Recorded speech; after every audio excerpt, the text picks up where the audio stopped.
Hello and welcome. It's episode 0, Prelude of Chaos in Caledor. Hello everybody. My goodness. Hello, hello. Hello Soup, Varus, Lore. Hello Skullthrone, Yukito, Zebus, Enemy Blaze, Venobac, Nick. Hello Dice God, Ocarius, Plymouth, Cardboard Champion, first time chatter, welcome. Mossback, thank you very much for the 13 months, brother. Appreciate that. Thanks for sticking around for so goddamn long. Dice God, thank you very much for 21 months, baby. I appreciate that. Skullthrone, thank you very much for 25 months. Incredibly kind of you. Dear Lord. Lord, thank you very much for 20 gifted subs to the community. Insane. Very generous. Thank you. I appreciate it. If you got a gifted sub, be sure to say thank you.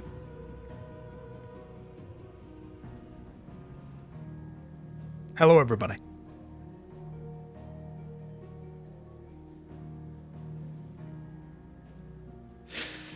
Ooh, I'm nervous. How's everybody else feeling?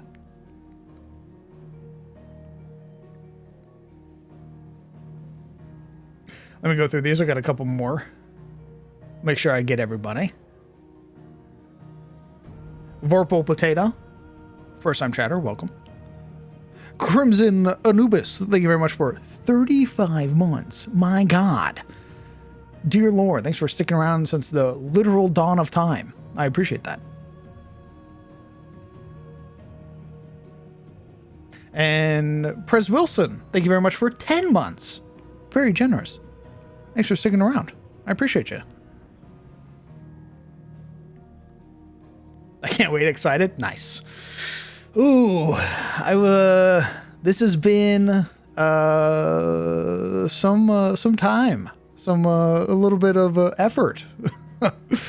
I've learned a bunch just by sort of learning the Pathfinder system and sort of everything else associated with it. I got some stuff today. Got some stuff. We're gonna do. This is session 0 for our Chaos in Caledor game. This is our version of the beginner box, Menace under Otari, except this is in the setting, the world of Attes, my homebrew setting. It is a very good module. I had the pleasure of being run through it as a cleric by Lore, who was very kind. And I learned a bunch. And I realized that while the dungeon's very nice, it's very clean, it would not fit in my setting. And as such, the last 12 streams have been building our own Menace under Otari, except it's called Menace under Ostari or Chaos in Caledor.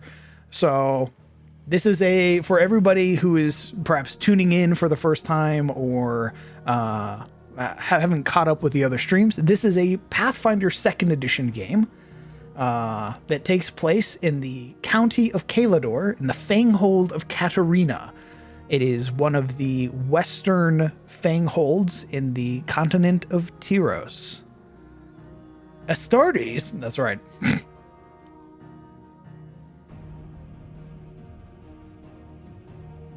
I will warn you, myself and the rest of my players are brand new to this. We are brand new to Pathfinder. I have very little knowledge. As such, we're going to be learning. That's what this whole experience is about. This whole experience is about learning Pathfinder. The rules, the system, everything like that. How true to module will this be? This will not be, aside from some of the encounters, Cheogeth, a lot of it's my own make. There are some beats that you can look at and be like, oh, that's ripped straight up from the beginner box. And then there are others where I've put my own twist on it to make it fit within the lore of Attes. Hello, Luna. The rules are labyrinthian. I wouldn't say that, Boof. I would say, if you know how to play Dungeons and Dragons, you know how to play about 85% of Pathfinder. What comes after is learning things like key phrases, learning conditions. That's where a lot of like the stumble comes from. But overall, I might have struggled with it a little bit, but it's very solid. If I need to avoid this stream, oh brother, you could watch this and it would be very hard to basically layer it over Menace Under Otari. Have you made a custom monster yet in Pathfinder 2nd Edition? Would love how you do it. Not yet. I mean, technically a little. I have homebrewed a monster a little bit. I've homebrewed items a little bit. I stopped myself from homebrewing because I want to see what the monsters and the system is like as a whole before I put my grubby little hands on it. So that's the plan. The plan is to experience Pathfinder 2nd Edition as true to form as it can be without my interference, and go from there.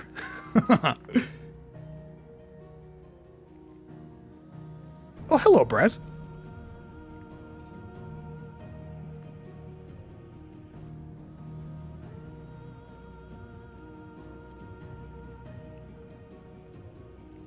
I will say, I can understand fully if it appears more complex. However, I am a very crunchy individual. I enjoy crunch in my homebrew games, as it were. My 5th edition game is literally littered with a myriad of add-on systems that make the game even more crunchy and complex. So hearing that with Pathfinder made me feel right at home. I felt a little bit of relief that the dice jockey in me, the number cruncher in me, is going to have a system that caters to that type of gameplay. That's right, Captain Crunch, 8th edition. We are using the remaster rules, mostly because I think that's all the books I have are remaster. You cooked with the title screen? Thank you very much. I appreciate that. I learned how GIFs work. I waggle my finger like an old man. I learned how GIFs work. I learned more about OBS. And I've got a little bit of another shocker. The overlay you're going to see for this game was also made by yours truly. I learned how to make overlays, and I made my overlay in Incarnate. So we've got a custom-made overlay made in Incarnate. So look forward to that.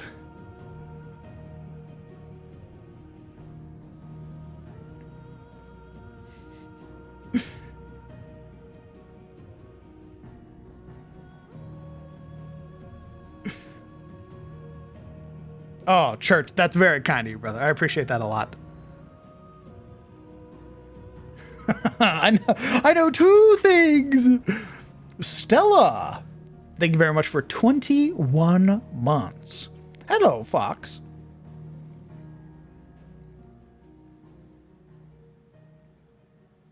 Oh, I've already said Skull Throne. If my players end up not liking Pathfinder, which would be a shame, I am going to rip and tear a Pathfinder and shovel it into my homogenized D20 system, come hell or high water. And regardless of the outcome of the beginner box, my next campaign after Shadows of Thorlin will be a Pathfinder 2nd edition game.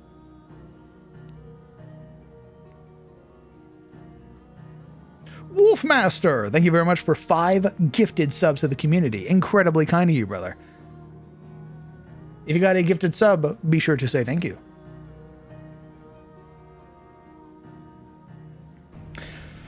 Okay.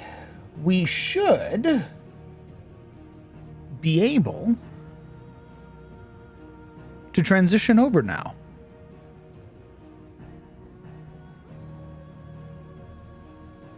Let's move you guys over here. Okay.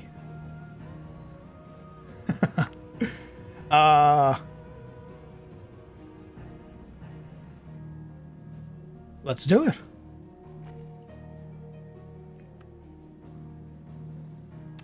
Ooh, okay. So that was one thing that I knew I was going to need to adjust was the goddamn chat box.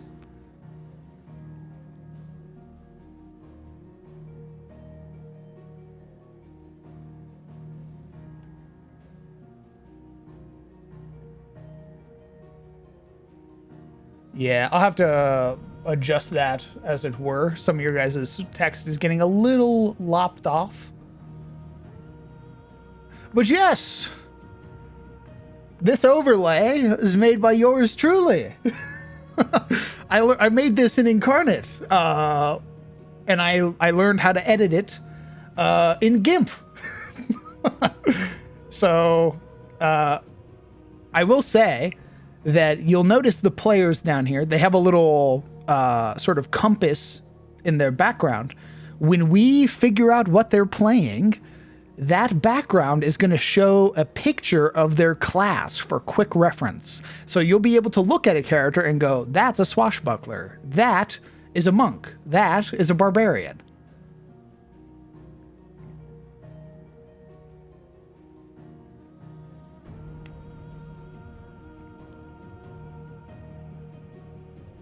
Would never guess it was made in Incarnate. I'm literally thrusting my fist into the air.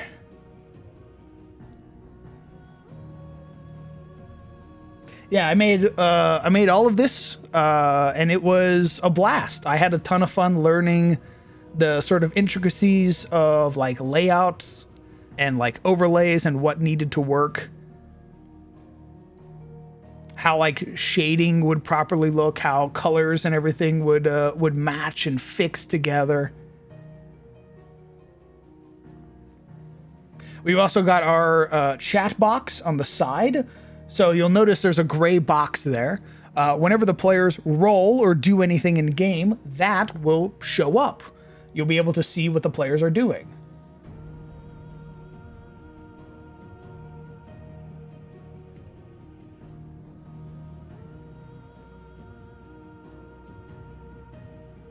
Okay, I've been yammering and yapping on and on as I have been for the last 10 minutes.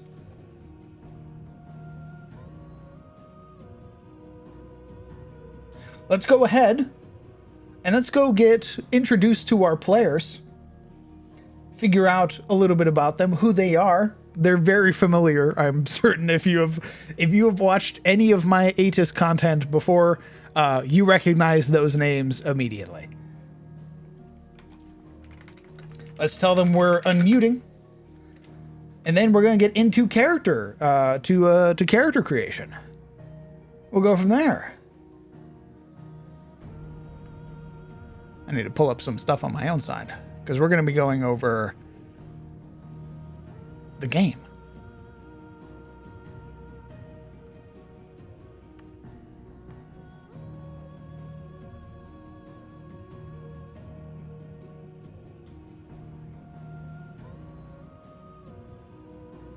Gamers. Oh, gamer. How goes it? It's going. Nice.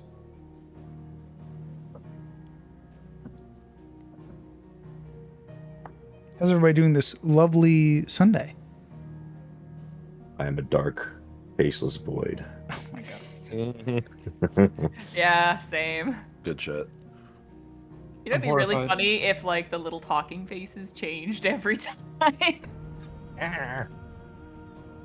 These were made by the lovely Momo. So if you want little face changes, I haven't learned how to do that yet, I'm afraid. I want to turn mine upside just down funny, into a haha. frowny face. Just be that one. Everyone else is smiling, and then mine shows up and it's like, Yeah, okay. Just All right. frowny face. Okay, guy. Uh, Boo that man. what the fuck? But hello. Welcome. Hi. It's session 0 for Chaos in Caledor, our Pathfinder 2nd Edition adventure. Oh, You'll notice you're in a town. This is the town of Astari. This is where your adventure will start. We're going to go down the line. You're going to introduce yourself. Tell us a little bit about who you are. Once we get to the very end, I'm going to read you my little blurb that I have written for this AP. Why don't we start with Necro? Hi. I'm Necro, aka Necrosister, aka Kieran. You'll probably hear all of those interchangeably. And I've been playing D&D with this dork on and off for far too long. Yeah, looking forward to trying out a new system and getting a hold of Pathfinder 2nd Ed. My first foray into Pathfinder 1st Edition was a consummate disaster, but I did have fun, and looking to see how the revised 2nd Edition rules kind of give us the best of both worlds. So, yeah.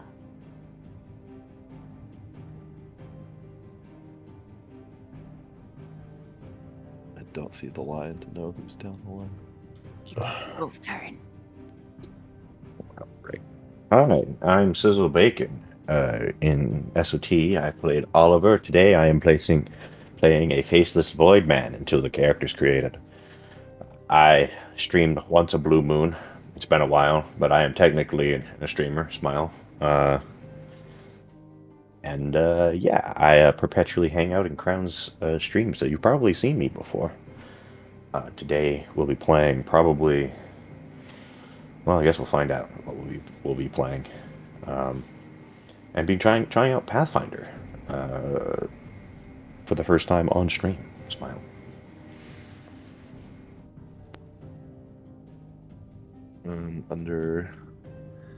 I go by a couple weird names, but I either go by Dova Badger or Kalen, depending on where you see me. But yeah, I've been playing tabletop type games with the DM for years, and we've been buddies since I adopted him out of the Navy. He's mine now. I own him. He is my adopted brother, so that's just how that is. And yeah, we even picked up and moved out of state together because, why not? Heck it. But we've been playing like D&D 5th edition for a long time, and now he wants to try Pathfinder, and I was like, Godspeed. And then he's like, but you're playing too. And I was like, oh shit. Oh well, here we are. So yeah, I played some Pathfinder 1st edition in the past, and like Kieran said, it's either a disaster or it's just like tenuously, rickety enough to keep going. Otherwise, I played a lot of the Pathfinder games like Kingmaker and Wrath of the Righteous and stuff like that. So it's a basic experience with the system, but 2nd edition is a whole other monster, so I'll be learning quite a lot along the way. Yeah, looking forward to at least giving it a shot. So, yeah. Hey guys, I'm Sirik. For those of you who know me, you know whom I've played, and for those of you who don't, I've been playing with Crown for some years now. I used to play a rogue named Ibrahim, an Asimar named Nasir, a half-elf named Alaric, a half-orc named Cole, a half-giant named Logan, some others that I'm sure I've missed, but plenty characters that I've played under his guidance, so to speak. I'm a huge lover of tabletops, not simply for the crunching of numbers and the fun math in rolling dice, but also the aspect of storytelling. The opportunity to tell a compelling story, to me, is what appeals the most. And that's what keeps me hooked in spite the many years we've shared this hobby. A hobby that, as far as I'm concerned, always keeps on giving. With some luck, we'll be able to show you guys something worth seeing and tell a story worth telling. So have fun, because I know I will.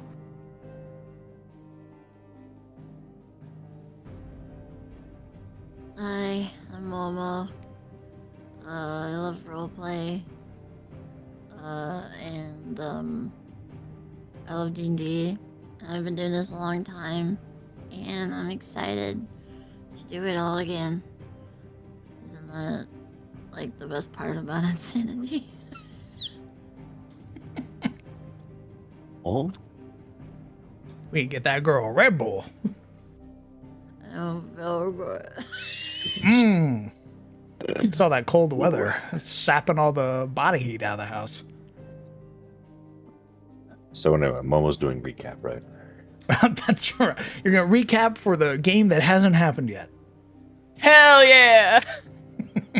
Well, last A dark time we void. met, Go on.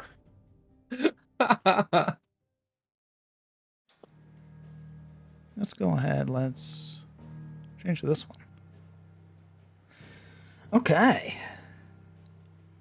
So, allow me to better paint the picture for you about what this AP or this adventure path entails. In the town of Astari, merchants and wayfarers alike are celebrating the arrival of the Sunfall Harvest, a festival that takes place during fall's reaping that sees the town transformed into a picturesque retreat. However, all is not sunshine and apples, as something is stirring in the Allerdale Highlands. People have begun seeking out the wisdom over terrible nightmares, the sky painted red like blood as hellfire falls from the heavens. What was meant to be a festival like any other is plagued instead with anxiety. Worse yet, the owner of the Bear's Pub has recently put out a call to arms for any band of wayfarers capable of helping him. His store of festive wines for the Sunfall Harvest has been attacked by gnashing creatures in his cellar. If the festival is going to go soothe and help anybody who's been suffering from these nightmares, these wines need to be protected. So ready your arms, wayfarers. You've got a festival to save. Welcome! City to burn. Correct. Welcome to Chaos in Caledor. This is a Pathfinder 2nd Edition adventure that takes place in the world of Attes. This AP will serve as your introduction to the mechanics of Pathfinder, teaching you the basics like the 3-action system, combat exploration, and more. I will let you know beforehand, as it is my duty to do so as a Dungeon Master, there are some content warnings for this particular AP. The content warnings include themes of slavery, torture, undead, and murder. You don't need to express your concern publicly. You are more than welcome to DM me if any of those things happen to conflict with yourself or any of your beliefs. But that is the AP. The main objective is to get you through the beginner box, so to speak. It is a dungeon crawl. And at the very end, I will present the opportunity to continue this AP further, the chance to explore the characters, and explore the county of Caledor, which is this map here.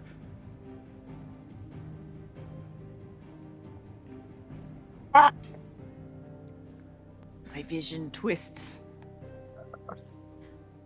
This is a hex map, which will encompasses the entirety of the county. Where's my house? We'll be going into that once we've figured out who your character is. I better not be homeless again. I swear to God. House prices got me like homeless even in fantasy.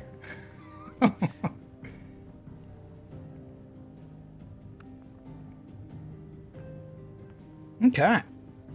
I should ask beforehand, are there any concepts or character ideas you would like to bring before we get into Path Builder? Character ideas or concepts before we get into Path Builder? Correct. Any ideas you might have been brewing along the week? Has my little guy at the ready. I ask in case you'd like to collaborate with your fellow players. Oh. These guys? These other faceless people that Correct. I am sitting next to? I think some of that's already happened, stares pointedly towards Sizzle and Oh. Cyric. I have not been the approached fuck? myself, but I'm open to it if such is the desire. All right. I'll open up. I will be playing, more than likely, a elven druid who is a member of a local order, which is Pathfinder's version of a circle of druids here in text notes. Caledor. Correct. Look, names aren't my strong suit. What do you want from me? I don't hold that he against you, is- brother. I use weird, fucked up names, so don't even worry about it.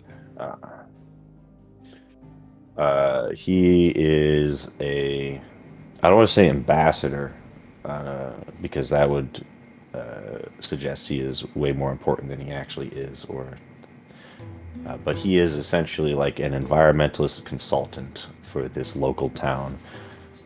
He basically tells them to keep relations between his order and the civilization-dwelling natives, basically where it is safe and where they should, collect lumber, what trees to chop, where areas of the forest to avoid, both for their safety and to help preserve, like certain beasts and pockets of environmental stuff. He's basically an environmentalist consultant. That thing that doesn't exist in our country. So that's his job. He will be joining because of the concerns that he has heard regarding this town that we are starting in. So he's kind of lives here. I imagine he has a shack sort of on the outskirts for people to reach him. Or maybe he lives in the inn. I don't know. Depends if Crown feels like giving me a real estate. We'll see after we get done chopping up your character. What? Do you have a name for this character? His name is Aridin Mare. Aridin Mare, okay. He's a hood elf. A wood elf, okay. You would be an Aranai elf. He is an erudite elf. Smile. I know. He's very druid coded. It's his eye. Wood elf druid man. Literally nothing wrong with the quintessential druid. He is the quintessential druid man. I speak for the leaves. Okay. Anybody else?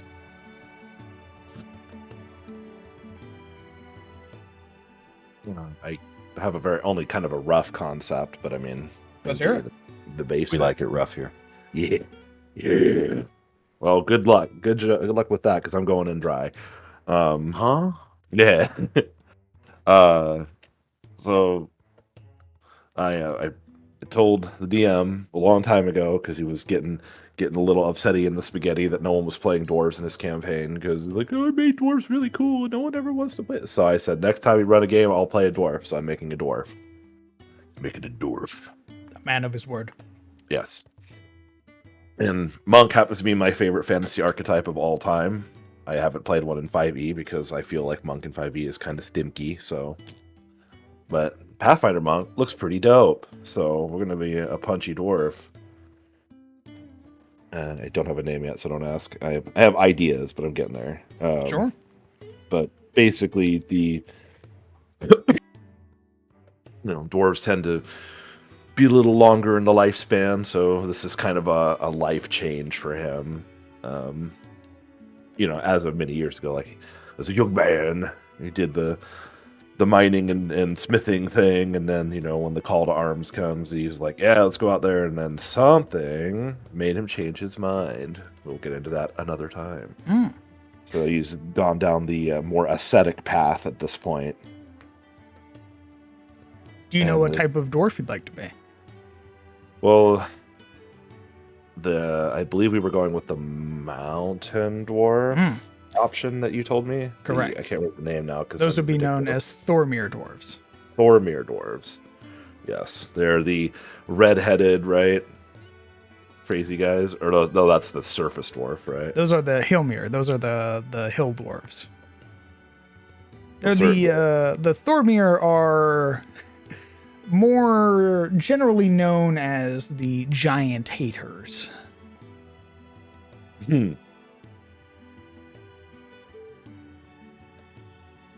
Yeah. Yeah. Sick. Yeah, that then. I don't know. Likes the boozing, likes the beaten up stuff. Okay. But it's all very disciplined because monk, right? Right. Disciplined rowdiness. Yes. Is that I will discipline you with my rowdiness. A Oh, method no. to the madness. I see. Drunken master. Understood. Anybody else? I thought Oh. about that, but we'll figure it out later. I mean, yeah, you could have been a brewer or something like that. My God, it's him. Ingrid Stalebeard. Get him. Well, I'll let you finish that, then I'll start peppering you with my questions. Certainly. Anybody else with any other concepts they're bringing to the table? Oh, okay. So keeping it short, I will be playing a Neurosi human. His name, I believe, is pronounced Stenbalder. I'll write it somewhere so you guys can see it. He is an adventurer from the utmost north, from the wilderness. He is a ranger as well, and he will be having an animal companion, a bear, that goes with him. I believe the bear begins young, so he'll be a tiny bear at first, but then he'll be maybe a big bear sometime. He'll have a focus on the more tracking aspect of the ranger, of scouting, of understanding creatures, something of a bounty hunter style ranger who focuses on melee and fighting up close.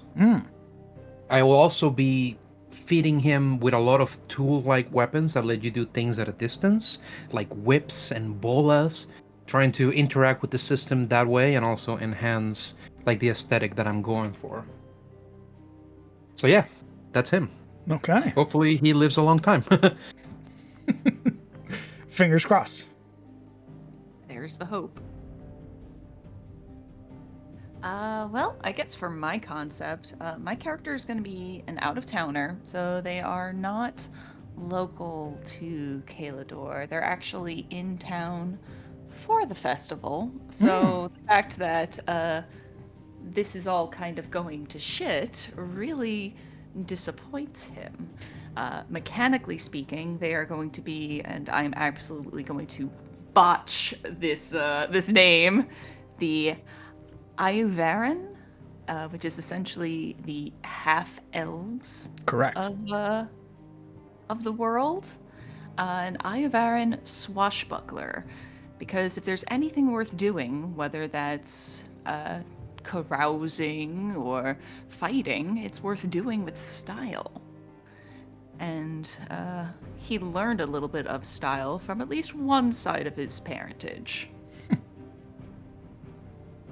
Excellent. So, essentially, wanting to begin their tale and strike out and make a name for themselves, since they have very big shoes to fill, this is as good a place to start as any. Heck, saving the festival? Very good way to earn your name.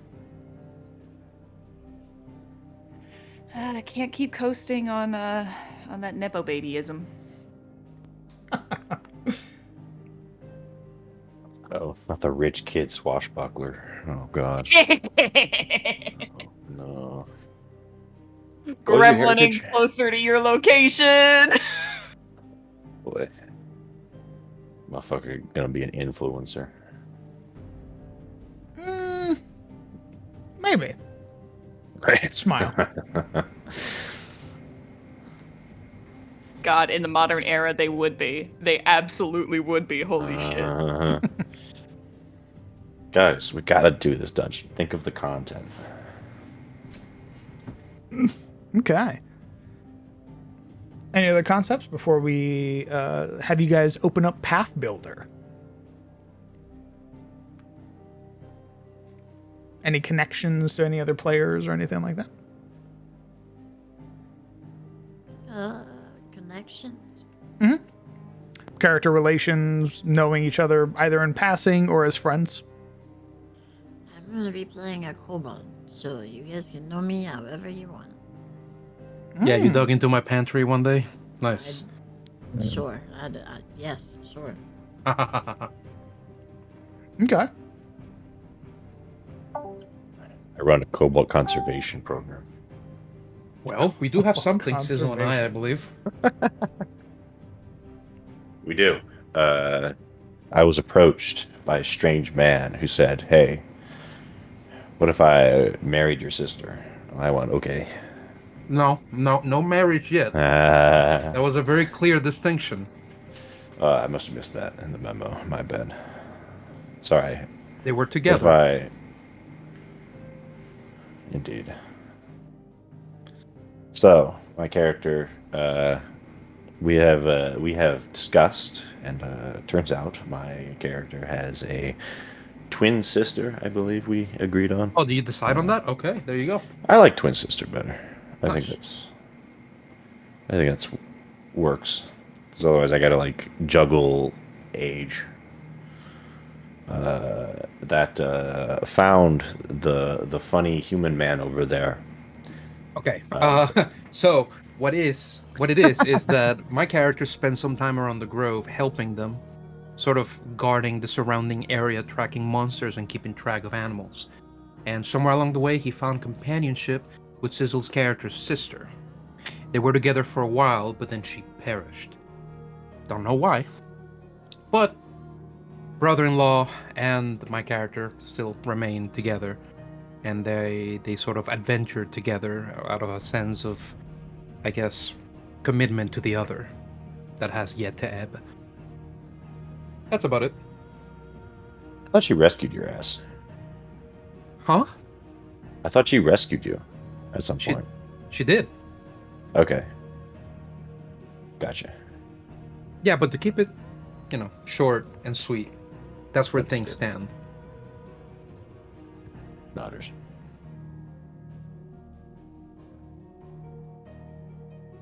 Okay.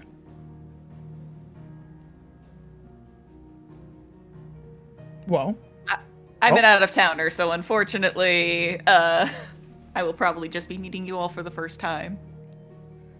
perfect. Do you have any fame to your name, or should I say infamy? Hey, let's not get into that. What? That doesn't sound. That's even more concerning than a yes or a no. What the fuck? Motherfucker hit me with "Don't worry about it." Okay. Well, I guess we'll find out when the characters meet. I'm gonna say that what I'm gonna do is, because we have two characters that are together story-wise, you both are going to know the owner of the Bears Pub, the individual who put out the call. He's basically looking for some other bodies to fill up your Wayfarer band. And that's basically where the rest of this party is going to come in, is they're going to be joining you on this adventure. The owner, you would know to be, his name is Preston. He doesn't have a surname, or at least any that he is willing to share. But he does have the moniker, or the nickname of Preston the Bear. Yeah, I'll say. He can get it. This is who is going to be. Actually, this is great. So in Astari and Caledor specifically, given that Astari is such a hub for wayfarers, they have sort of established a system for bands, free companies, and mercenary companies on how they'll handle contracts and jobs. Preston is known as a handler. He will be the one who is responsible for you for this job, meaning that if he is capable of or able to, he might be willing to supply you with things necessary for your adventure, such as healing potions, antidotes, bandages, and the like. So I know that guy. He's my friend. You would know him, especially if you've been in Astari for a while. So he's probably been Stembalder's handler for a while. I would say. Okay. Like that's where he goes to for jobs or direction or to pay for information. Certainly. Preston And they're both is... humans, so they get along. Indomitable human spirit, holding fingers together, right? Correct. Preston is one of the main sources of jobs in Astari. Another one would be the general store owner, who would be known as Elena Harkohen. Let me grab her full art real quick.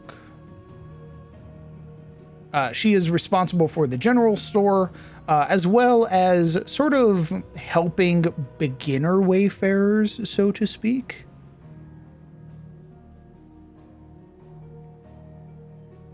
God damn! Respectfully. Respectfully. This is drawn by the lovely Legion in our Discord. He's also one of my mods, an incredibly talented artist. Whoa. Well, hey, it's been 2 years, right? Actually. Huh? What? Pardon? Explode now. So yes, this is Elena. She also works generally with merchants and handling jobs for merchants. So if you would like to work with some of the more wealthier individuals in Astari and abroad, you generally go to Elena.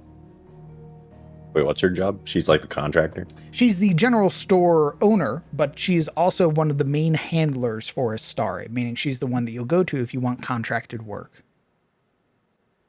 Mm. The locals as well, you would know, probably against your will, you would know the constable here. Oh. As the constable probably has a favorable idea of the both of you.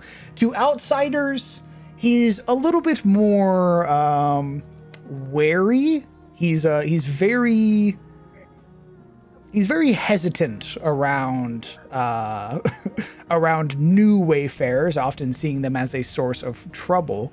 But if you manage to prove yourself, which it sounds like your two characters have, then you have probably earned the favor of this character. Let me get their art. Real quick, what was the general store owner's name? Elena Harkohen. We could do a little game about seeing how much the constable likes my guy. Well, see, he's a bounty hunter, right? So he potentially brought in bounties. So why don't we roll on his degree of success?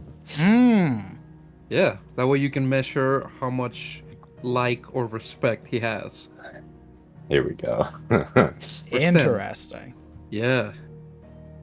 The backdrop will shift.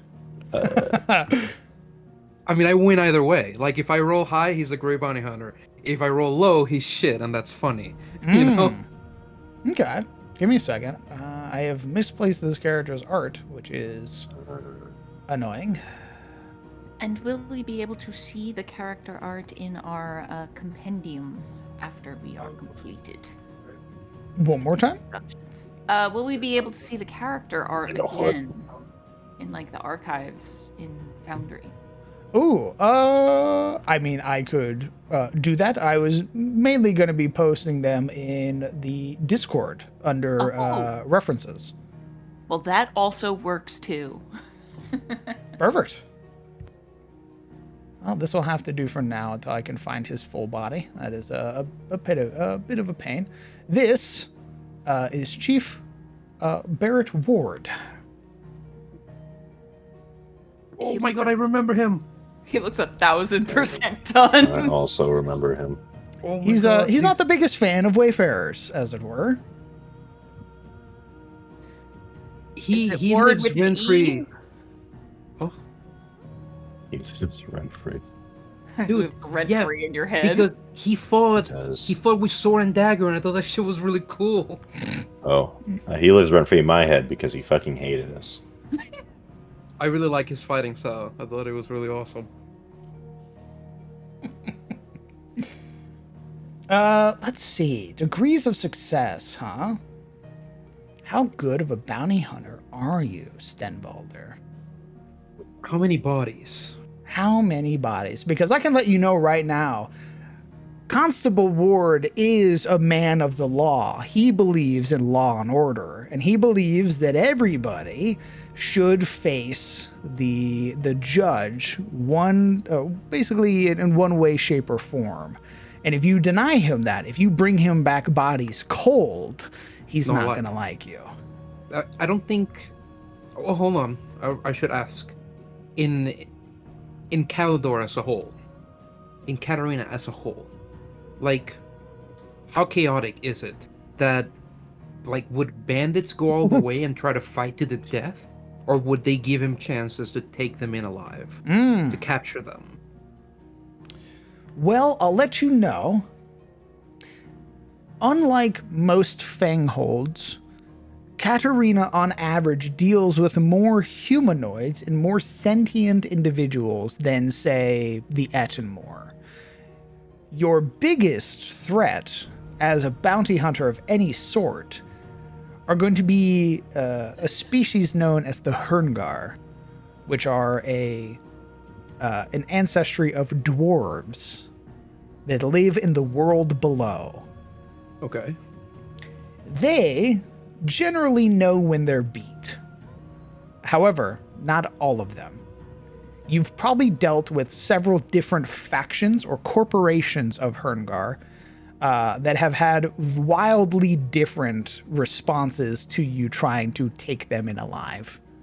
Some probably going willingly, some probably fighting you and then getting beaten, and others fighting to the death. So they're certainly incredibly crafty.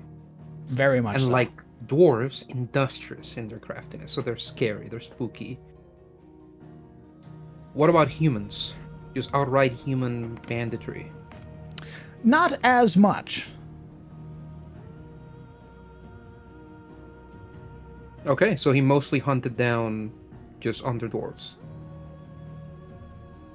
How far would Stenvalder have gone? Would he have chased them into the world below? Never.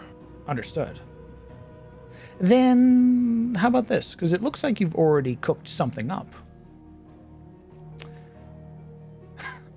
I'm looking at your skills and you are I smile at you. not a talker. All right. No. My intimidation is on the bear. The bear rolls intimidation for me. It's a very high dice. I see. Okay. Yeah. Wow. All right.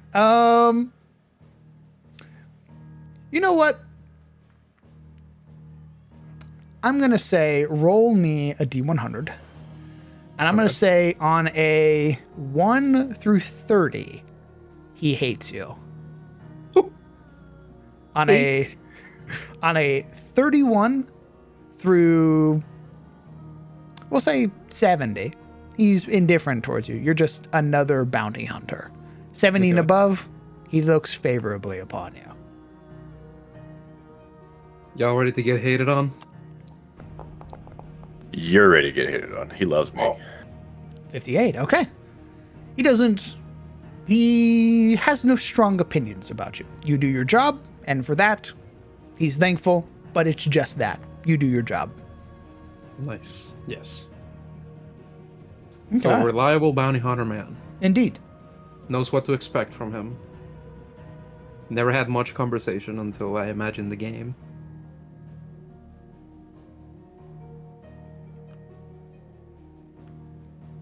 I nodded like you could see it. Great. No, I felt it in my heart. Okay. Yeah, strictly business. That's a great way to look at it. That's right. Okay.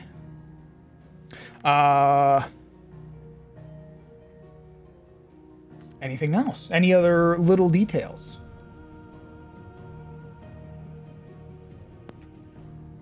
No. Don't have to roll for Preston, right? Imagine we're already set on him. I'm gonna let you know, if you're a Wayfarer, Preston already likes you. Preston has Nice. like a pre-built disposition towards Wayfarers. Can we get him to dislike us? Probably if you drop jobs. Okay. If he gives you a job and then you come back and you keep dropping jobs, he probably won't be too kind in giving you more jobs in the future. What if So- we like try really hard but still fail? That's like fine. That song. Nice. You were saying, Kieran? Oh, I was just say, be reliable. Correct. Okay. No flaking out. Okay. Well, let's go ahead. Let's get everybody into Path Builder.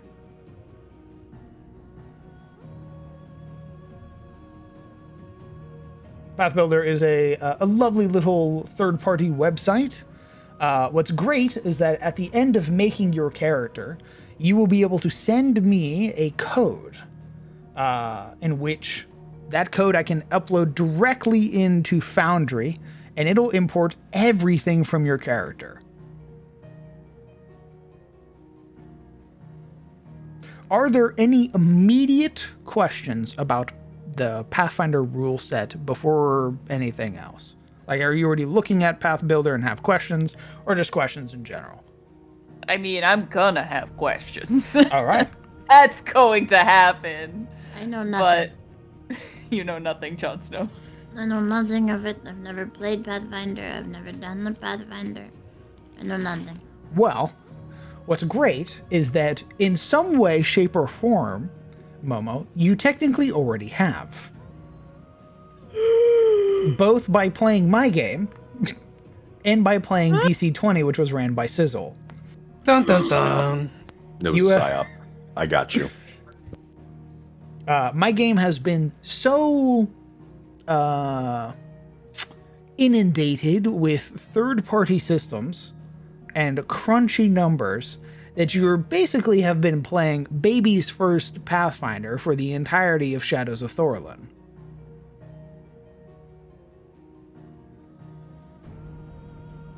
Wait, so this is graduation day, basically. I don't trust it. Well, of course you should. Never trust anything this man says. Damn, I just want you to know the first thing I do is look I at have a everything. question. Oh, go on. In this pathfinding game, have wheelchairs been invented? Yes. What? Huh? You're not going to be a wheelchair kobold, are you? You're a tiny little wheelchair, a little itty bitty go kart. Dude, Let we can me tie rockets to it. look it up. I believe it's in the compendium. Browser compendium.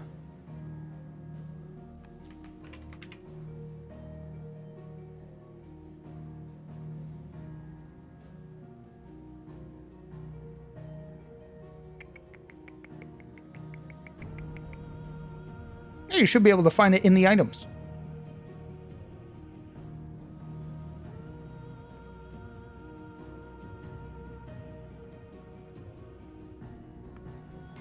I do believe that they have a bunch of accessibility items. I even remember going and finding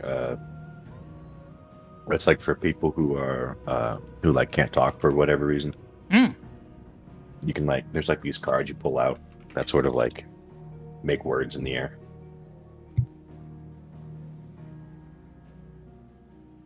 I would say it'd be a pretty big chunk of your starting money. So one thing to note when playing Pathfinder, classes, background, stuff like that, they don't influence your starting money. You start with 15 gold regardless of class, ancestry, what have you. You'll be able to spend that gold on any item listed as common.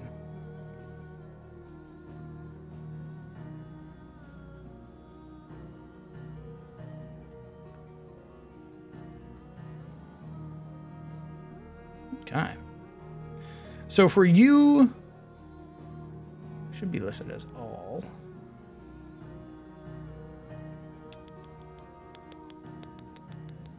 Okay.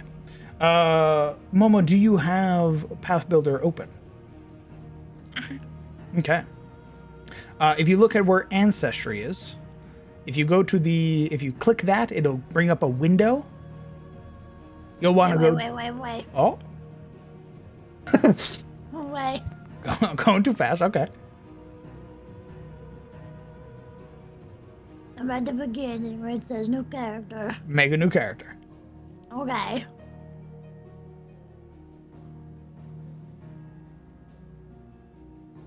Okay. Do you have a class in mind? No. All right. I'm getting Do I such hard. allow Like, outdated CRB or like what's all this? Just hit start. Don't worry about any of the other tabs.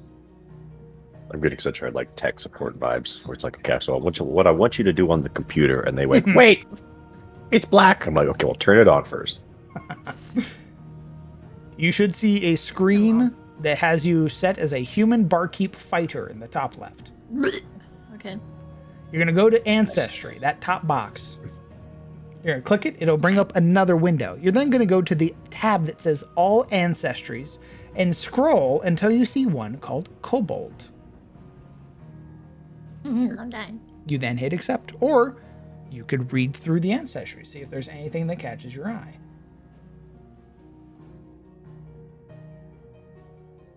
I speak a lot. What?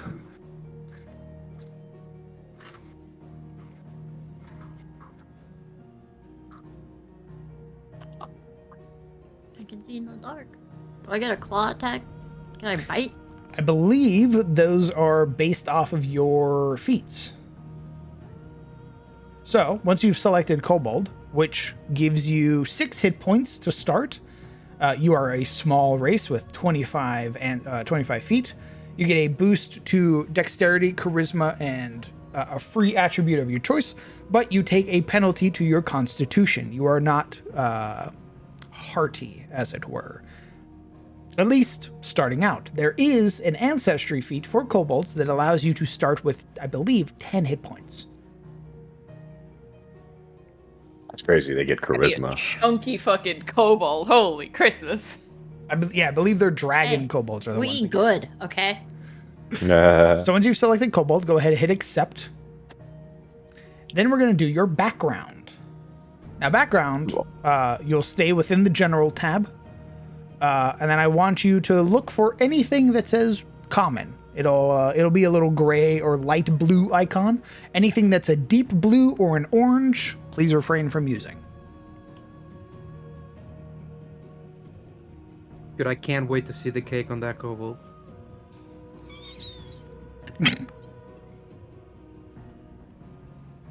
We're all waiting. That's why I need the wheelchair. Oh my god. Oh Gotta my wheel god. her out. Fucking Hot Wheels. That was the gremlin giggle. That's what it was there for. I understand now. No, I want to have bespokes on the side of my, like curb finders. I want to have them on the side of my wheelchair that are blades. So that's why I do. Oh my god. I will say starting level 1, I don't know how much you'll be able to customize your wheelchair, because your wheelchair is going to be 5 gold off the rip, which is already a third of your cash. What if it's just one wheel? This has such like shopping Unicycle? cart An energy. accessible unicycle?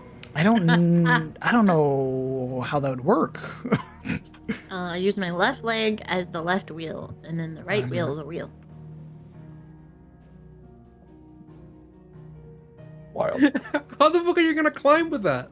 Or swim? I don't know. Strength. We cross that Simply bridge when we get there, right? massive upper body strength.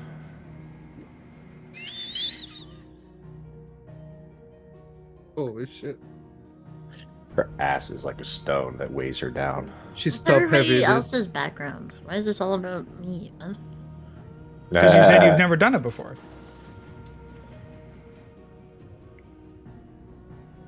I peek at you. I am a bounty hunter. My background is I am a. Let me switch over. My ancestry is obviously elf. My background is plant whisperer. Is that one from PC1 and PC2, Plant Whisperer? No, shut up. Jesus. All right. Actually, let me look at Bounty Hunter now. Actually, where the fuck does Bounty Hunter come from? I quietly changed to herbalist, which is the same thing. I don't know what you mean. I think That was weird. Bounty Hunter is from actually PC1. Yeah, PC1. Yeah. Nice. Well, Like, I'm that's actually an herbalist, which does the same thing. So I was there you go. attacked. They came after me, but I got my papers good. I am struggling please. to pick a Loading background for thrusters, this good. character. My papers were good, right, DM? Yes.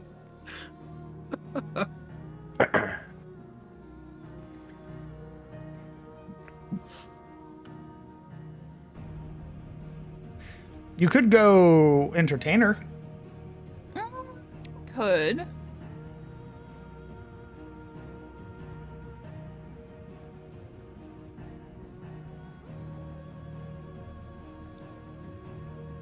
I'm just kind of going down the line and looking at them and kind of like yay or nay.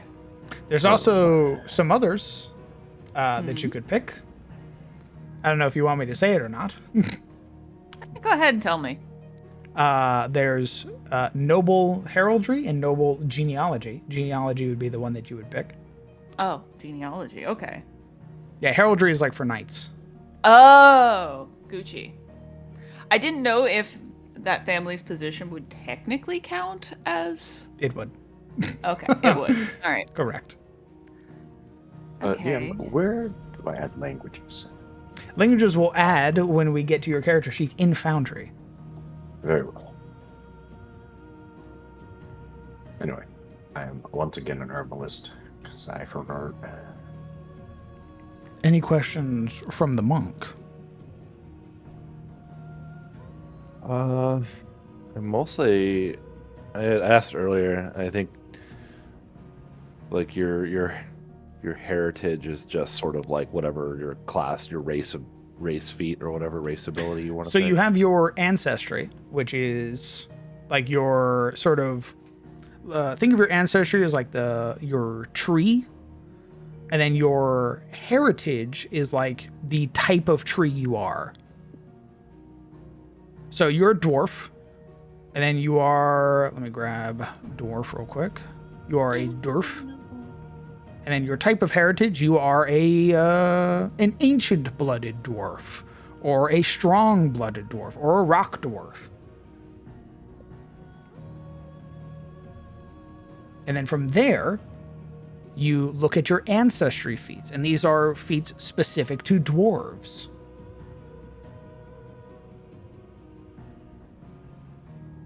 So the ancestry feat. Okay. Yeah.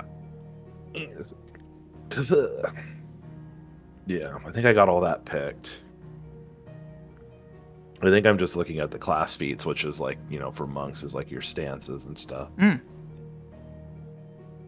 What was that, Mama? I would say probably get your background first because that can give you a skill that you can then take a feat in. Yeah, I got all the background. The background I picked martial, disciple, athletics. What you were talking about with that.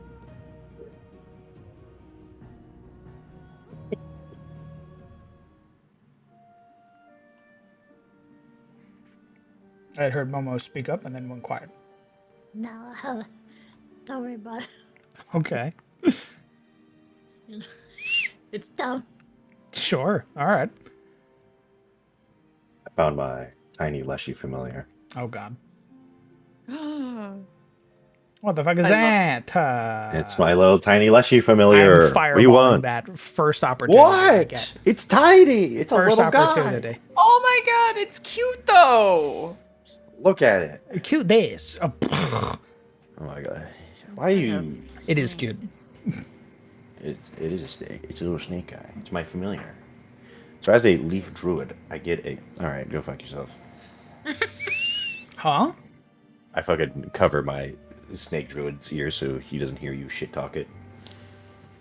Who shit talked it? How dare you? But Really look, it negative of you. grows. Who's he talking to? I don't know. Mine's tweaking out Crazy. right now. I'm so mad. I'm upset right now. Oh, you need to see. Let me see. How do I show this off? I guess this would be the easiest way.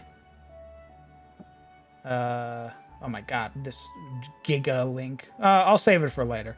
You're welcome. It is a Giga link. I'll show it off in the Discord afterwards.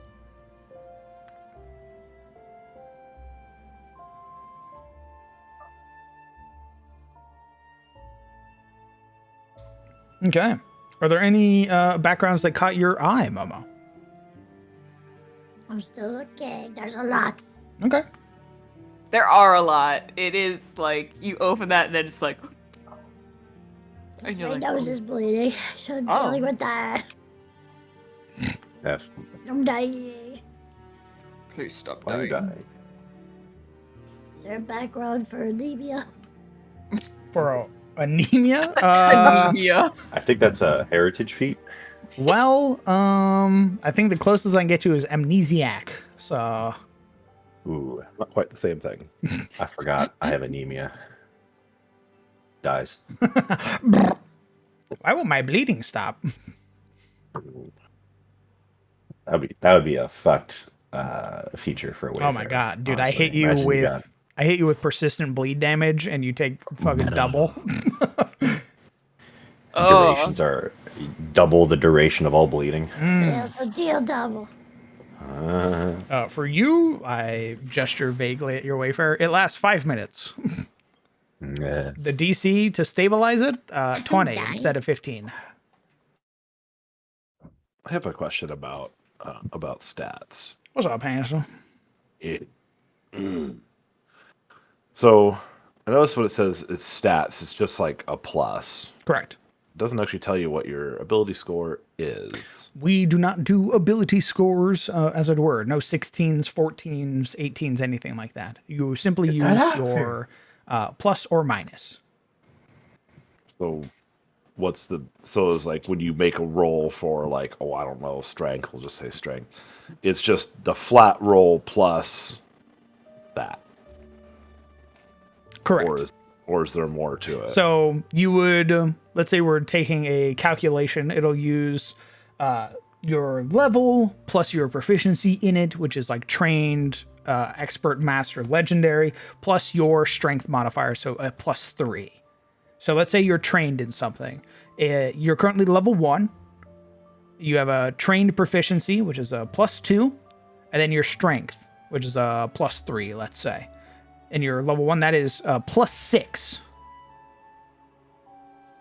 So it's just, yeah, you don't have ability scores. It's just your bonuses, basically. Interesting. Oh, Interesting. It basically acts as the same thing, though, right? It's a cumulative Yeah. to. I mean, Yeah. your ability scores only really determined your bonus in 5th edition, but in Pathfinder, it seems like you ignore the score and go with the Correct. bonus. We don't roll for stats or anything, or at least I haven't seen any rolling for stat stuff in the remaster. Your stats are just based off of what you pick and then what your ancestry gives you. And I think also your background. I hit the Leshy familiar jackpot on Pinterest. Look at this guy. There's gonna be so many. Oh, I love him, Your Honor. I want you to know, it doesn't matter how cute you make it. If you put it, Yeah. if it attacks, it catches the What if hands I- just like everybody else. What if I make it look like poisons, like dart frog levels? Then Like, it's not like it's fucking Baby Yoda Like- gonna shovel it into its mouth. It's gonna Like- fireball it. come on. It's got proficiency in on. intimidation Come on, because please, everyone looks come at it and they go, I don't know if I should touch that or not. I am afraid to touch that. Yeah, I'm bouncing between entertainer and noble. I don't know how useful the noble feat though is gonna be. Which part? So the free feat that you get, courtly graces. If you were raised among the nobility or have learned proper etiquette, unless you are intentionally presenting yourself differently, anyone who speaks to you will assume you are noble or closely associated with the nobility, such as a prominent servant. You can use you can use What? Huh? What? you can use society to make an impression on a noble as well as with impersonate to pretend to be a type of noble or specific individual noble. If you use the normal skills in those situations, you receive a +1 star. Oh, so if I use the normal skills instead of society, because I don't think my intelligence is going to be super high. I think I'm going to put more into charisma. Okay. So I would get a +1 circumstance bonus to the check instead. Sick.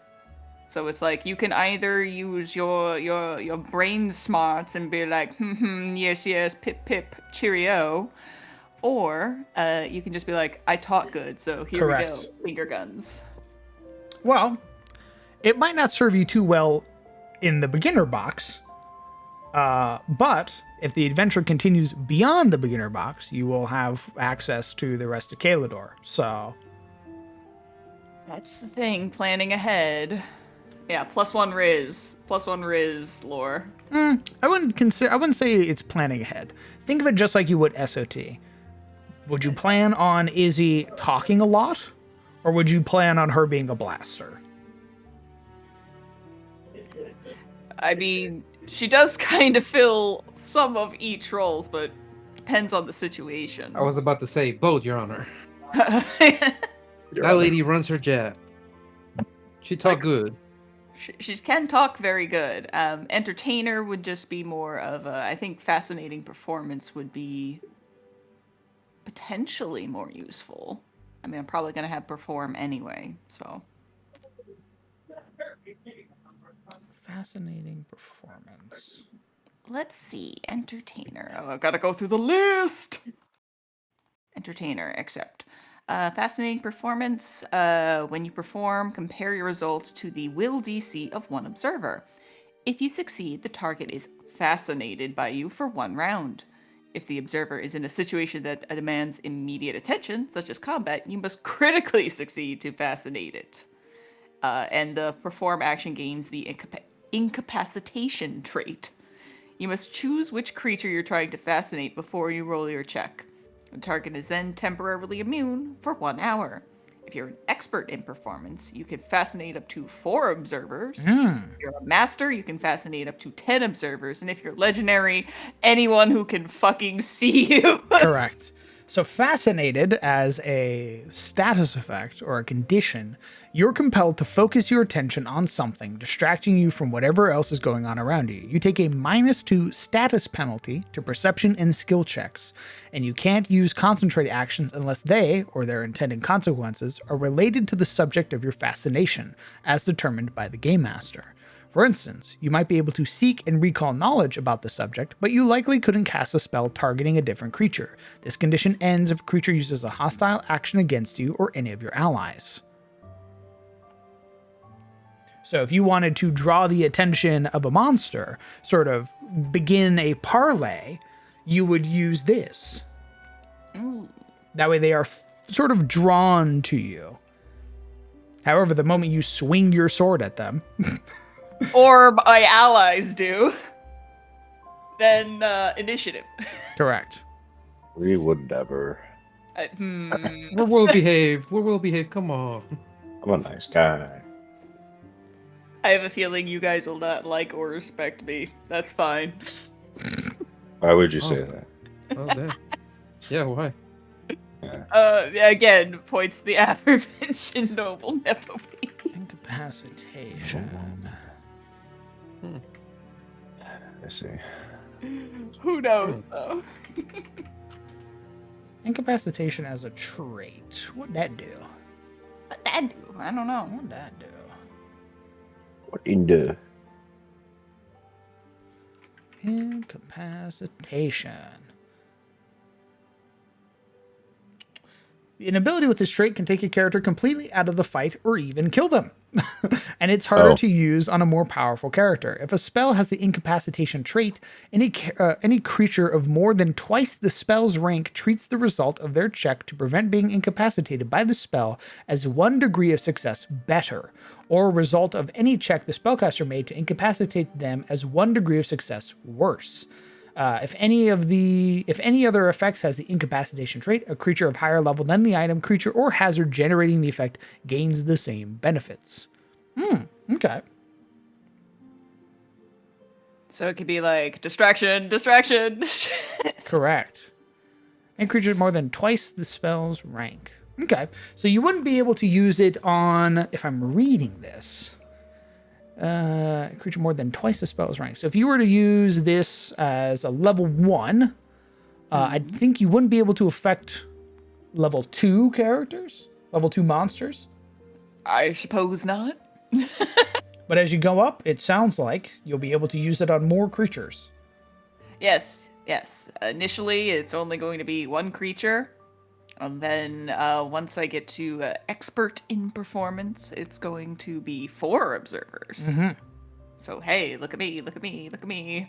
Please don't notice what the ranger's doing. Hi. Hi, how are you? Axis.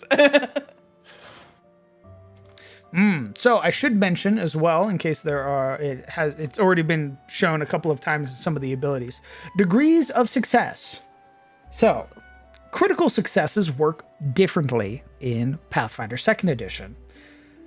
While you will roll a d20, the way you can critically succeed on any check or DC is by rolling 10 above the number. So if I say the DC is 17 and you roll a 27, you critically succeed on that check even without hitting a natural 20. What a natural 20 does is increases your degree of success. If the result would have resulted in a success, a natural 20 makes that a critical success. The same thing works for nat 1s. If you fail a roll by more than 10, that is a critical failure, and a nat 1 will knock down your degree of success, potentially making a success a failure or a failure a crit failure. Monsters are subject to the same rule. Does that make sense? Okay. So it's not just like you have automatically critically failed. It's like, yeah, your bonus could be insane and you technically would have passed the check, but it knocks it down a degree. Correct. Alright, neat. There are certain things that infer pretty huge penalties should you critically fail, but also things that have really big bonuses should you critically succeed.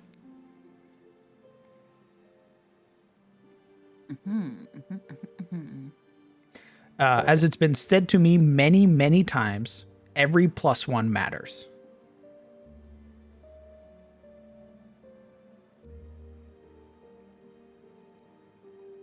This man just keeps posting a little Leshy Borbos. What do you want? Okay, God, it's important to me. It's my big thing. All right. Fucking adorable, though.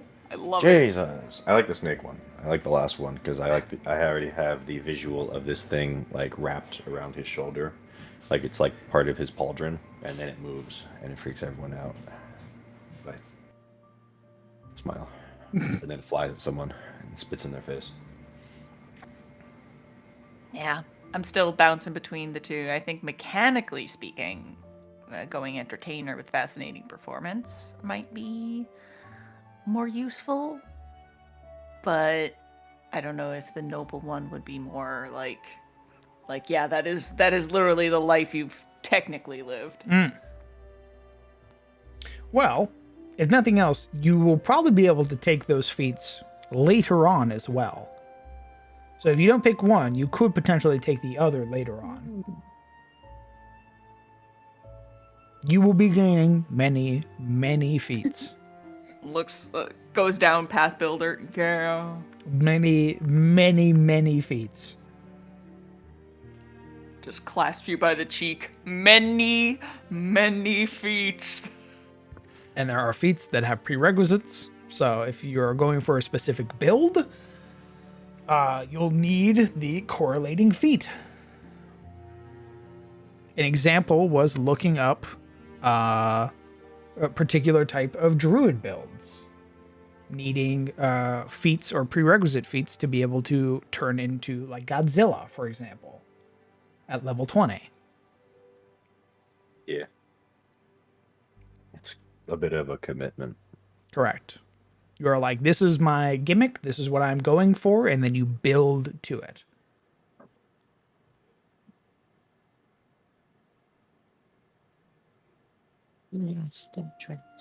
And like I do with basically any game, if you don't like your class, if you don't like your whatever, you will just remake your character.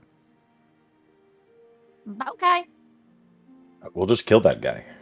Oh.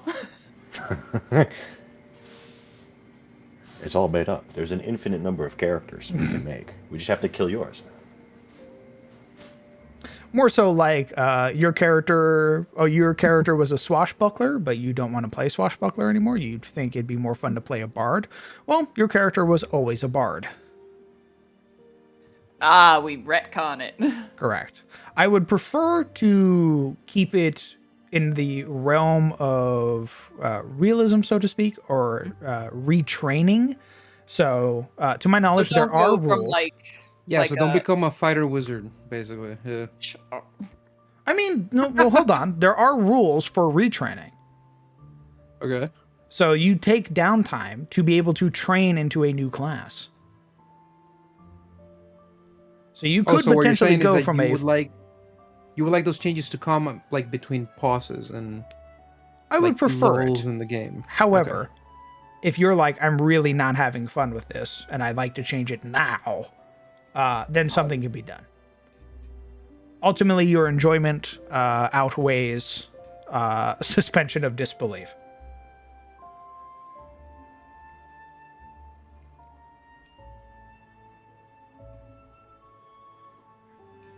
Any other questions? What does concentrate mean? Concentrate. In Pathfinder. What is a Pathfinder's concentrate? Because I see it's on healing, and I didn't think healing was like focused a bit. Like I thought it was instantaneous. So there is a difference, to my knowledge. Okay. There is a difference between concentration and sustained. Right. I think, let's see. An action with the trait requires a degree of mental concentration and discipline. All right, that doesn't really help. Nah.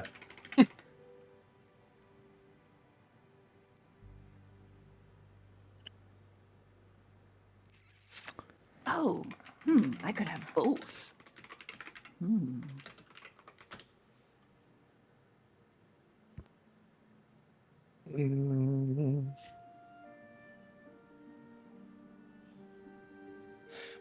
Okay. So it appears to be like a mental condition. Okay. On its own, it's nothing. However, there are abilities that affect concentration, like the dazzling performance or whatever. That one said the creature can't concentrate on any spells, and barbarians can't concentrate while they're raging. But on its own, it's nothing. It's just a modifier that an ability will try to basically check for. Does that make sense? Repeat that? Okay. On its own, it's nothing. However, certain abilities and effects will target anything that says concentration. So barbarians, for example, can't use any actions that have the concentration tag while they're raging. Okay. And I'm sure there's like a counter spell to concentrate spells or something. I think counterspell has its own. I think that's called counteract, which has its own thing. Gotcha. But like for example, the dazzling performance. If you're dazzled by Kieran's character, you can't use spells that have the concentrate tag unless they're on her character. Okay. Does that make sense? So it's not. Yes. So it's a tag that I don't have to worry about until I do. Yeah, until I go, hey, does that tag have does that have concentration on it? And you go, yes. And I go, well, you can't do that because of this. Gotcha. Okay. Understood. That's not nearly as frightening as I thought. I say, not knowing the true potential of concentrate. What you're thinking of is sustain. Sustain. Correct. So sustain is something that on your start of your turn, you basically upkeep by spending an action. Flying is a sustained action. So on your turn, you'll fly. Next turn, you need to spend an action to keep flying, or else you plummet to the ground. Right.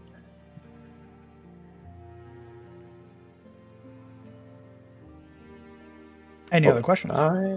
If I give my familiar flight, and I use an action, and it flies, it has to sustain to remain in the air. Correct. How? So if I don't command it to continue flying, it just falls to the ground. Correct. And it will take damage, I believe, for every 10 feet it falls. Interesting. Flying That is might a be little commitment. complicated. That might be a little complicated. There might even be feats to like keep flying without having to use actions. Maybe. I'm sure there are for monsters and maybe for people. I'm not seeing any for familiars. I do see independent, which I guess would allow them to remain in the air. They would basically just be spending an action every turn, sustaining their flight. Yeah, so that's their balance to flight in Pathfinder, is that it's a commitment. Once you start, you need to continue doing it, or you need to land.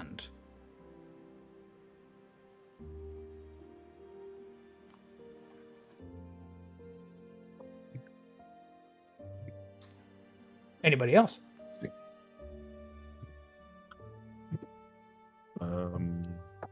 Maybe. I don't know. What you got, brother? I think I might be finished. This is just level 1, right? We're Correct. not doing stuff. Okay. Maybe I should just. I share my screen, or do you want me to like tell you what it's? You tell me what if this looks right. Share your screen, sure. Sure. Let me share your screen. That's right. Yeah.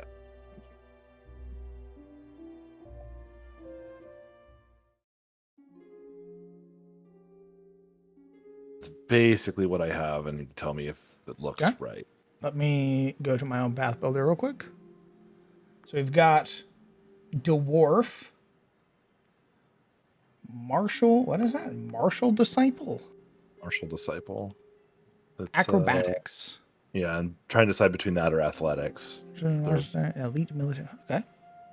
This As gives a monk, you... you're gonna need both, I think. But you can only pick one. Oh. You can either pick Martial Disciple Acrobatics, Martial Disciple Athletics. They're both pretty decent. And I'm just kind of like, meh. For your heritage, you picked Strong-Blooded Dwarf. You gain a poison resistance equal to half your level, minimum 1, and for each of your successful saving throws against a poison effect, reduce its stage by 2, or by 1 for a virulent poison. Each critical success against an ongoing poison reduces its stage by 3. God damn. So, a couple of things. One, resistances are a little bit different in Pathfinder. For example, you notice how it said you gain a resistance value equal to half of your level rounded down, minimum of 1. So right now, if you were to take poison damage as this character, let's say you took 2 poison damage, and you have poison resistance 1, I shave off 1 point of damage from that poison, and you only take 1 poison damage. If that value never beats your resistance number, you don't take that damage. So if you were to could- get resistance 20 and I deal 17 points of damage to you, you take no damage. And the blood runs to half your level. Well, I mean, at your resistance 20, you'd have to be like level 40, right? I was just giving a broad example. Fucking Right. dork. The kind of the backstory I'm cooking up for him in the mind is like poison, also allows him to drink more without getting fucked up. But that's more of just a, decision. Sure.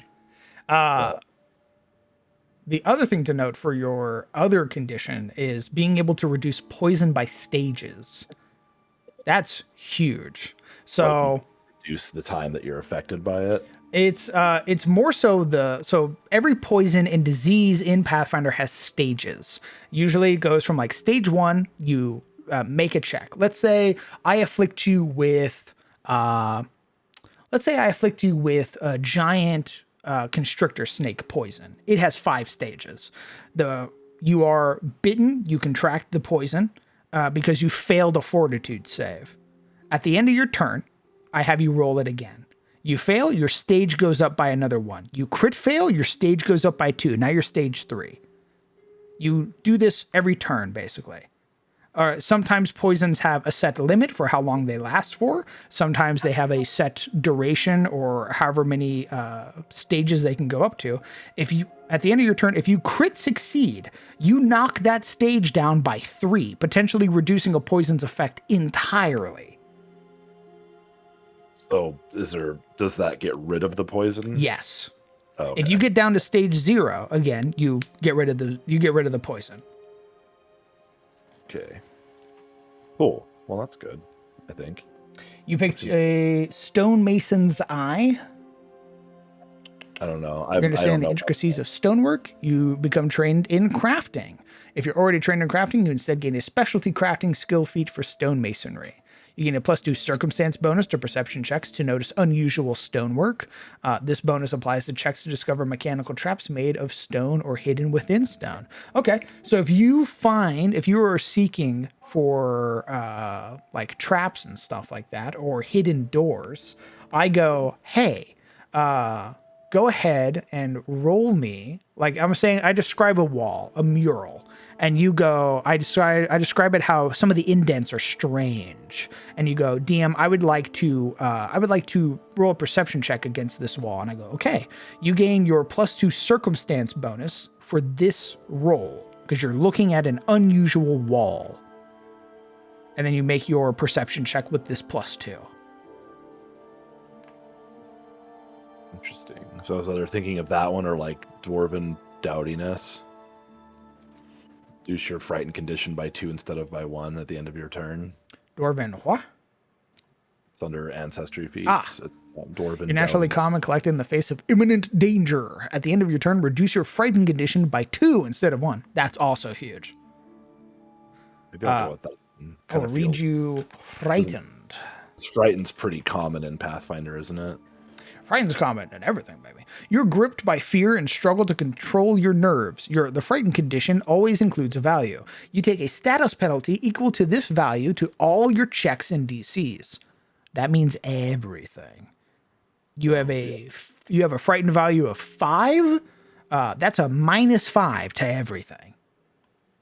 Dowdiness, then it feels a bit more thematic anyway. I was kind of confused by that one. Unless specified otherwise, at the end of each of your turns, the value of your frightened condition decreases by 1.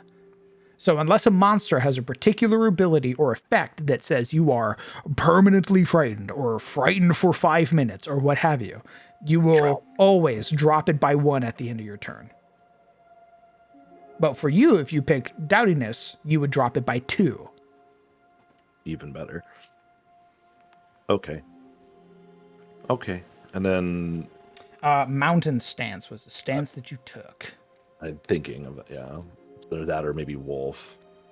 Mountain stance. You are unarmored and touching the ground. All right, you are never allowed to fly. You enter the stance of an implaceable mountain, a technique created by dwarven monks, allowing you to strike with the weight of an avalanche and block blows with your garments. The only strikes you can make are falling stone unarmed attacks. These deal 1d8 bludgeoning damage, are in the brawling group, and have the forceful, non-lethal, and unarmed traits. Or unarmed traits. While in Mountain Stance, you gain a +4 item bonus to AC and a +2 circumstance bonus to any defenses against reposition, shove, trip, and other forced movement effects. You have a dexterity modifier capped to your AC of +0, meaning you don't add your dexterity to your AC, and your speeds are all reduced by 5. The item bonus to AC from Mountain Stance is cumulative with armor potency runes on your explorer's clothing, mystic armor, and bands of force. So you sort of lose your natural dexterity, but instead gain an item bonus AC. While in that stance. Correct. But you do suffer you become immovable. You gain a +2 circumstance bonus. So I say the creature goes to trip you, and because you're in Mountain Stance, you get to roll your athletics with a +2. Okay. I wasn't sure to take that one or some other stance. Like, it was like Stoked Flame or Wolf was other options. Let's look at Wolf. You enter the stance of a wolf, low to the ground with your hands held like fangs. You make wolf jaw unarmed attacks. These deal 1d8 piercing damage, are in the brawling group, have the agile, backstabber, finesse, non-lethal, and unarmed traits. If you're flanking a target while in wolf stance, your wolf jaw unarmed attack gains the trip trait. Okay, that's a lot. Give me a second. Such a small paragraph. So agile, this is another thing to go over. Pathfinder, for all of the players here, is a 3-action system. You, on your turn, can multi-attack even at level 1. You would spend your first action to make an attack roll. Your second and third attacks, if you were to continue and spend all 3 actions, are subject to something called the multi-attack penalty. This is a cumulative penalty. So your first attack is free of charge. It is all of your attributes. Your second attack is a -5 to your total. Your third attack is a -10 to that total. So if you had a 15 to hit, your first attack is a 15. Your second attack would be a 10. Your third attack would be a 5. Does that make sense? Yeah, I know about that. With Agile, your weapons, instead, your penalty becomes a -4 and a -8 instead of a 5 and 10. So if you have a 16 plus to hit, your first attack is 16. Your second one is 12. Your third one is 8.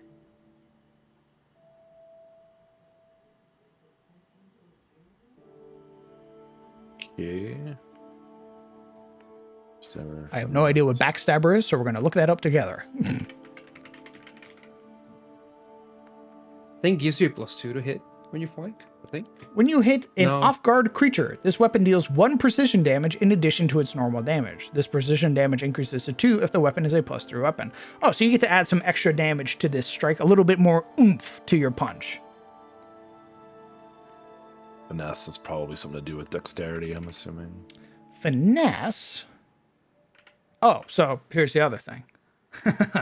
We're learning a whole bunch. So, unlike 5th edition, where dexterity is king, here you do not add your dexterity modifier to certain weapons or any weapon. Your damage roll is going to be strength. So no more are the days of dumping strength, unless you are certain archetypes or certain classes.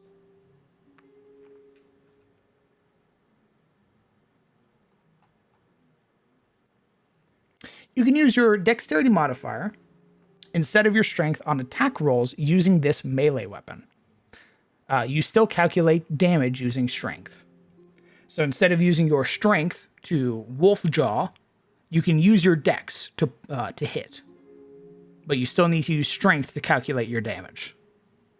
So it's more of a mad fucking dependent thing. Interesting.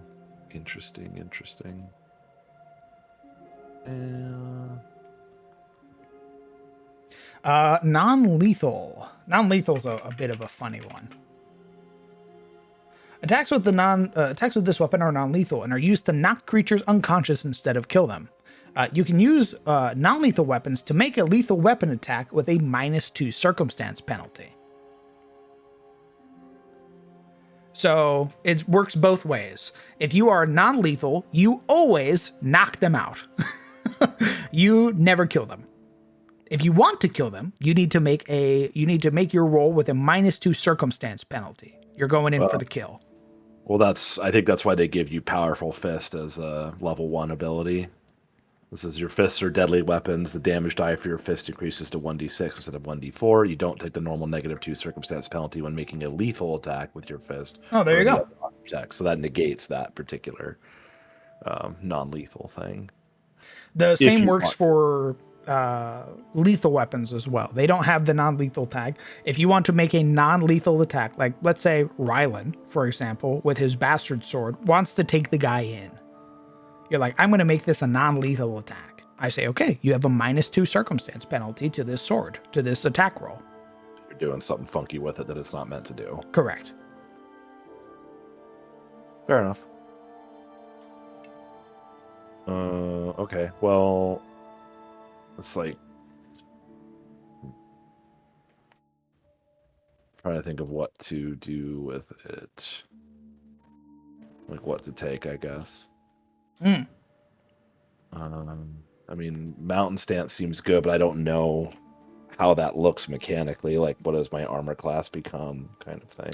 Well, I think if you take it, let's see, what can you even wear? I think he can wear clothes and his birthday suit. Correct. You are an unarmored wearing individual. So let's, if I were to buy a set of gear, let's go to the defense tab. Let's buy, actually, let's see, you already got that here.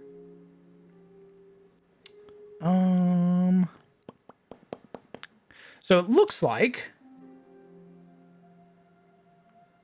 if I'm reading that right, your AC would go up while in Mountain Stance to a 19.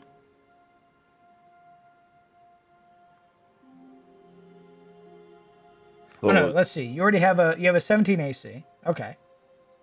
It says it's a +2 or +4 item bonus to AC. You have a dexterity modifier cap to your AC of +0, meaning you don't add your dexterity to your AC, and your speed's also reduced.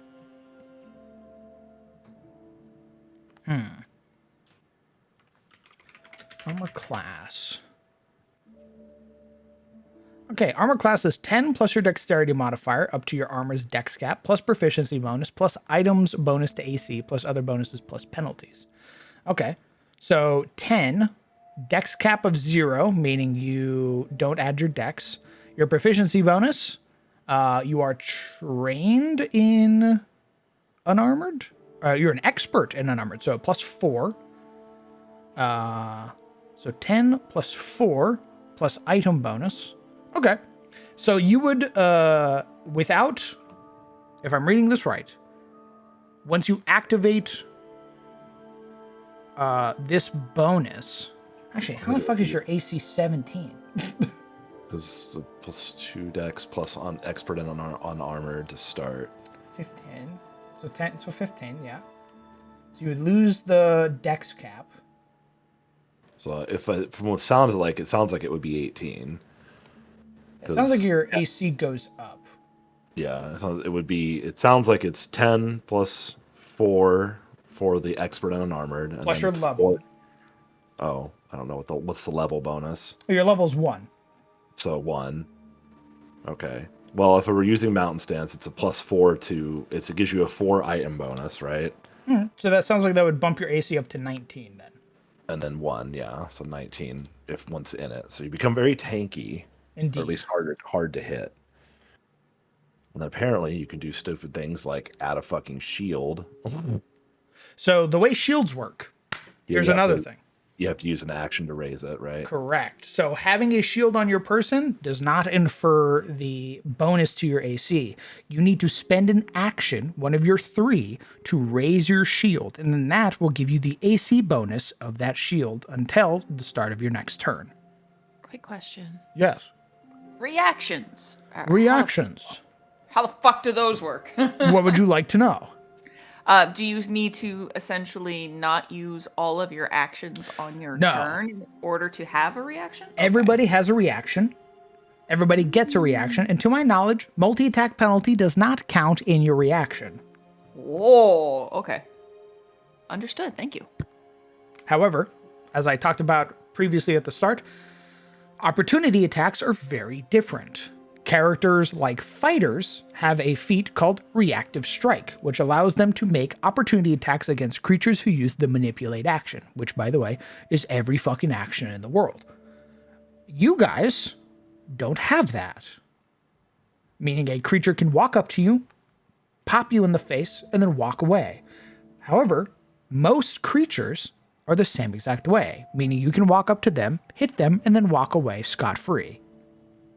Just be like, oh, kick him in the shins. Run. Correct. Huh.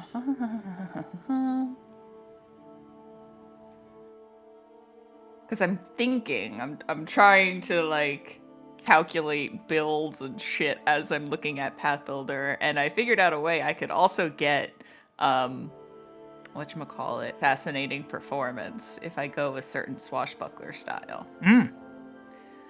And then, looking at that, I could potentially get Focused Fascination, in which I would just need a success rather than a critical success to fascinate a target in combat. Nice. I'd just be like, hey, look at me, look at me, look at me. And stab.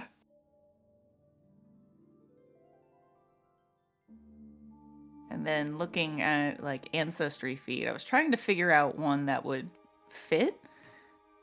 And like, I like Earned Glory, but I think that's kind of the point of this character is to actually earn that, so he hasn't done that yet. A cooperative nature is just a little demure for them. So I might go with Natural Ambition and get another feat in my class. Okay. But I could also go for Nimble Elf and get 5 movement speed. Because I was thinking for potentially, if I go for Natural Ambition and get another class feat, I was thinking of something for a little bit more survivability, and that is the Flashy Dodge feat. This is a class feat? Yes. Okay. It's a swashbuckler feat. The trigger is a creature you can see targets you with an attack. I have to be not encumbered, and it allows me a +2 circumstance bonus to AC against the triggering attack. And if the strike misses, I gain panache. Nice. That's pretty dope. So I was looking at that like, So items also work differently in Pathfinder. Items don't have sort of weights slapped onto them. They have things known as bulk. There is light bulk, like inconsequential bulk, and then there's large bulk. Your character is able to carry a number of bulk, I believe, up to your, like a calculation plus your strength mod. There are certain thresholds with your character where you become encumbered. There's encumbrance, and then I believe there's fully encumbered. And fully encumbered means you're not going anywhere. Another reason to not dump strength. Yeah, I was statting out my character, and I know from watching your stream, even with light armor, you were looking at it as like, oh, if I don't have +1 strength. Correct. Yeah. So that helped me rearrange my my stats a little bit. So there's something to be said where there are certain times where, depending on your bonus, your modifier, it might be worth it to use like lower armor because you gain more from it. Or it might be cheaper and you still gain the same bonus that you would. Like what I learned. I learned that because I had a +4 in my dex, which is the highest you can start with at level 1, that it was actually better for me to wear leather armor because it had a higher dex cap. Studded did not. And it cost more. And I would have gotten the same exact AC for basically 1 gold versus 3 gold. I don't know if leather, because I'm restricted to just light armor right now. Okay. I don't know if rearranging my strength so that I have just leather armor would help me. Because right now I'm building my character and I have a +3 index. Okay. What's your strength? And +1. Okay. I would recommend if you have a +3 in strength and a +3 in dex and a +1 in strength, I might look at studded just so that way you gain the full Well, bonus. I did that, and I'm wondering, should I just move things around? How much do you want to be able to carry? Because I also need to keep my charisma decently high as well. Okay. So that I don't fucking die. So I can actually get off those performance checks. The other thing to remember is that I don't know how swashbuckler works, but I know for rogue, for thief, you need to be a certain archetype to be able to do dex damage. So even as a rogue, you need strength for your damage. Oh, yeah, I don't think there's anything like that in the swashbuckler catalog. You Opens it up. Nope. You might consider keeping the +1 then.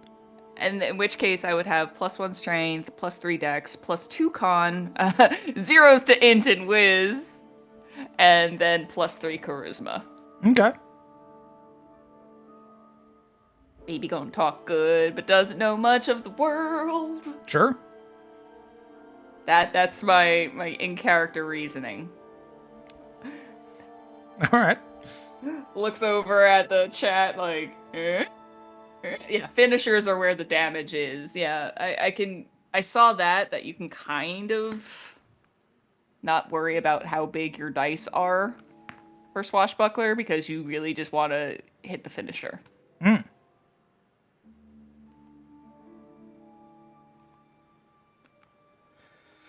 Momo, how we doing? Oh, we're gonna do okay. Do you have any questions? I have chosen kobold, Okay. cultist, Cultist. Okay. and fighter. Kobold, cultist, fighter. Okay. Let's read cultist.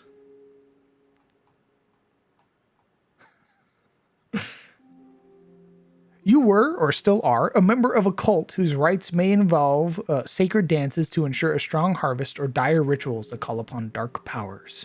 You might have taken up adventuring to further your cult's aims, to initiate yourself into the world's grander mysteries, or to flee unsavory practices or strictures. Choose 2 attribute bonus boosts. One must be to intelligence or charisma, and one is a free attribute boost. You're trained in the occultism skill and the lore skill related to your deity or cult. You gain the Schooled in Secrets skill feat.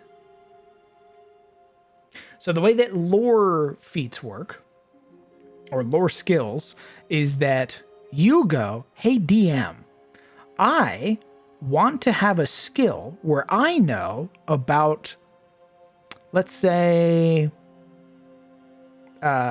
esotericism or secrets. Not secrets. God, what's the best way to put it?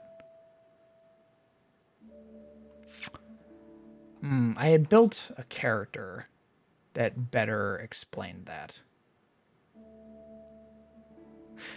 So like I want dragon lore. Like that's what my character is all about. They're all about dragons. So I have a skill called Lore Dragons. And whenever something comes up related to dragons, I get to make a roll instead of using stuff like occultism or arcana or nature or whatever. I get to use my specially made lore, which has like a lower DC that I need to beat to recall knowledge. So you would do the same thing for your cult. You have lore cult. You could potentially make another one for something specific or somewhat vague.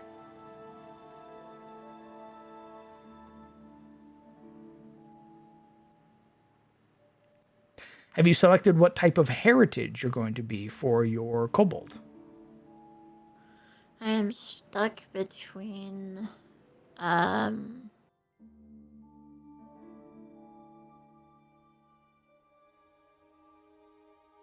the cave climber kobold or the dragon scaled kobold.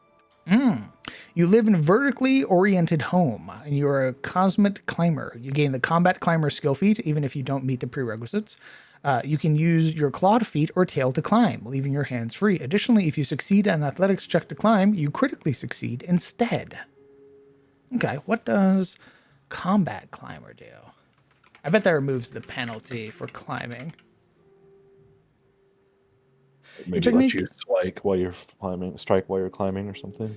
Your technique allows you to fight as you climb. You're not off guard while climbing and can climb with a hand occupied. You must use another hand. You must still use another hand in both legs to climb. So for you, it looks like you can keep your hands free, but you have to use your tail.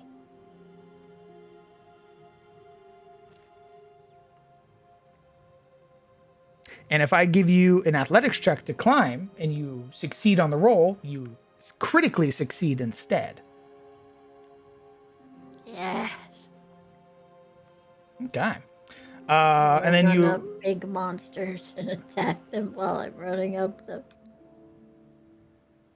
Thanks to your Warren's association with dragons, your scales are sturdier than other kobolds. You gain 10 hit points from your ancestry instead of 6. Very chunky. And you gain a +1 circumstance bonus to save against dragon's breath, effects with the sleep trait, and effects that would make you paralyzed. Okay. So 10 hit points is huge to start. That's basically making you a very chunky tank. As well, the +1 circumstance bonus to saving throws against sleep traits, paralyzed, and dragon breath means anytime I say, hey, roll me a reflex save for this breathed weapon, you get to add a +1 bonus to that roll because you're a kobold. Or you are a dragon scaled kobold. Yeah, so I'm distracted between the two. There's a lot of choice paralysis in Pathfinder. But luckily, it seems like a lot of the options are also good options, so even if you pick one, you're probably not screwing yourself, to be honest. Correct. It's not like first edition.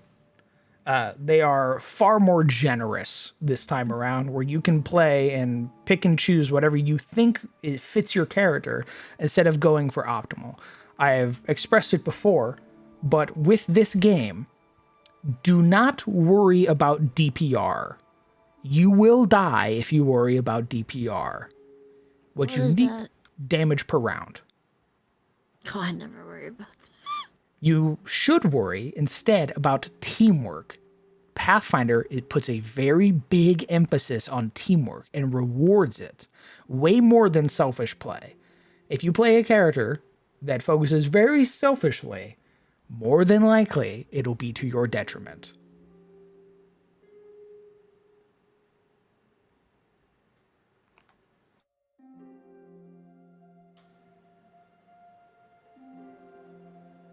Yeah, whatever. Anyway, 3 attacks per turn. I will say, just because of where Cave Climber comes from, it is not one of the beginner books, so I would ask that you maybe refrain from picking that one. Unless you are hell-bent on it. Well, it's in common. Oh, okay. So you'll notice when you click on the feat, they'll say like PC2, it'll say PC 1. Oh, okay. Cave Climber comes from a book. I have no idea what that one is. I mean, I was leaning more towards Dragon's Guild anyway, because I think it fits better with my background. 10 hit points is, I cannot state it enough. 10 hit points is huge. Fucking chunky. You I have think only like more- orcs get that. Yeah, I assure you. Dude, orcs and dwarves are the only ancestries that start with 10 hit points. I'm just big skilled. Dude, she's gonna I'm have not the gonna whole say it. bakery, dude. Thank I know you. she will. There I know you she go. will. I know she will, dude. Oh, you said it because I couldn't. Dude, doorways are gonna be difficult terrain for her. Like, I am calling it right now. What did you pick for your ancestry feat for your kobold?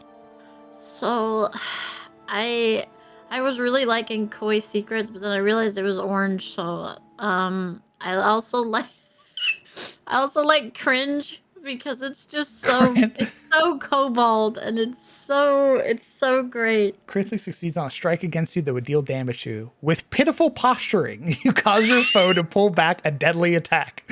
The attacking creature takes a circumstance penalty to the damage of the triggering strike equal to your level +2. This penalty applies after doubling the damage for a critical hit. This creature is then immune to your cringe.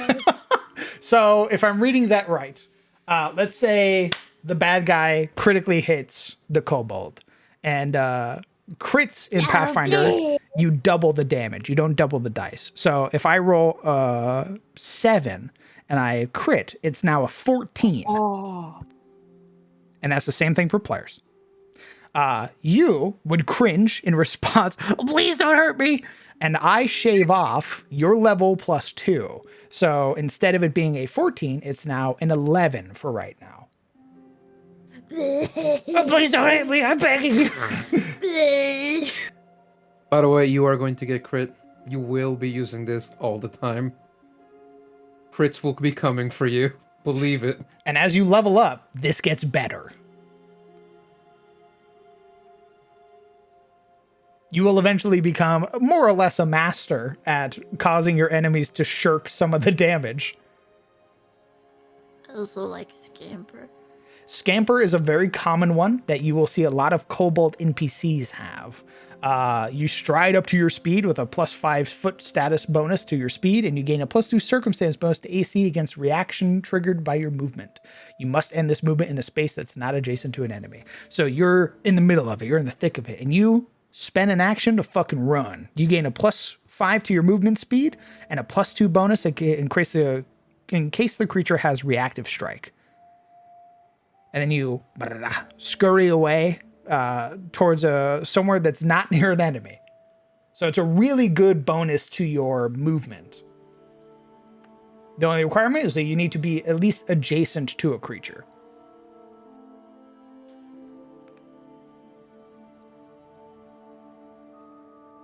Both are very good. One is a reaction, meaning you get to do it once per turn. Scamper is in action, meaning you could potentially do it twice per turn by scampering, striding to another creature, and then scampering again for some reason. But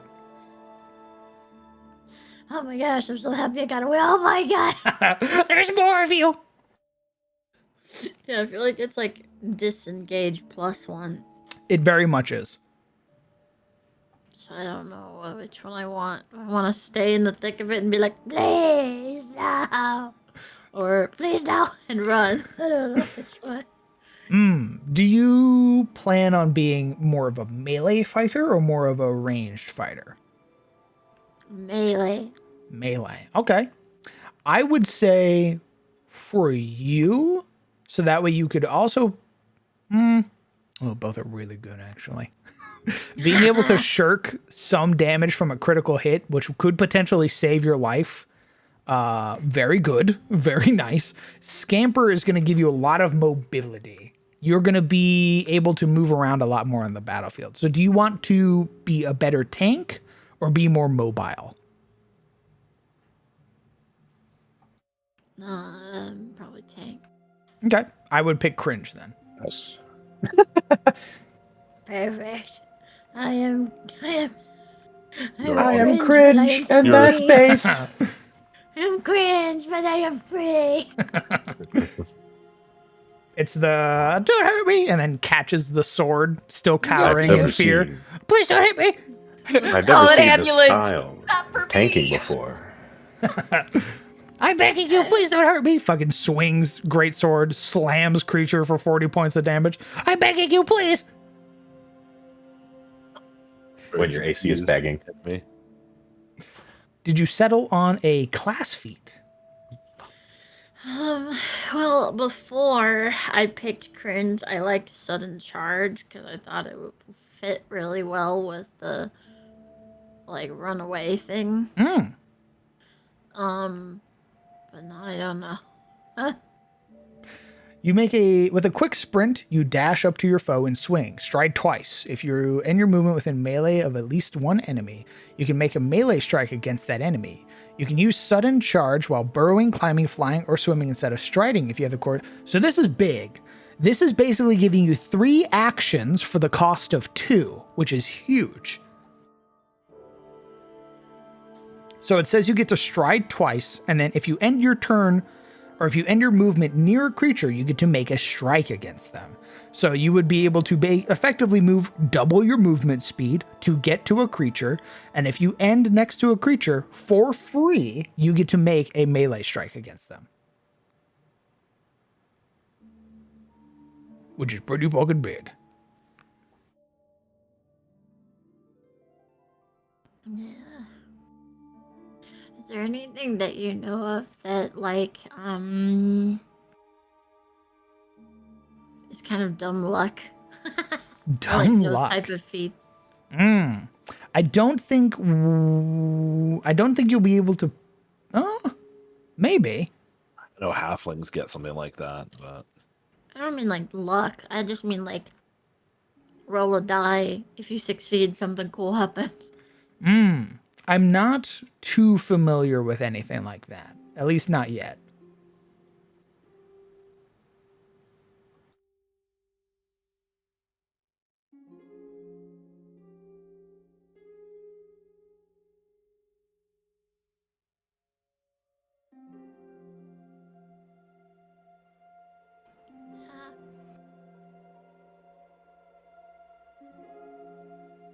Cause I like sudden charge. I think it's neat. It's very neat. Plus, it's kind of like unhinged, low intelligence. Run into melee. Yeah. There goes my hero. And then the monster fucking slow turns, concrete scraping sound as it turns to look at the kobold. Please, I'm begging you. Bruh, she They rushes turn into around again. I battle. poke their ankle. They turn around. Nothing. It wasn't me. She fucking rushes into the middle of battle and then just hits her knees and starts crying. I'm begging you. I'm begging you, please. For the love of God. Everyone else she leads the charge. Everyone else behind her with knives out. She immediately hits the deck. Everyone's like, what? That's a great visual. And I think it works because the cringe feat can only be used on one like creature every 24 hours. Like, so if I use it on one and then I run away and use it on another one, that works a lot better than trying to fight the one creature I used it on repeatedly. I agree. Lovely. I'm begging you. Fun. So I will let you know that to use cringe, just as like another little caveat for your potential build, the creature needs to critically succeed against you. So it needs to roll 10 above your AC.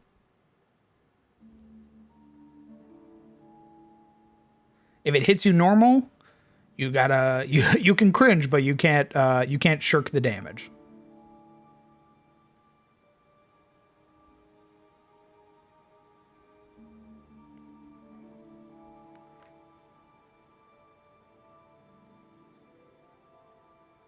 You get dark vision as a kobold. You get reactive strike, which is what I was talking about. Reactive strike is anytime a creature uses a manipulate action, a move action, does literally anything around you, you can spend your reaction to slam them with your weapon. And that means if a creature is in melee with you and they shift to still be in melee with you, they stride or step or whatever, they just move over one more square, you can hit them with a reactive strike.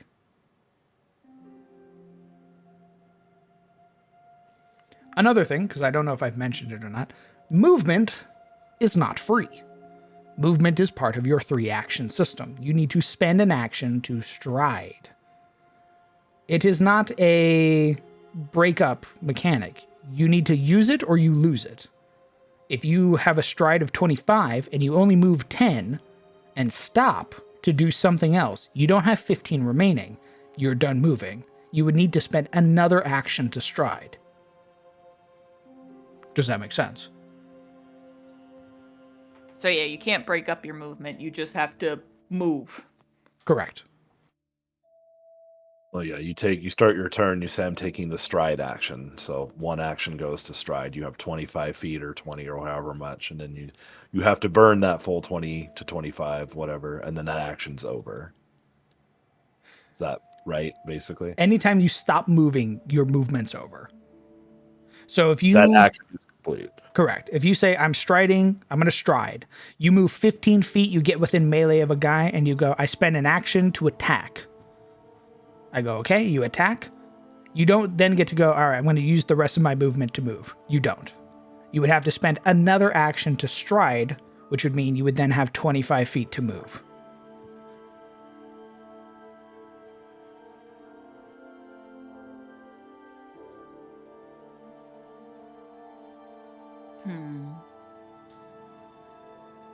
I'm just looking at my stats like, how do I arrange these? What are you caught up on? Again, do I just go swinging out the gate with +4 in dex? Or do I even it out a little bit and have like +1 strength, +3 dex, +2 con, 0s to big brainism, and then +3 to charisma? Or do I do like a 4, a 3, and then 2 1s peppered somewhere? I mean, both are good. Yeah, that's what I'm like, because I can't change that until level 5. Correct. And it's not that you change it, you just get some more bonuses. Well, yeah, change, more bonuses, and blah, blah, blah, blah. So ability score increases don't happen as frequently as 5. No. 5, 10, 15, 20. Unless there's Yep. some weird feat that you take or whatever, right? Nope. Not to Nope. my knowledge. I don't think there's any feat that gives you a ability score bonus. There are items that give you big bonuses. Right. That makes sense, I suppose. Yeah, I mean, you get 4 points to spend each time, but if you want to raise anything above, or 2 or above 5, you have to spend 2 of those.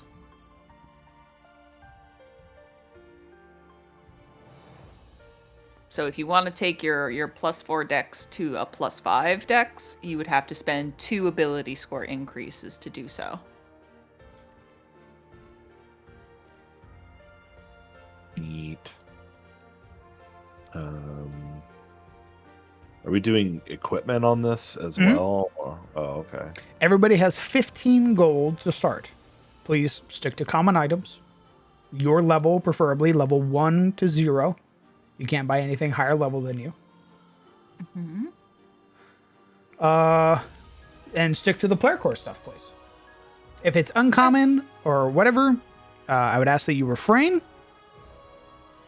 Just for now. Probably wouldn't be able to afford it anyway, to be honest. That stuff's really expensive. Well, uncommon and rare, don't look at it as like it's something super dope or cool. It's usually like an availability thing. It might not be within the region you're in. It might not be available in the province or made by the people you're around, stuff like that. It has to be specially made or something. Correct. All right, I am going to take a pace. So talk amongst yourselves, do whatever you're going to do, keep building your characters, and I'll come back. Okay. Keep bullying my character. Okay. Bullying I your guess character. What's your character looking like stat-wise? my character stats sit at a. I have a +2 to strength, Oh. a +3 to dex, Mhm. a -1 to con, Oh, sorry, a Elf. +1 to int, correct, a +3 to wisdom, and a +1 to charisma. Okay. So guess where I will die? The minute we roll fortitude saves, I'm fucked. I'm like that with Will as well. Thumbs up. Uh-oh. Cyric, what? With Will, what? Yeah, Correct. yeah. I have expert in reflex and fortitude, but I have trained in will, so I have +4 only. What's your stat line looking like? I have 4 strength. Good lord. Yeah, I'm going to carry shit. 2 dexterity, 2 constitution, 0 intelligence, 1 wisdom, 0 charisma. I'm your Okay. ranger, basically. Mm. I'm your guy. I'm your fucking guy. By the way, my bear can also carry things, and he has a +3, I believe. As a Which- youngling, once he Oh. grows, he gets like a +5. I was gonna say you are somehow stronger than a bear. For now, but now. when I get to level 5, he It's gets like a to little level cub. up with me. So Mm. he gets 5 strength, I will get 5 as well, and that's when we catch up. I believe we can give him some barding and bags, so he can carry stuff. Yeah, you get 4 ASIs at level 5. It's nuts. Yeah. It's just if you're gonna bring that 4 to a 5, drop 2. Yeah, no, I will absolutely drop 2. Let me. Well, I don't even know where I'm making it level 5. Everyone matters, like lore says. I still remember that British accent in my head telling me. Yeah, I'm very excited about the bear. I want to see what it does. I was reading about it, and apparently the bear hits things that you hit as like a reaction.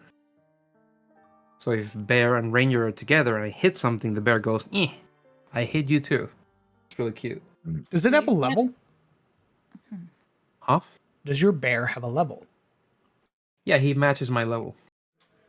He matches your level. Yeah, he's level 1 with me, and then he becomes level 2, and then he becomes level 3. What's his hit Oh. points?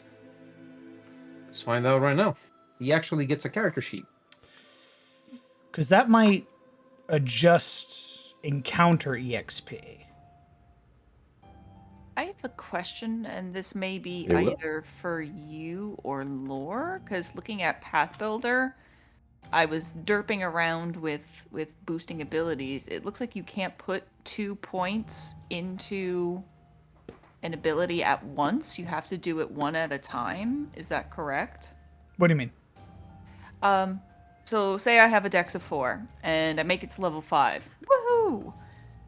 Looking at Path Builder, it only lets me check the box for dexterity once and says, like, basically you need 1 more to increase this. So will I not be able to increase my dex to +5 until level 10? Is that how that works? Oh, ASIs always have to go into different attributes. Okay, so you can't double up. Sick. Oh, there you go. He has 8 hit points at level 1. 8 hit points. Oh, it doesn't contribute to encounter balance. Okay, never mind then. I thought you were making it very, very much more harder for your friends by adding the bear. That is not the case, though.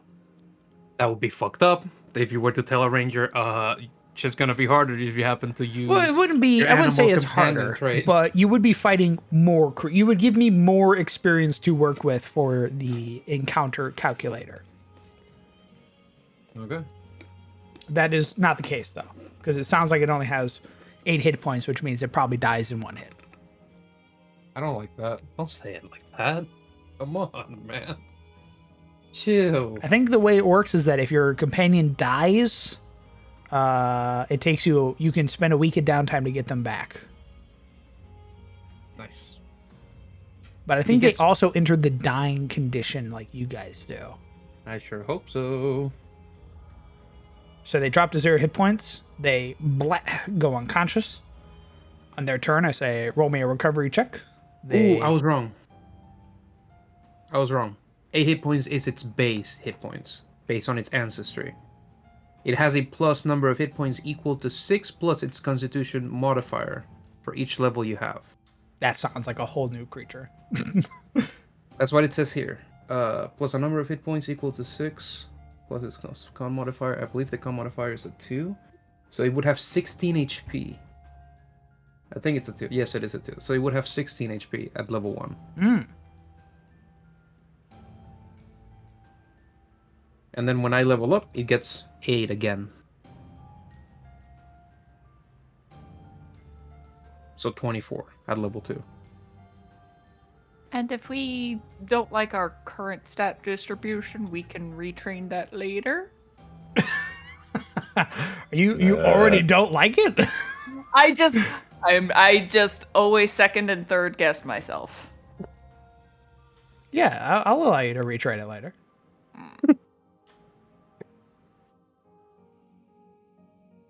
It'll probably be after the beginner box, though, so you'll be stuck with it for the dungeon. Yeah, again, I'm just hemming and hawing over the +3 versus +4. And having 20 hit points versus 19 hit points. I honestly believe that the +3 and spreading out the rest of your stuff would be better. Okay. I will take the DM's advice. If you're more diverse now, then you're less pigeonholed later. Fair enough. And you'll get crazy ASIs later down the line, too, so...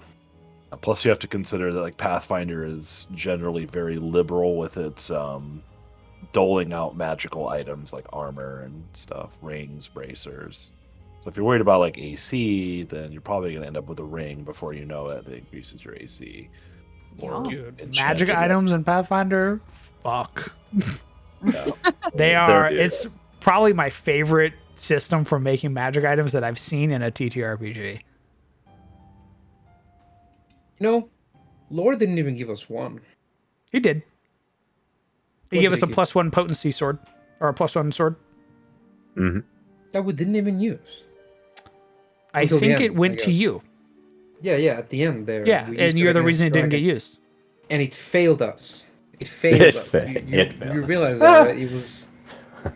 It was just this shitty gift wrapped in doo-doo, gave us a false sense of confidence, and then he killed us. So You're absurd. you're not going to be like that, right? You're You going shouldn't to be even better have a than Lore, potency. right? You shouldn't even have a potency rune weapon until level 2 anyway. He was very generous and gave you a magic item before you were supposed to get one. Shithead. You mean before we were supposed to die? We To got it alleviate the before we fact- even got to the second floor of the dungeon. Literally our third encounter in. Because he knew that we were going to perish. You're at his psychotic. hand, You're psychotic. cushioning the I'm not giving you. blow. You know what? I'm giving all the magic items to the Leshy plant. Nice. Let's I'm friends go. with that Leshy plant. I figured It out hates it's. I got its abilities down too. He hates you. Nice. Roll Yeah, 1d1. probably. Oh, you rolled 1. Either roll. It's gonna give me an extra cantrip, and it's gonna have manual dexterity, so it can use its. It's basically got hands. And this is Why the the fuck are you giving you actual hands, you sick fuck? because this is the actual image I'm using. This is Jesus. it. Look at this guy. He's a little octopus. What the fuck? Yeah, he's a little guy. He's gonna get in bottles and stuff. I Oh, that love is so them cute. all, my guy. That is so Yeah. cute. It's fucking adorable. So I was talking to Lore behind everyone's backs. You're welcome. Nice. I see. I see. About what Valet does, which is a fun little feature. We're basically Asshole. We're supposed to learn together. well, you were talking. So like, what do you want? You were chatting about kobolds, and you were chatting about companions. So you know, it's a little thing. Okay, go on. Well, I'm talking about it. Do you know what Valet does, Crown? Yeah. What? I have no idea. I see. So I didn't waste your time, right? Until now. And you made a You big can deal out command of it. your familiar to deliver your items more efficiently. Your familiar doesn't use its 2 actions immediately upon your command. Instead, up to twice before the end of your turn, you can have your familiar interact to retrieve an item of light or negligible bulk you are wearing and place it into your hand or to one of your free hands. This familiar can't use this ability to retrieve stowed items. If the familiar has a different number of actions, it can retrieve one item for each action it has when commanded this way. Yes. So you have this little guy. He sits on your shoulder. You say, "Give me that health potion." He goes, blah, blah, blah, and then grabs the health potion, puts it in your free hand. Yeah. You use it. He does it again. Blah blah blah. You can do it up to twice. So, and it's not an action. So you command it using an action. It gets 2 actions. It, without having to use its actions, can give you a thing in your offhand. Nice. You use an action to use the item. You can guess- say, all right, now give me that thing. And it puts another thing in your hand, and you can use that item. Nice. Yeah, it gives it like 2 little free actions. Blah, Yeah, blah, blah, blah. very useful. Very tempted to get. But it seems more like something that a marshal or like a rogue or someone who's very item heavy wants. Well, I don't know. a healer might want it. A healer, true. A healer with the scrolls of healing and potions and stuff would probably want them to be able to like, hey, give me that scroll, and then be able to pull it out while saving your action to read the scroll and stuff. So the issue with that, right, is that I have to use an action to command it, right? So I got to use an action to get a thing. Uh-huh. Scrolls take 2 actions. Do they take 2 actions to use? I think most scrolls take 2 actions because it's like this equivalent of a spell. Oh, With yeah. the exception of Two to cast a spell. Well, by commanding it and making it put the thing in your hand, you have 2 actions to use the scroll right away. So in a sense, you're beating the action economy, being able to do it all in one turn by having that little guy. So this is what I could see it doing. So Okay. I could see your character, for some reason, having your hands full. Let's say you have a shillelagh or something. On your turn, you drop your shillelagh. You spend an action. The dropping it doesn't spend anything. You spend an action to command your guy. He gives you the scroll. You spend 2 actions, spend the scroll. If you had stowed your shillelagh, that'd have been an action. Okay. If you had grabbed the scroll, that'd have been an action. You'd be left with 1 action to do literally nothing. To be fair, he could have dropped it, grabbed the scroll by himself, and still used it. That's what I'm saying. Yeah. No, like at the end of the day, it's the same. Because if he throws it, he still has 3 actions, so he can whip out the scroll and then use it. Right? Correct. So ultimately, the result is the same. I think it's only worthwhile if you're using things that require 1 action, like potions or grenades or things like that. Correct. If you are a rogue or like a fighter that's like throwing axes and you have like a little monkey that gives you your axes as you throw them, it's very good. It would be, but I think it had a certain prerequisite for weight. It does. It does have a bulk weight, and it also says only items that you're wearing, which is interesting. So I don't know if you need like a belt to like put potions on before you can do that. So you do need like pouches and belts and stuff like that. Yeah. So I just have a backpack right now. Lore describes it as command, pass scroll, cast spell, pass you the next scroll, end turn. Oh, okay. You can basically like queue up like items in your hand. Also, by stowing stuff away, you get more weight. It's like a better for weight distribution. So you want to wear as little as possible and stow it in your pack. And I will say, Nerd is correct. Right now, this game has something called persistent damage. You will recognize persistent damage because it's literally damage over time from my game. It has the caveat that you get to save against it at the end of your turn. I see. That will be one thing I am homebrewing in the future.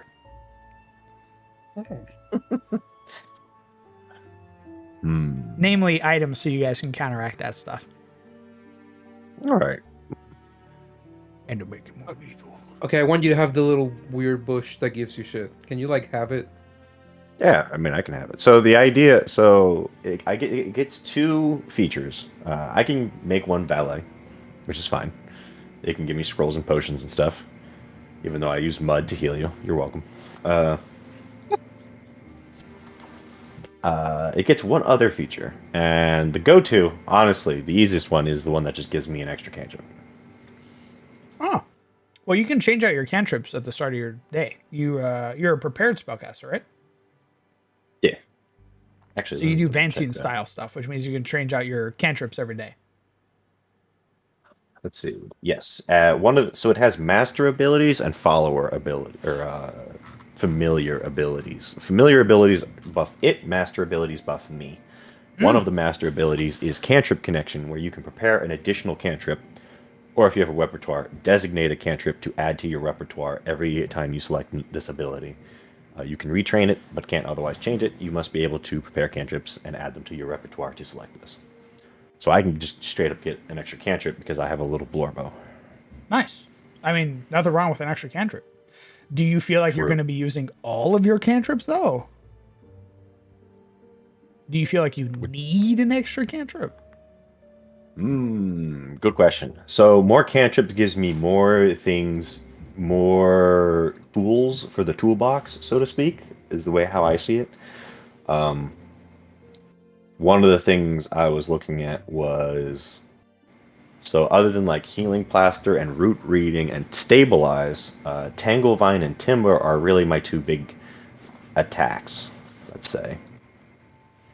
And I'm basically trying to find all the different cantrips that I can use to either roll different saves or have different like ranges. I'm trying to avoid the ones that do AC damage because I feel like we're gonna have a lot of dudes already that's targeting AC. I mean, I everything. look at all the targets marshals. AC. I look at all the marshals. So I'm looking for like reflex and fortitude saves. Wait, no runic weapon? I lean into the camera, big puppy eyes. Well, that's an actual leveled spell. I don't have that, unfortunately. No. No, my son. Best I spell have in the fucking summon box. fungus and or plant. How are these fucking and heal. shrooms gonna save us? Well, the plant will flank for you, asshole. Nice. Piece of shit. I brought a bear for that, but whatever. I'll take the fucking fungi. All you right. can't take runic weapon. I The can. primal. Oh, Oh, I see how it is. Okay. But I only get 2 Yeah. spells, and I have a wide repertoire. Understood. Maybe I want to keep it thematic. Nice, all right? nice. Maybe I want to keep it fucking I thematic. approve. I approve.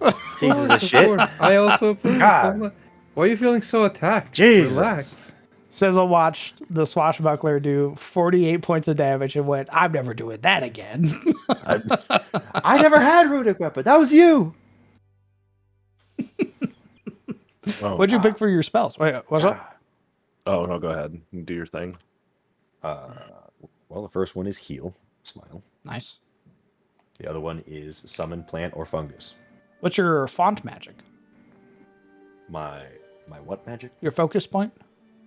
Oh, that would be cornucopia. It's basically Goodberry. Nice. How many times do you cast it? However many times. It's 1 focus point. to cast. Interesting. Okay. So you can meditate and get them back, right? Yeah, you would spend 10 minutes after combat regaining your focus point. Nice. Right.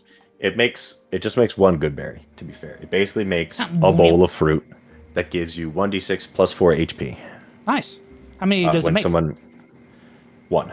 Oh, Yeah. does that get heightened at all? Yes. And it adds heightened plus 1. It produces an additional piece of fruit. Oh, nice. Okay. So Two second good level, you'll be able to make 2 berries. That's right. Is it second level or is it third level? I think it's third level. Is when it gets heightened. Probably third. It says heightened plus 1. I'm assuming that means every time. Yeah, because I think your focus spells are always your highest rank. And I think the next time you get another rank is level 3, and that's when all your spells become rank 2. Yep. Or you can So- access rank 2 spells. I'll make 2 berries. Nice. Well, that's 2 people. You're doubling the Big brain. healing. Big brain. What's up, my monk friend? It keeps referencing things like fist wraps and stuff like that. Is that something that you get, or is that like a later thing? Fist rat. I think that's something you can buy, brother. Oh no, it's saying like fist wraps of power or whatever. I'm just like, that sounds like a magic item. Fist straps of power. The fuck are you talking about? Yeah, that's what I'm saying. I don't know. What are you looking at? Well, it's like certain abilities reference it a lot, like the unarmed attacks and things like that. It's like it seems to be some kind of monk feature item. Huh. Go to weapons. Search. I Um, thought I checked. I didn't see anything under fists. Yeah, flintlock. Wow, it's just a fist. fist wraps, huh?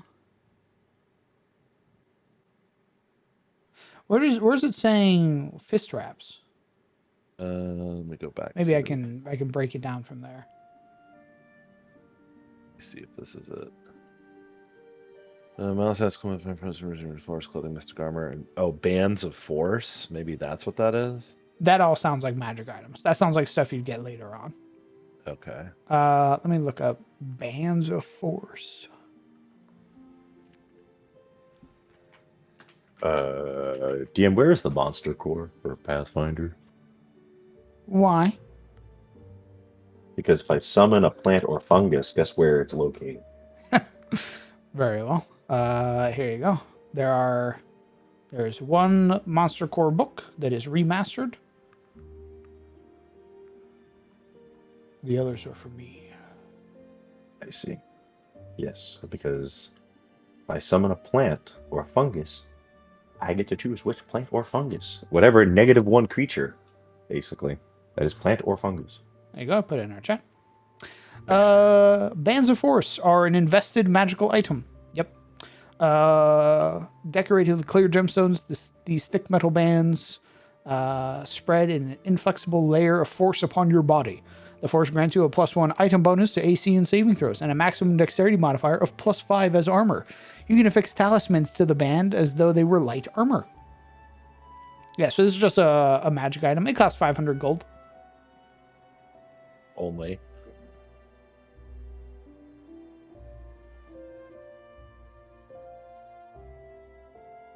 It is a level 8 item, so you wouldn't be able to get it till you're level 8 anyway. Or unless I give it to you sooner. Smile.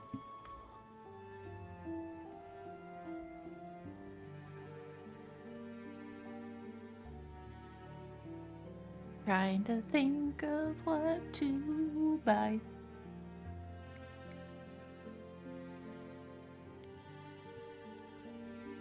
Indeed. I've got like 3 things. I bought the adventurer's kit because, Smart. yep. I got studded leather and I got a rapier. Okay. I've got gold left over though. I'm thinking, should I get an actual buckler? Ha ha ha ha ha. Should I get a mangouche? Have you seen the dueling cloak? I have seen the dueling cape. It's so cute, isn't it? It is a cute little cape. And it's Do it. only 5 silver. Do it. Quit playing around. I would recommend looking at consumables as well. Understood. There are low-level potions and other items that are available for you to purchase, like healing elixirs. The DM says, looking. But yeah, I did see the dueling cape, and I thought that was such a cute little fucking item. Holy Yep. shit. Yep, +1 AC, and you get to look fucking cool as hell. Yep. Yeah. You can use a interact action, wrap it around your arm, and while the cape is using that hand, you can't hold anything else in there, but while you do, you get a +1 circumstance bonus to AC and deception checks to fate until the start of your next turn. Having hands free is a big thing in Pathfinder. Yeah. I noticed that, though. Correct. You want to be able to do stuff So you run up to the door and both your hands are full. You either need to drop the please. weapon or stow the weapon to then spend another action to open the door. You want to have a hand free unless you're going for like a sword and board and stuff. Yeah, unless we're going like this is just a slog fight, Mhm. in which case it's like, yeah, I would probably be better off with like a buckler or the other weapon. Mhm. Where it's like, hello, I'm just going to attack now. This is what's going to happen. Having a compass is also pretty good. leave Having that to the clothes is also pretty good. Oh, I see. This is the DM winking at us. Can't go wrong with a climbing kit.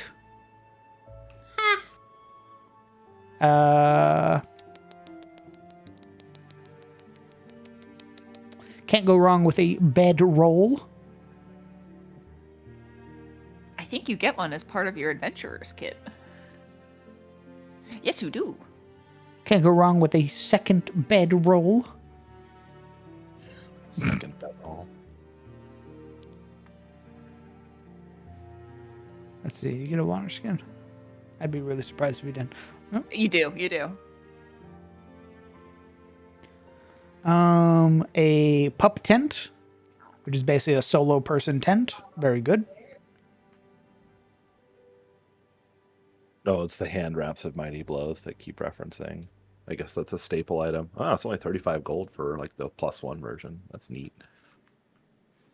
Not that I can get that now, but at least it's not like prohibitively expensive. It's just a little bit more than plate armor. What? Oh, 35? Yep. Plate armor in Pathfinder is 30 gold. Yeah, it seems more reasonable. Unless like money is more scarce or something. Nope. It's something they expect you to get pretty early on. Based. I would think our bounty hunter friends Hello. probably have manacles. No, I have rope. Oh, okay. This guy fucking stinks. Okay. I mean, I can buy manacles right now. Don't buy it now, because we peer pressured you into it. Don't do that. No, I will. That'd be I strange. will. I will. Oh, that's 1 gold? Jesus. All right. Let's see. Fuck me. Manacles. What Oh are my you god. looking at? Good manacles is 250 gold pieces. Yeah, get the simple ones. Jesus. Holy shit.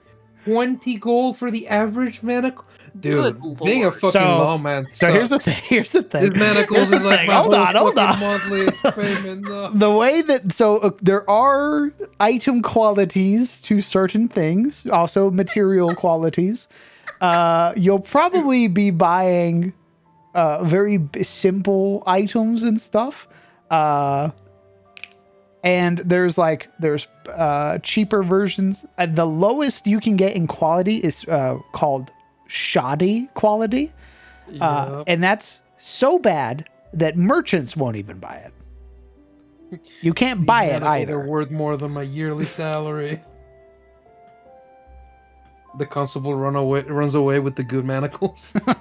Oh my god. Elixir of life is 3 fucking gold. Correct. A health potion is 4. Okay, I am shaving 3 gold pieces for myself and buying the simple manacles, which cost 3 gold pieces. Another good potion to get is the... Where's it at? Emergency escape. Emergency escape. That one is very good. I have that one. I'm Everybody gonna should to have my that wife one. again. What does it mean when it says bulk L? It means it is light bulk. Okay. I'm pretty sure it's 10 light bulk make 1 regular bulk. Oh, I see. Okay. That's why I currently have total bulk of 2. Correct. And I think I become encumbered either at or after 6. It is 5 plus your strength. Okay, so 5 plus 1. So at that's 6, at- you become encumbered. Okay, so I have to keep mine under 5. All right. Correct. Sick. No, I think you can get to 5.9 and shit like that. I see. Okay.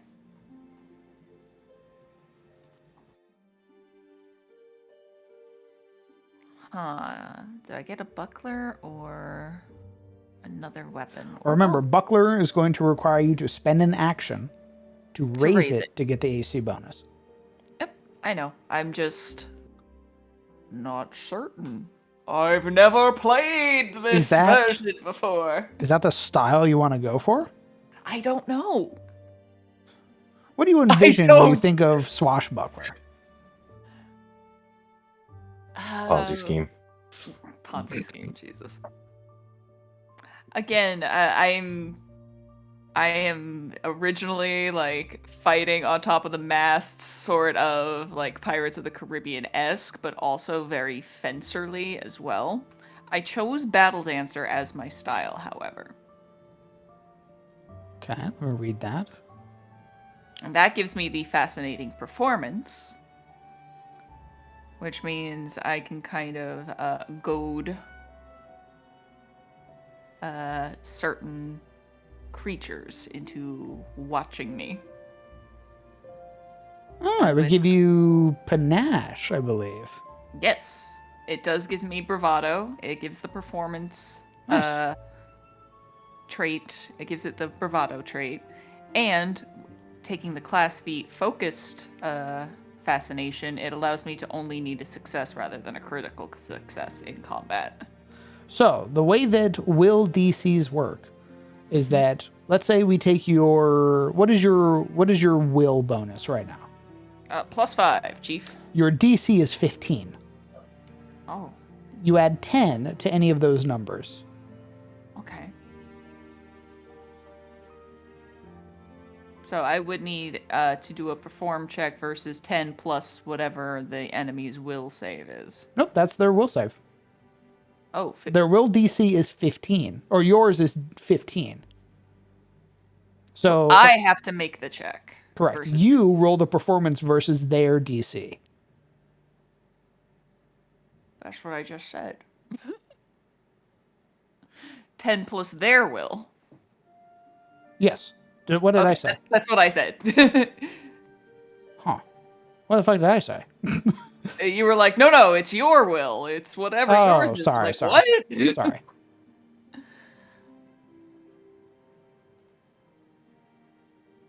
I can't remember if that's a... I don't think you blind roll that one to me. I don't think I do. Because I think I would know if I got panache from that. There are certain things that you will blind roll to me, like recall knowledge.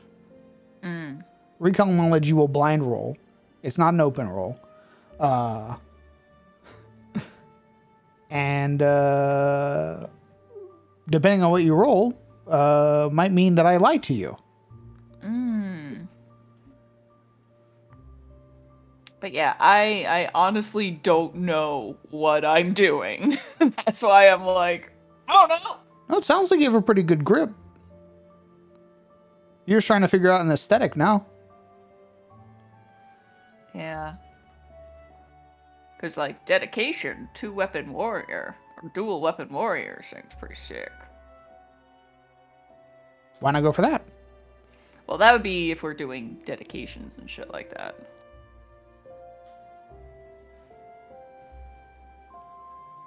That's probably something for later. I mean, you wouldn't be able to take dedication stuff to level 2 anyway. Yeah. I didn't know if that was free, not free, etc. We are not doing free archetypes or anything like that, mostly because it's your guys' first games, and it already sounds like you have choice paralysis, so I don't want to put more choice on top of your paralysis. Miscellaneous. Adventuring. Where's clothes? I need clothes. Oh, I can't afford that.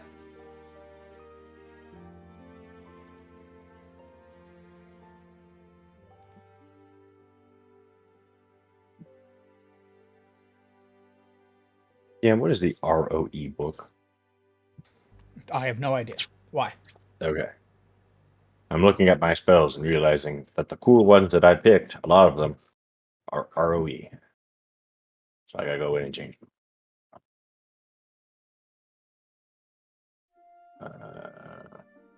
So I'll change that to that. Oh, it's the Rage of Elements book. Oh.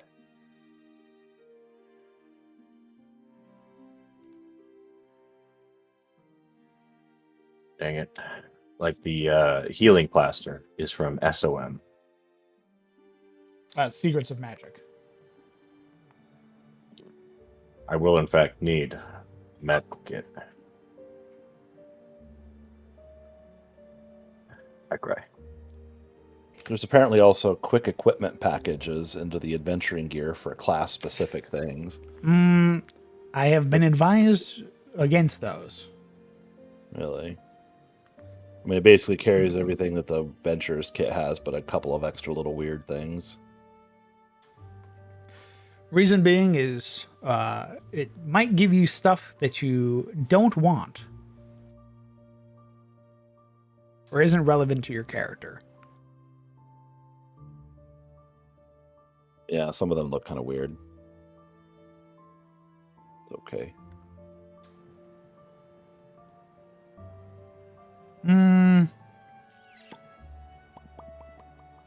Has anybody else picked spells not from player core? Looking at the ranger, I don't know if you cast spells or not. No, I don't have. I believe I don't at level 1. I think I clicked my initiate warden thing at level 2, so I don't yet have spells. All of the spells you picked were from a different books? No, I'm just going through and, well, double checking. Let me look. That's PC 1. So of the 5 cantrips, I think 3 of them were not PC. So like Rude Reading is not PC 1.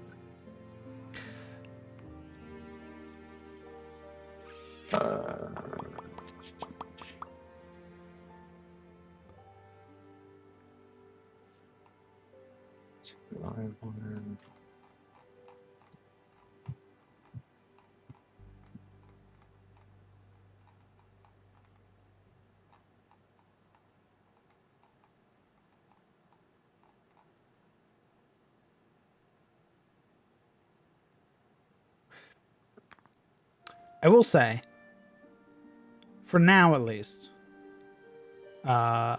just keep your ancestries and your classes in the player core. If you have a spell, spells should be fine. They shouldn't be too weird.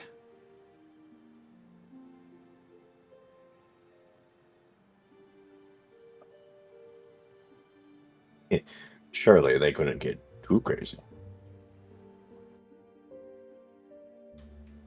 Do we have any questions or concerns or anything like that? How are we feeling?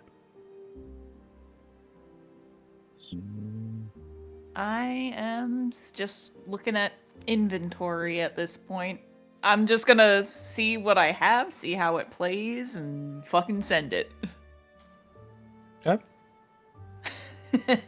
That's probably the best way to go about it, frankly. It's like, you know what? If it sucks, I can rebuild the character later. Momo, how we feeling? I'm just picking all of my skills and finalizing those, and then I'll shop for random shit that might go bald owns. Okay. A mirror is 1 fucking gold? Jesus. Yeah, man, glass is expensive. Yes, sure, fine. Glass vials in 5th edition are a gold each. Ugh. They don't even have anything in them. A fucking health potion's 50 gold for some I Kool-Aid. know, I know.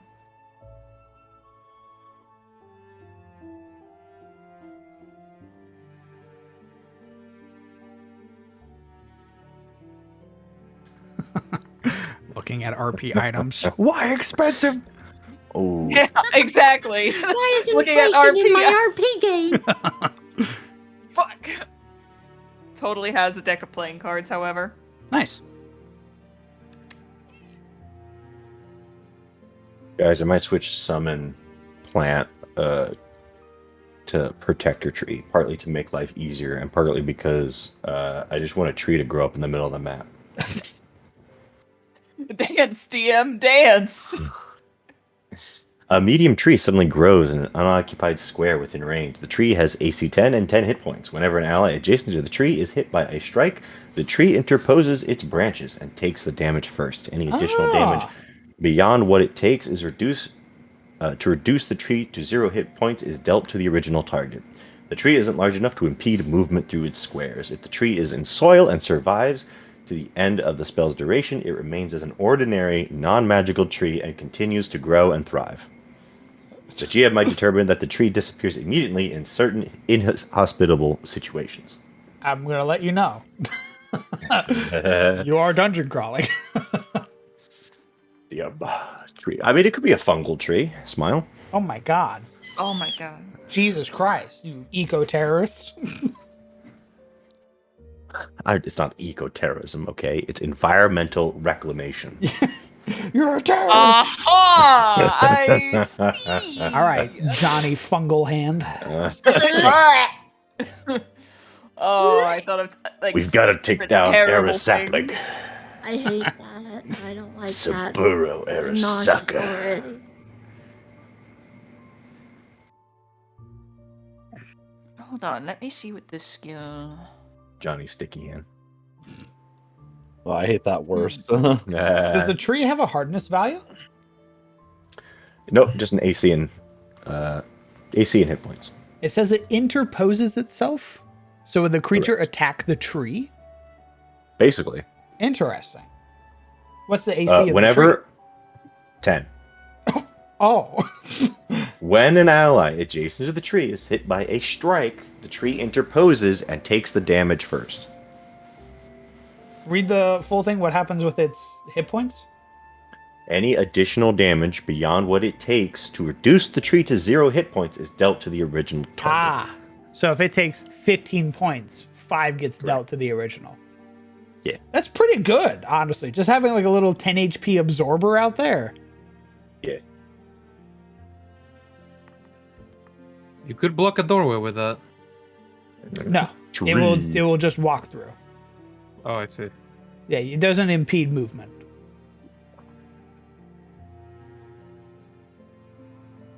However, should combat end and it survive, it will just become a tree, which will now block your movement.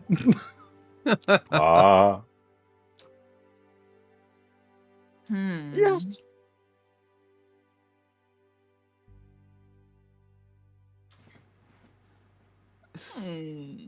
Mr. Monk. Again. Oh. Oh, no, continue. I'm just lamenting that shopping is always a choice.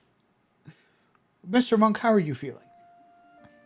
I mean, other than just shopping, I was gonna see like, I mean, I guess we all don't have a lot of experience with that stuff, but if you look, is everything look like stat-wise good, beat-wise good, that kind of thing? Once you are finished shopping, you can export this character, and it should generate a code for you. Then I can upload that code to Foundry, and then I can take a look at your character.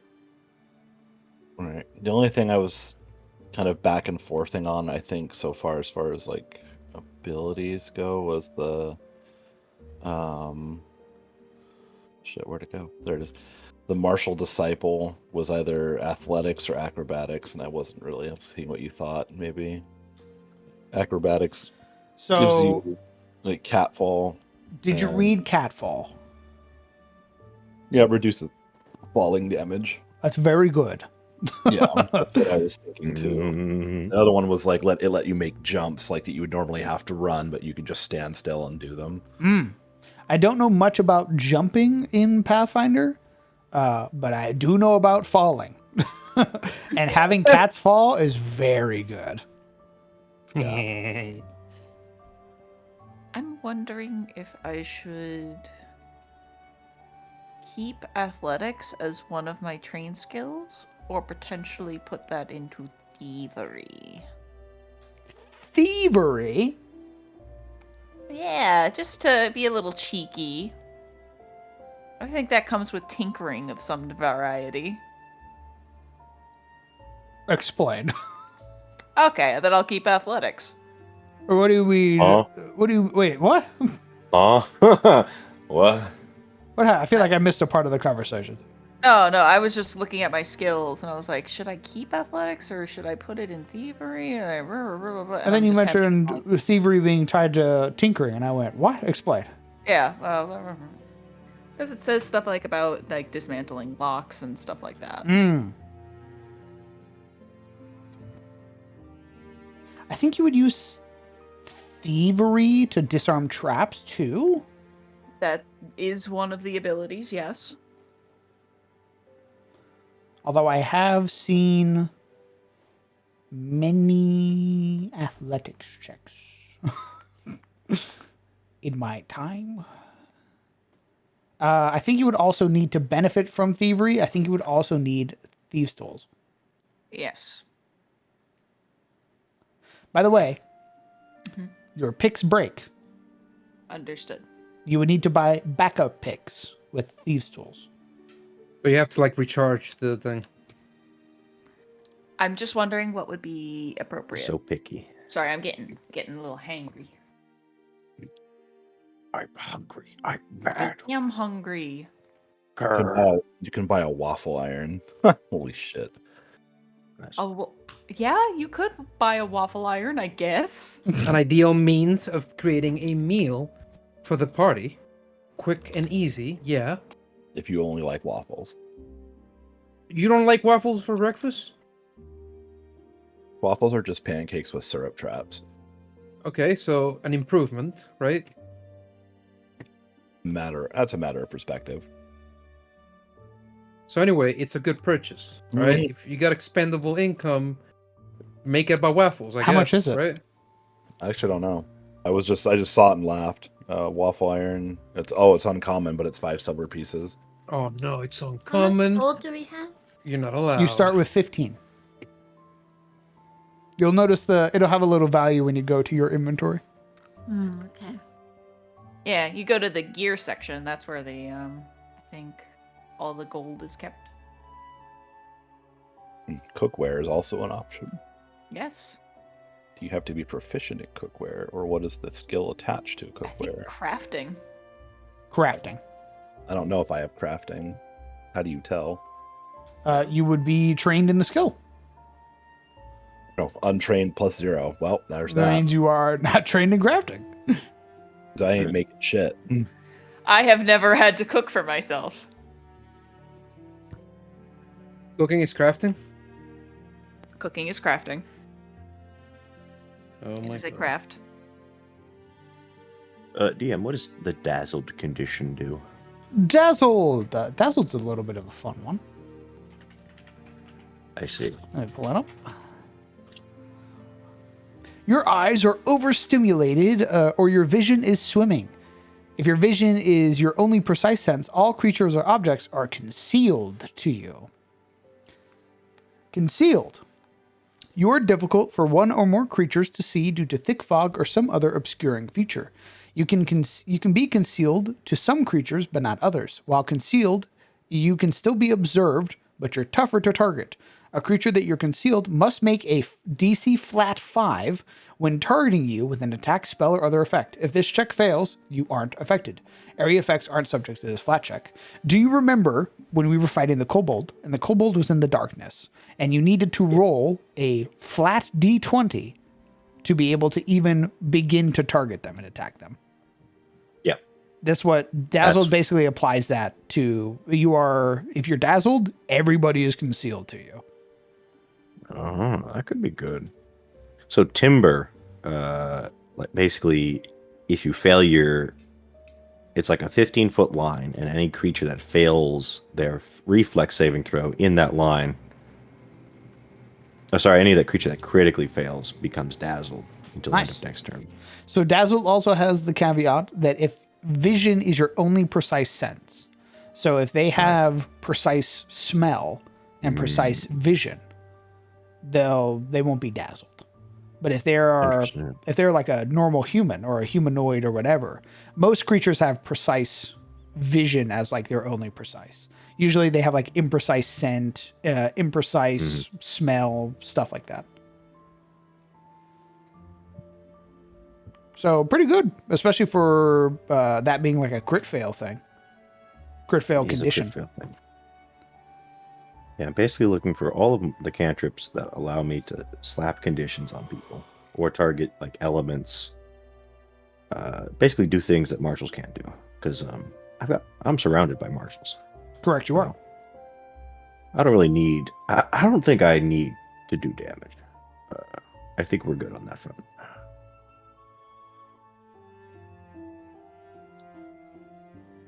Can you turn into a giant bear? Not yet. Or Yeah, if I was going untamed druid, I could shapeshift, but at level 1, it's like a pest form. basically. Yeah, so you You start are off tiny. more vulnerable to damage. Correct. It is not like a combat shapeshift. You like turn into a cat or a dog or a snail. So you're like a baby bear. Sure. And the minute that a goblin hits you as the baby bear, you take extra damage and you explode. That's cute. Why do you think so? Later, you get animal form, and that's what lets you actually like do Be combat dangerous. damage. Correct. And then later levels, you can start transforming into some wild shit. Nice. But that's way later. pretty cool though, right? It is very neat. And I would love to try Untamed Druid. What about oh, sorry. Go ahead. Later, if we ever decide to do a campaign and not like an adventure box.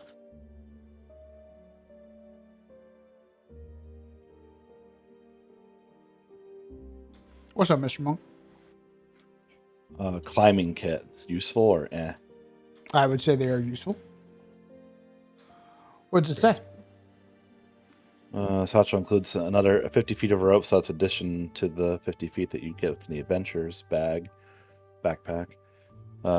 50 feet of rope, pulleys, a dozen pitons, a hammer, a grappling hook, and one set of crampons. What the fuck is a crampon?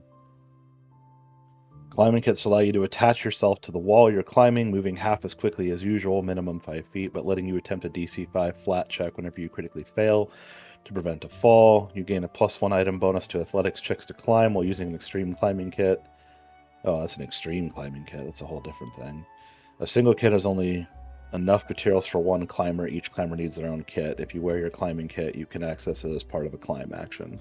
So, if you are climbing, and I say, hey, roll me an athletics check, and you crit fail, you plummet, you fall, and take fall damage. This gives you the opportunity to roll a flat d20, and on a 5 or higher, you catch yourself, thus preventing the fall damage. That's pretty good. You would probably need additional pitons though for it. There's only a dozen pitons unless you're only climbing a very short way.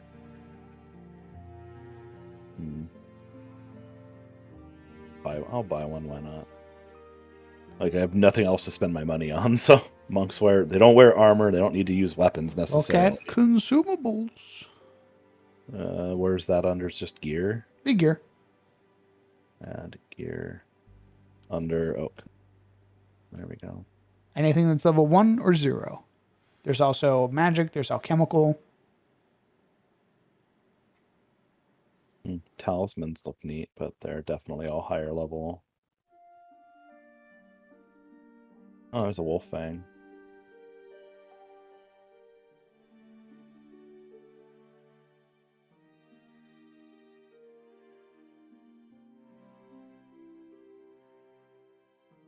Expensive. What are like armor? Like, would we just be able to have any armor we can afford, or like, As long as is there it's story requirement? as long as there's level 1 or 0 and you can afford it. How do I tell if it's level 1 or 0? It'll have a little number next to it. Oh, okay. What armor are you looking at? Oh, I was just looking through them. Okay.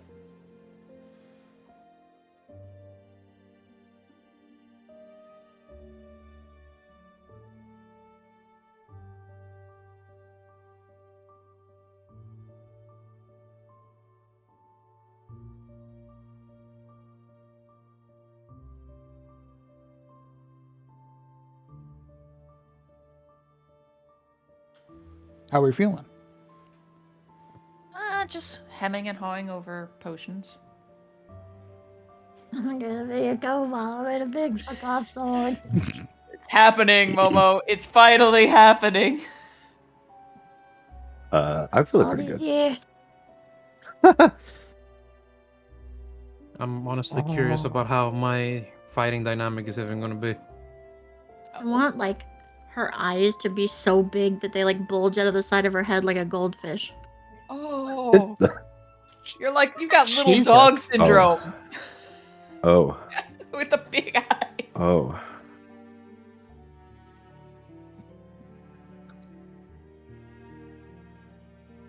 Oh God.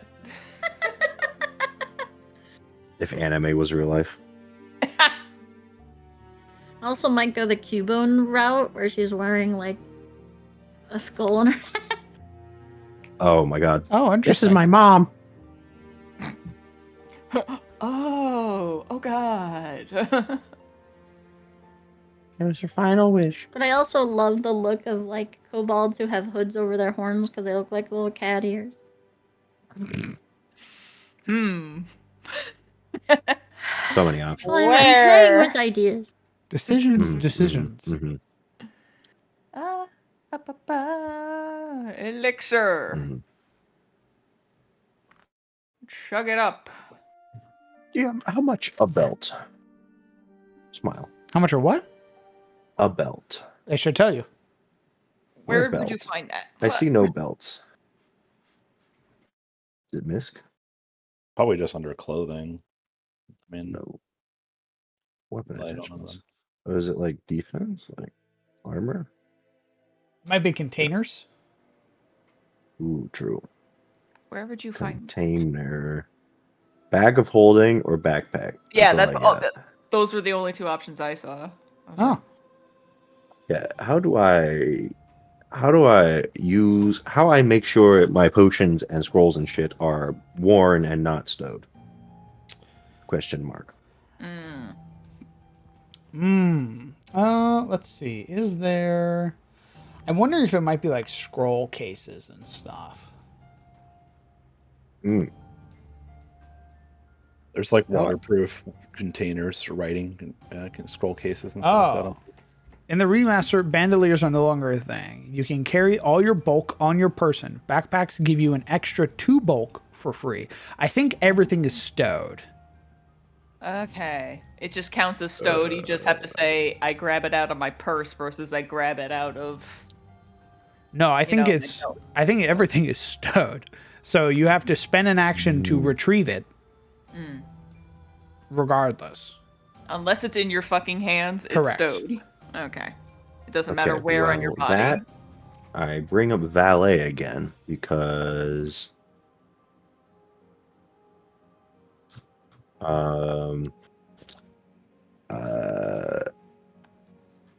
it says instead you can have your familiar interact or retrieve an item of light or negligible bulk you are wearing and place it into one of your free hands. Well, it doesn't say.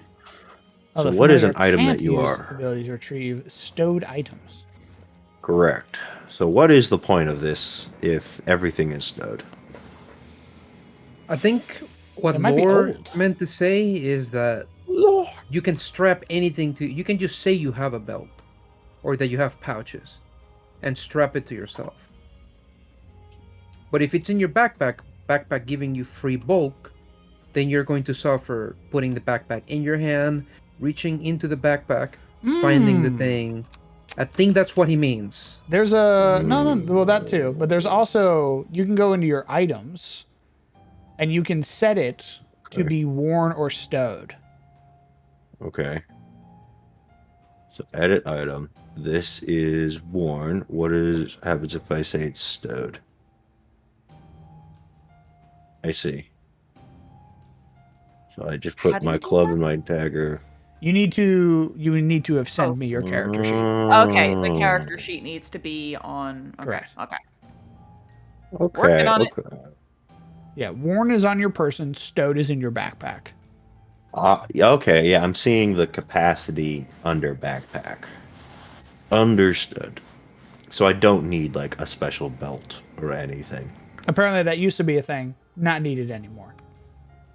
Understood. Nutters. I don't think I need my tent. I could probably stow that. You can probably stow the yes. Indeed, indeed.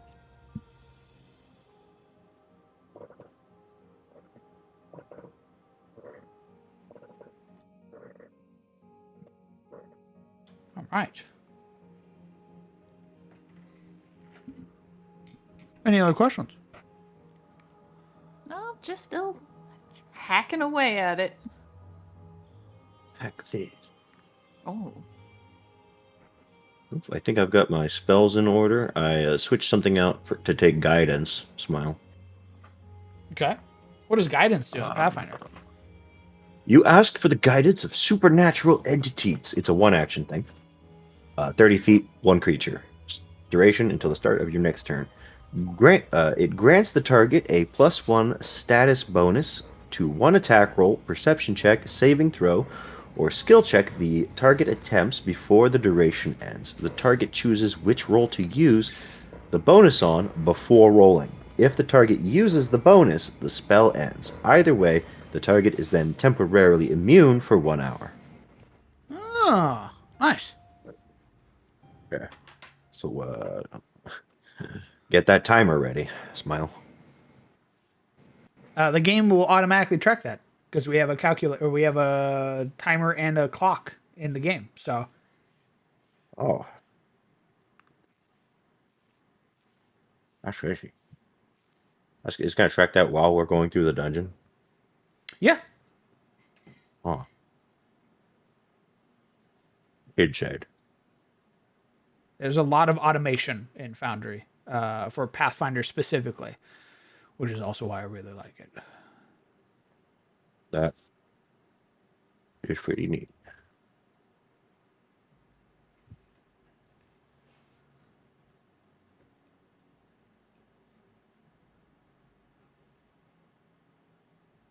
What were you thinking of for gear, Mama? Sword. Did you say wood? Said sword. Oh, smart. Jesus. Yeah, I just thought you were being a druid.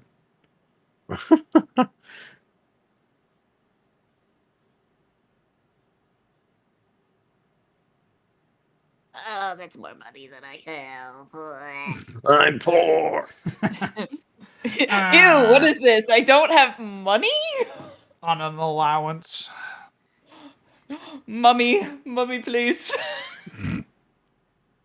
I have 1 silver and 8 copper left. Damn, dog. I don't know what else to spend it on, really.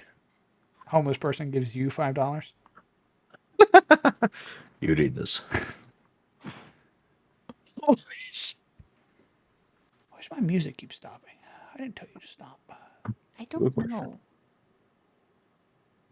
I'm mad Oh, about that's even more expensive. it.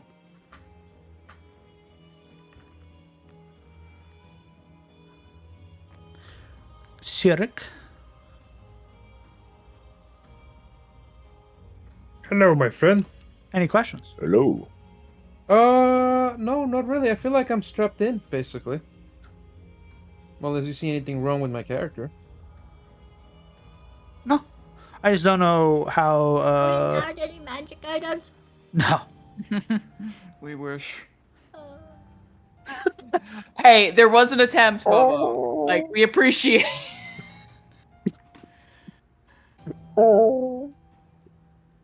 What magic item can you even get as a level 1?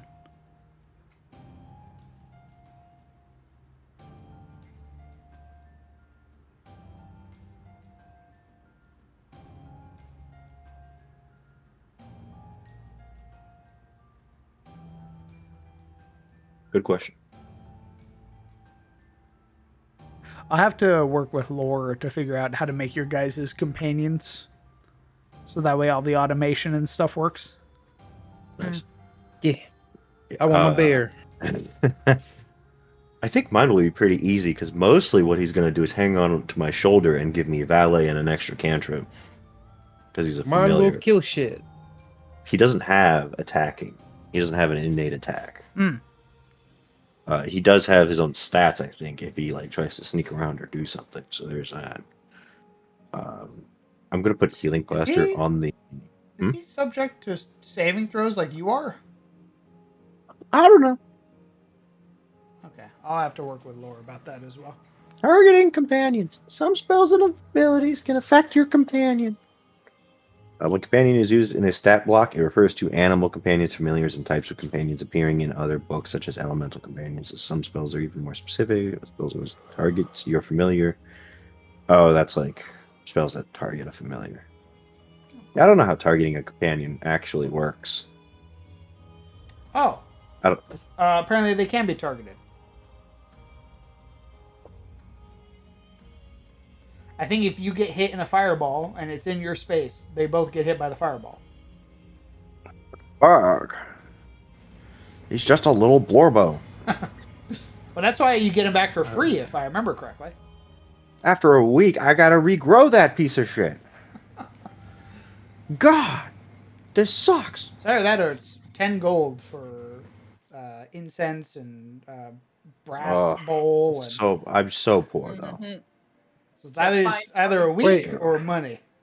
Wait, how do I get my bear back? That's a great question. I have no That's idea. a what the good fuck I happened think to you your go guys. and find another bear, my guy. We No, hold I don't a think I can funeral. get another fucking bear out of a pot. I know that.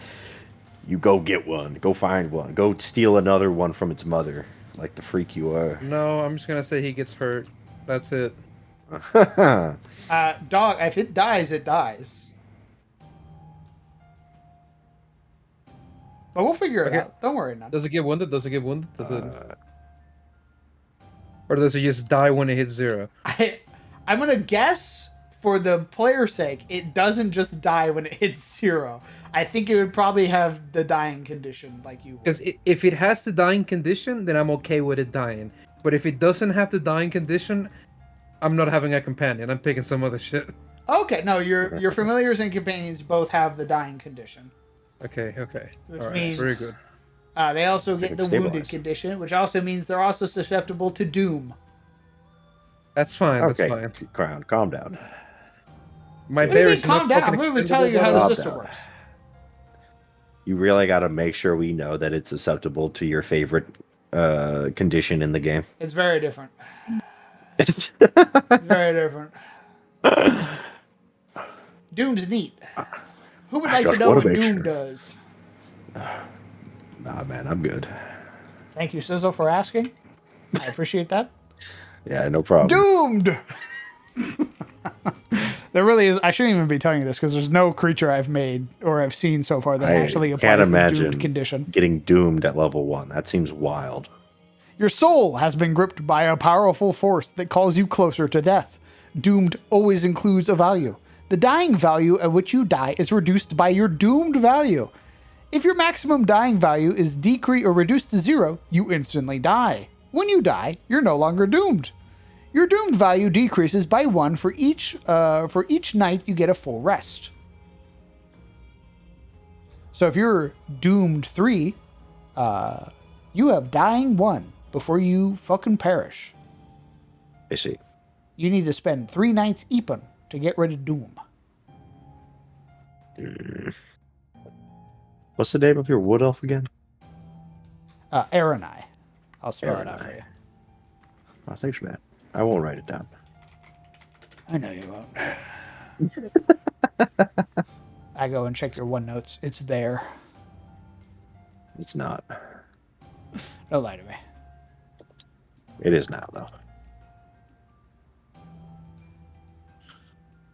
And DM, can we change anything from here until session start? You're not set in stone until we start playing. Okay. Let's see. I'm gonna save this little guy. Save this character.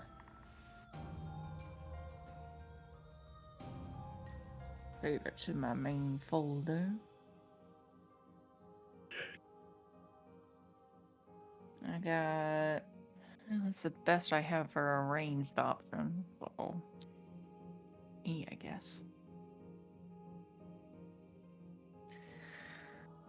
There are like throwing stars and throwing I knives bought and some stuff. throwing knives, yeah. Nice. I was like, oh, I don't have enough left for like a crossbow, me running, throwing knives. Yeah, I think that's probably good. I have a defensive item. Kind of. I got my main weapon, which is my rapier. I got my studded leather. So I got an 18 AC, which I guess is decent.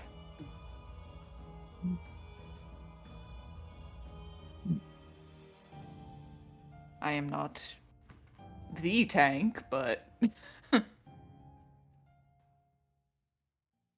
18 AC, I believe, is just above average. I think 17 is the average AC. oh boy, just barely above average. Let's go.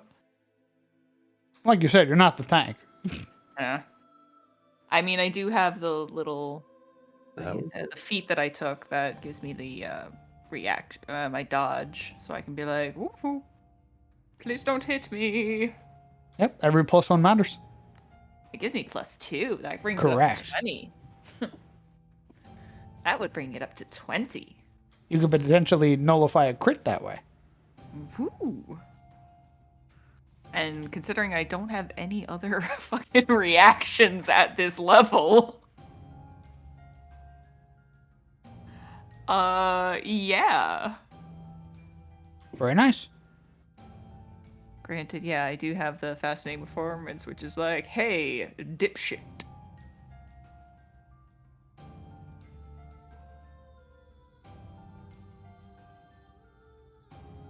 And what does that do when they fascinate? If you succeed, the target is fascinated. What does that condition do? One moment. Thank you. I forget, because I'm not very bright.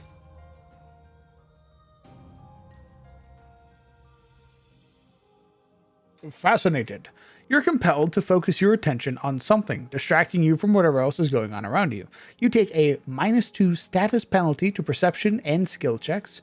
You can't use concentrate actions unless they, or their intended consequence, are related to the subject of your fascination, as determined by the Game Master. For instance, you might be able to seek and recall knowledge about the subject, but you likely couldn't cast a spell targeting a different creature. This condition ends if a creature uses hostile actions against you or any other allies. So, actually, you are the tank. Fuck! Yeah, this is a charisma taunt. Yeah. This is, someone's trying to cast some wiggity-woo bullshit. Hey, Jingles Keys. Yes, you are. I lied. You are, in fact, the charisma tank. Good job. Ah, beans. Well, I guess that's good that I got the extra armor. File. Extra armor dodge. I crack my knuckles. It's been a while since I've beat up one of your PCs in Melee. It really has. It's the gritty. Come on, bro. My. Maybe it looks at the buckler part of swashbuckler. My. Hold on. panics faster. I crack my knuckles and I go, wow. Just like old times, huh?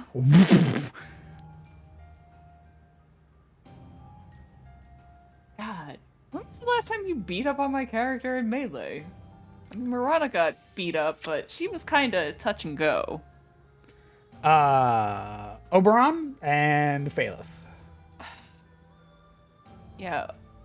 Oberon did resort to knife wizardry, however. Correct. When that happened. He was like, you know what? Had it. Correct.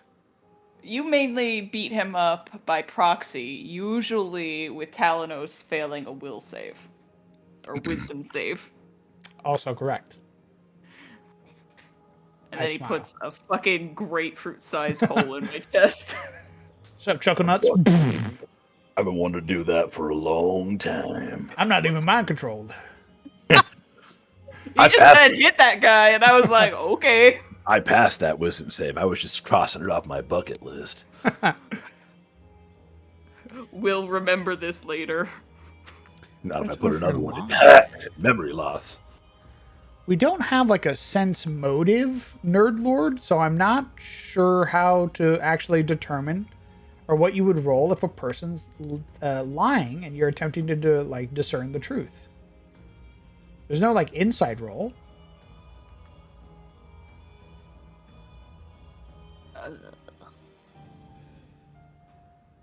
It's just a perception roll? Okay. How do I sell an item, like, back?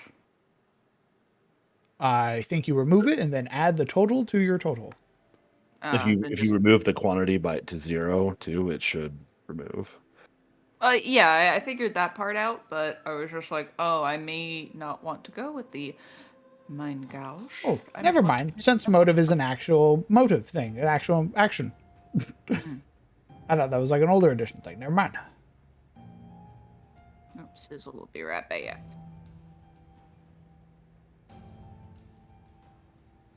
Perception versus deception.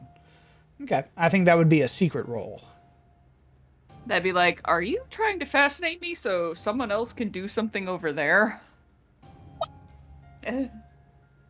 Never. I'll have to get with Lore to figure out when to do secret rolls. Secret.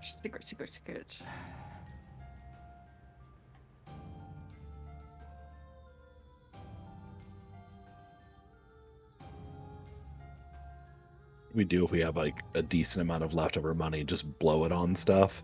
Consumables, I would say, would be something to blow them on, and I mean, is the objective to get to like as little of money as possible, basically? It would behoove you to have Yeah. consumables.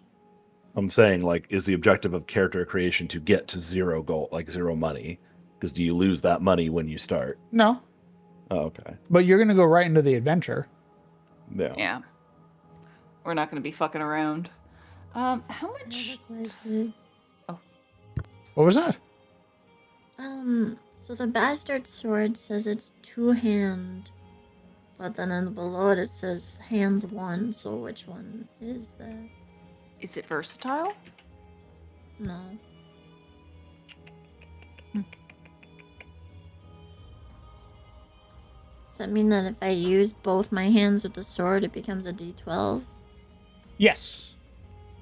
Okay, so it's more beneficial to get a bastard sword because you can still do the D12, but you can also hold it with one hand, as opposed to the great sword, which you can only do one-handed.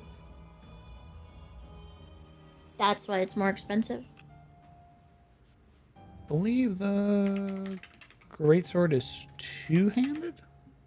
Yeah, it's two-handed, but it says it requires 2 hands. Yeah, so the greatsword has the versatile property, which means you can swap between slashing and piercing. The bastard sword has the property that if you two-hand it, you increase the damage to a d12. Okay.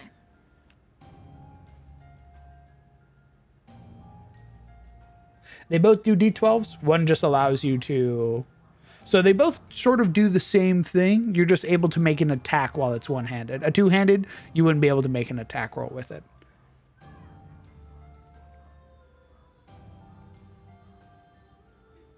So I'm confused now. Okay, so greatsword requires 2 hands baseline to use.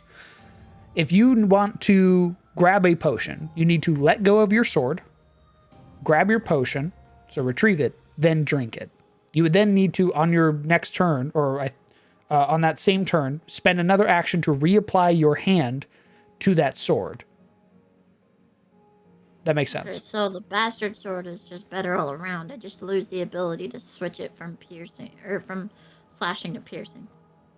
Yes. The cost also being double. Question. What's up? How much AC does a buckler grant you when raised? 1. 1. Okay. Other larger shields will give you 2. Yeah, there are larger shields. Like, I just don't know where you would see that because it doesn't say it in. You would have to like get into Foundry and then do like the raise shield action probably. Got it. No, Understood. buckler should tell you that it gives you a AC bonus of +1. It does not. That's why I was looking at it like, huh? It says hardness, hit points, price, bulk. Yeah.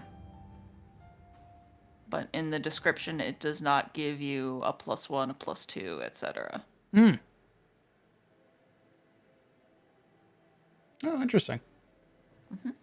Yep, buckler has an AC bonus of +1. It has a hardness value of 3 and a break value of 6. So buckler will break pretty quick. It's time for the bastard sword. That's what I was thinking. Probably have that and the weapon for the parry.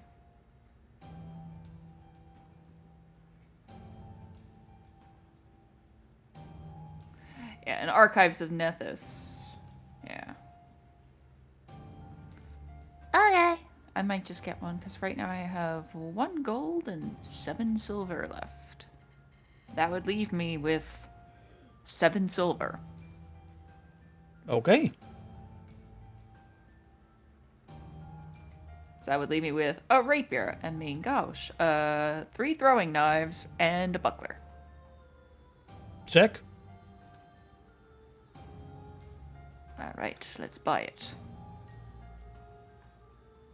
I have like a mess. Oh, okay. Yeah, Guess you do that's have to add it. Wait, am I not trained with it? row. Would it say if I'm trained with it? I have a little If you T go next into to all it. shields? Under defense. I don't know. What are you trying to learn? Am I trained with shields? No, I don't think shields have a training thing. You just have them. Oh. I think everybody can use shields. Yeah. Oh, okay. I think Aha! you wouldn't have the block ability with the shield, though. I think only certain classes get the block ability. Okay. Yeah, lore's like everyone can use shields, and I already did buy my adventure pack, so. And it says you can raise a shield with your buckler, Yeah. as long as you have the Yep. hand free, but it doesn't say anything Yeah. about block. Yeah, block is, I think, for bigger shields than what I would have. No, I think it's an ability you get for certain classes. Oh. Well. That's why your shield has a hardness value and a break threshold. That's what BT stands for. Oh. It's all new to me. Okay. Oh, and there's that little... Okay. Cool. So... Yeah, I'll fucking send it. Cool. Send me the code that you get, and I can upload your character into Foundry. Okay, where do I go to find that code? There's a little button on the lower right. Looks like a dice, I think. Oh. It swirls round and round. That is not the Yeah. case. Go to the top left. One moment. It should be export JSON. Give me that code that comes up. All right, what's up? Would you suggest I get a chain shirt or chain mail? Give me a moment to look over both. 'Cause it's only a 1 gold difference.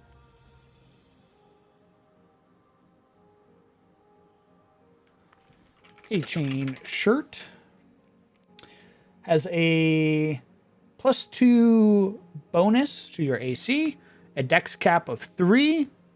It has a check penalty of -1, a speed penalty of none, and you need a 1 strength to wear it. What is your strength currently?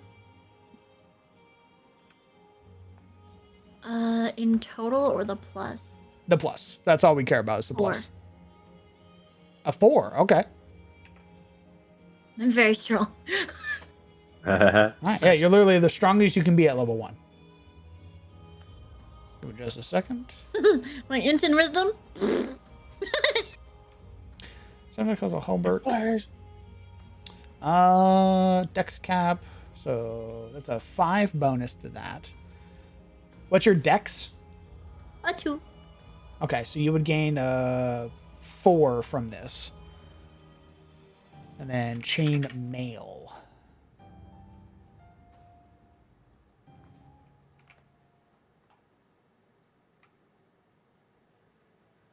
Chain mail gives you a +4.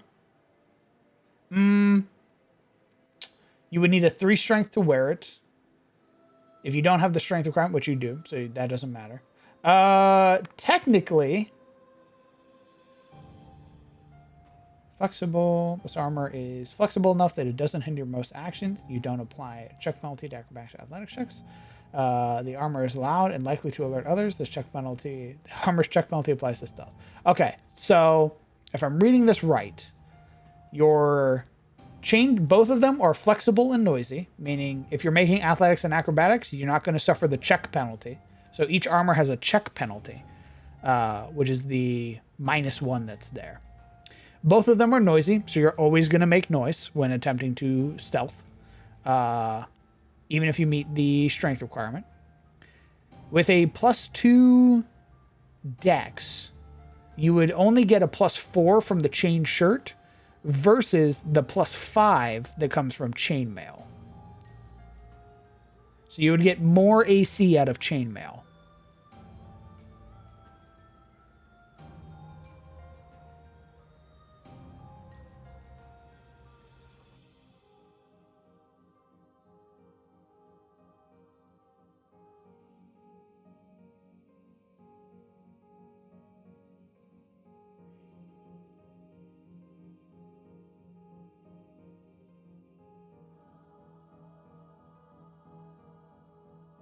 There you go. Character should be in.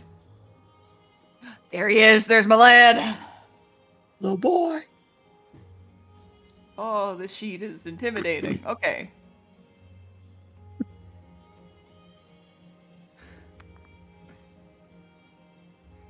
It's just so big. It is.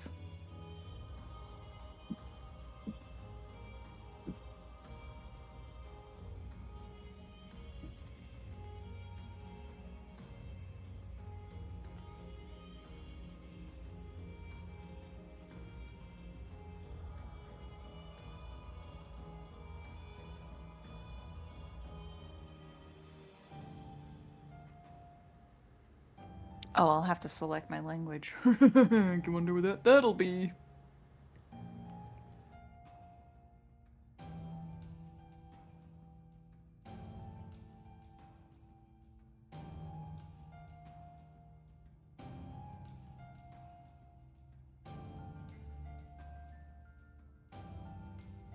Oh god, how the fuck do you know that? How do I know what? Aridin. I was wondering how Aridin knows Wild Song. Oh, he's a druid. I'm a druid. They give that to you? Yes. Ah, Silly boy. nothing silly about it. It's listed as a secret language. Yes. Secret amongst druids.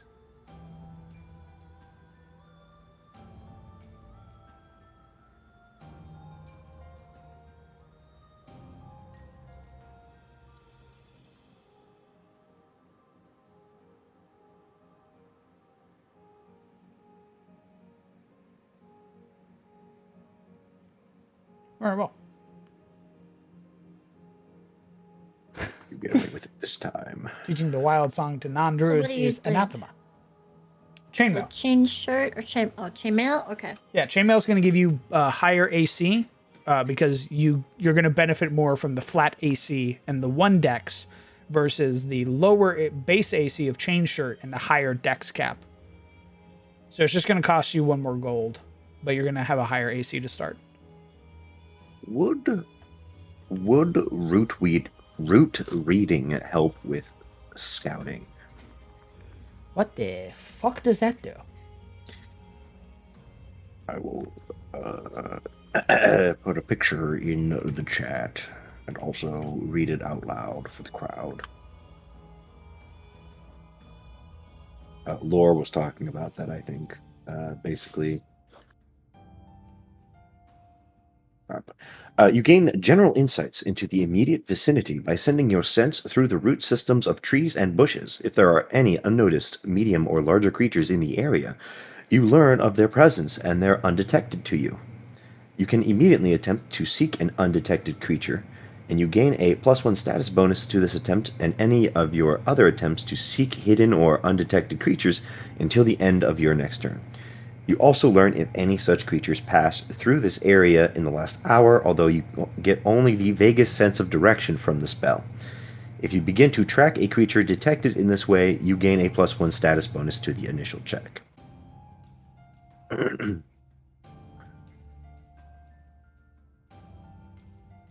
Smile.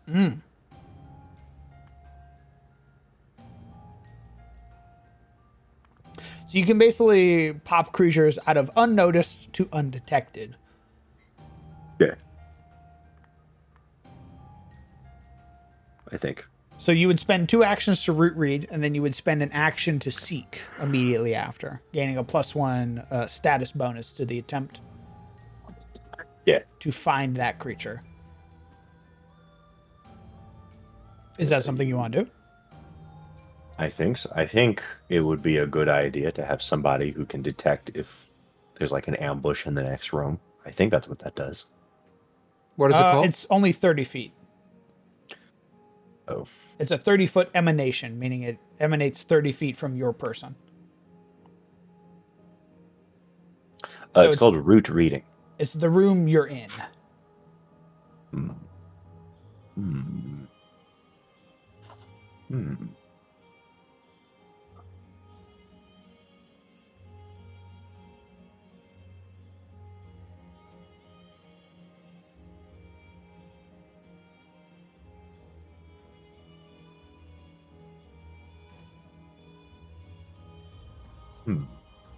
I mean, it sounds. I'm just curious how useful this is going to be.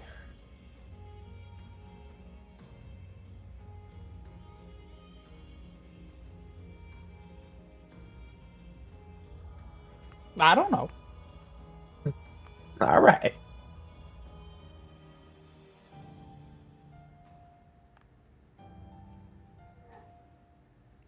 So they become undetected to you instead of unnoticed. Unnoticed means you can't even find them. Like, they're just gone.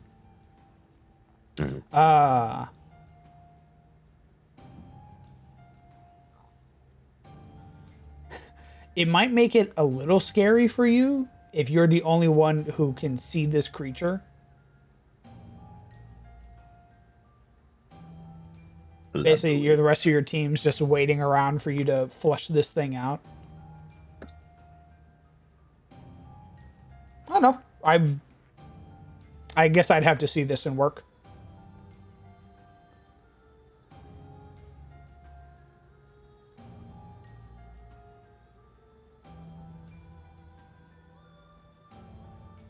Hmm.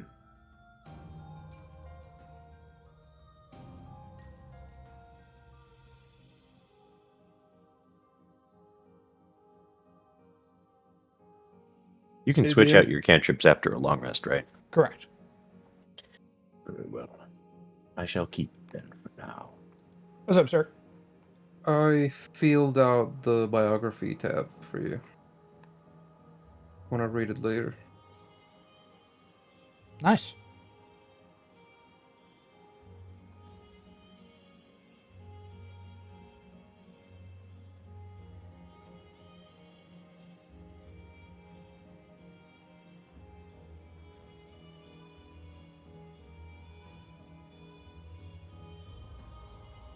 Neat. Very good.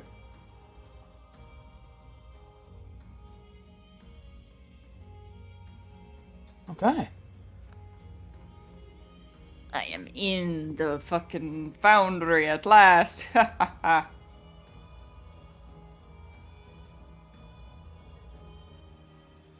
can't see other people's sheets, by the way. I can see that they're there, and I get the biography page, but that's it.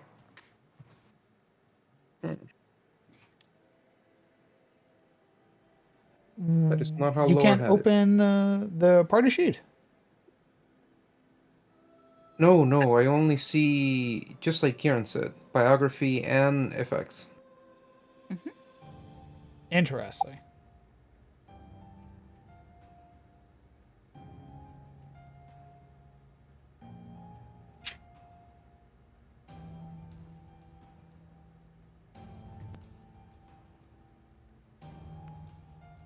So, just to be clear, we have a fighter, swashbuckler, druid, monk, and ranger, yeah? Yes. I think So- so. We have one caster. Holy shit. Yes. Alright. I said I made that mistake the first time I played Pathfinder First Ed. I went with the witch. I suffered.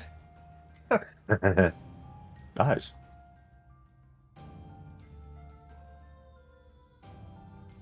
Very good. Excellent. Excellent. Oh, damn, I'm going to send you another updated code. Okay. For real, this is it. I'm done after this. Smile. Sure. Shut up. No spells. No spells. No formulas. And there's my Oh, it's the same. Flip off. train symbol. Oh, Class DC, huh? And little lights are flashing. I love little flashing lights. And you make a strike with an agile or finesse a melee Yep. weapon. Yep. 2 precision damage. If the strike is part of a finisher. Jesus, how the fuck? +3, +3, +2, ++. Huh? How the hell your stuff like that? What? What you mean with us? How do you have 2 +3s, a +2, and 2 +1s?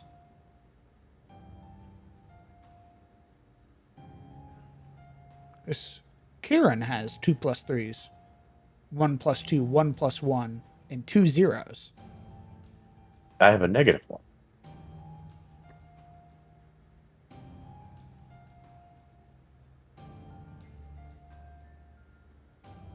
I can show you the thing. There you go. I know you have a -1, but you don't have any zeros. I think you get the -1 from being an elf. Correct. That's your flaw. So, my ancestry boost. I should probably change that. That's fine.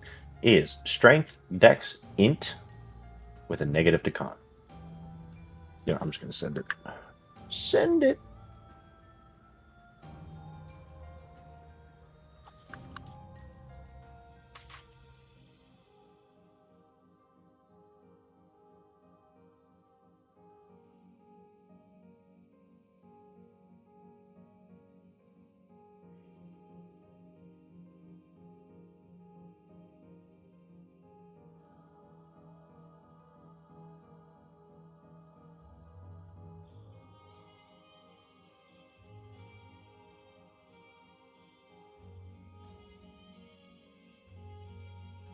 Where'd you send it? The shadows of the room.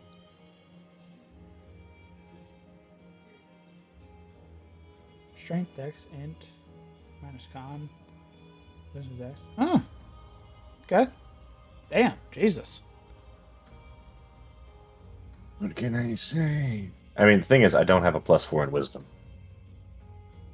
That's fine. The reason I'm like, damn, that's wild, is because Kieran doesn't have a +4 either. She has a +3 Dex, +3 Charisma, 0 Int, 0 Wisdom, 2 Con, 1 Strength. But you have a 2 Strength, 3 Dex, -1 Con, 1 Int, 3 Wisdom, 1 Charisma. How many I plus think 3s does elves she just have? get shit, right? She has 2 +3s. Okay, and I have 2 +3s. How many Correct. +2s does she have? 1. Okay, and I have 1. How many +1s does she have? 1. Okay, I have 2. How many zeros does she have? 2. Yeah, and I have 1 -1. That's even.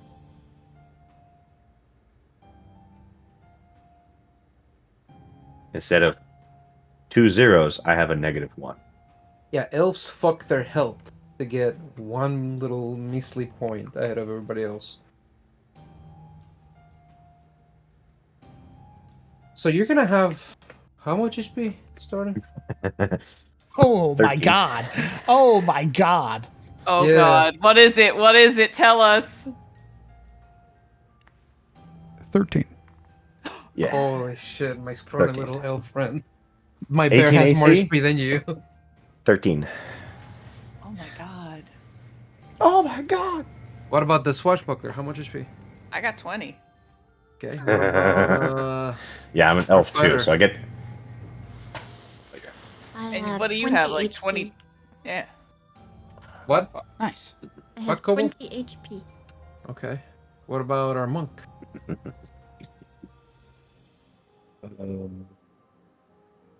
Where'd it go? HP. Where does it even say that? Biggest thing on the top left. Oh, 22. Jesus. That's a dwarf. I have 21, I mean- so he has the highest. Yeah, I was gonna say he's a dwarf though. Yeah. They build them dwarf tough. Dwarves built Ford tough. To be fair, monks can be fucking tanks. Like, for sure. High AC, high HP, amazing saves all across the board. Also, don't you start with 10 hit points Yeah. off that because dwarf? Yeah, 10 Yeah. HP is the dwarf Yeah. starting.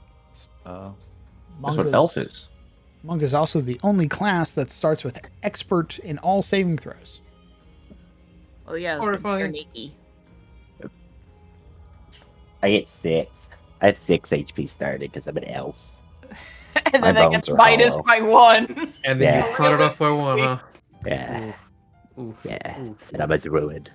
Oh. So, yeah. All right, cool. Smile. Cool. Don't let Yo. anything get to the back line or else he's Okay. fucked. I'll die. It'll be Sizzle. your fault, and then you'll Sizzle, die. have you ever seen Kieran play Overon? Ever? Have you No. ever seen Kieran? No. This is what Kieran did. There was a big old fucking fighting map, right? She never Yeah. moved from where we spawned. And if you had anything adjacent that's like cover like a tree or a pillar, you're behind that fucker round 1. Like the first thing Yeah. you do is go hide behind the pillar and Have you be seen- immediately out of sight. I like Yeah. how it was. Have you ever seen that bitch play wizard? Yeah. That's why you do. You never come out of cover. You never move from the spot. You only move if you can go back within the confine of the turn, too. I love Or what get somewhere you're- else? I Yeah. love what you're throwing out. The issue is that as a druid, I have very few long-ranged options. Oh my god, he's gonna die. The highest range I have for my cantrips is 30 feet. I very gently smooth my eyebrow. I dab my tongue. I smooth my other eyebrow. Looks like we're learning the death and dying mechanics very early. The other thing is that if you need me to heal you, guess what? Oh, touch spell. Yeah. Well, heal Oh. also, if you spend more actions, can turn into a range or an emanation. That's true. And However- stabilize it is 30 feet. Comma. But If you use all 3 actions on heal as an emanation, it is very generous. It heals everything. Yeah. Enemies included. yeah. Unless Oh, they being- are vulnerable Undead. to life. Yeah. So yeah, that's pretty cool, right, guys? It's pretty That neat. is horrifying. That is scary. It's pretty It's dope. pretty neat.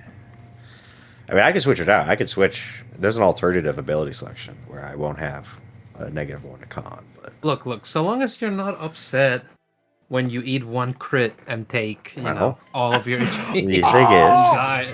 I mean, it's just gonna be when I inevitably explode. It'll be on you to No, because I don't have to carry reactive on the strike. mission. Oh, I see what you mean. Well, listen, Carry Do on it the for mission. her. I I'm gonna just go piss. I imagine Sissel like waking up. He makes himself some snacks. He gets a soda. He's like, "Oh my god, I'm so glad to play D&D." Session starts. First combat. Some asshole shoots him. He goes down, and for Yeah. 4 hours he's just sitting there rolling fucking death saves. Yeah, This then is you'll so be much there fun, with me. guys. you'll be there with me because I'm your healer. Yeah, So, yeah. thumbs up. A quarrel hits our druid in the chest. We hear a Yeah. gasp from the back as he falls over. We Yeah. go, oh shit! Oh, like a. Now, oh, I do have a pretty high AC. I have an 18 AC. The thing pretty is, good, yeah. it is pretty good. The thing is, my fortitude save is a +2. So the minute we hit poison or anything that requires that, later, guys. My brother. My fortitude save is +5, reflex +8, will +5. Yeah. My kinsman. Yeah. My fortitude is a +5. My reflex is a +7. My will is a +3. Woo! Nice. Who needs will? Not us. My con's a +0. My int +0. Nice. Wisdom +0. Nice. I Why am, are you however, 3 + 0? What charismatic, the? dexterous, and strong. What's I'm your? what you might call a Wimbo. I am so not surprised that you dumped Con for charisma, by the way. I didn't have a choice. As a kobold, I don't have a choice. You don't have a choice. Nope. We have to choose charisma.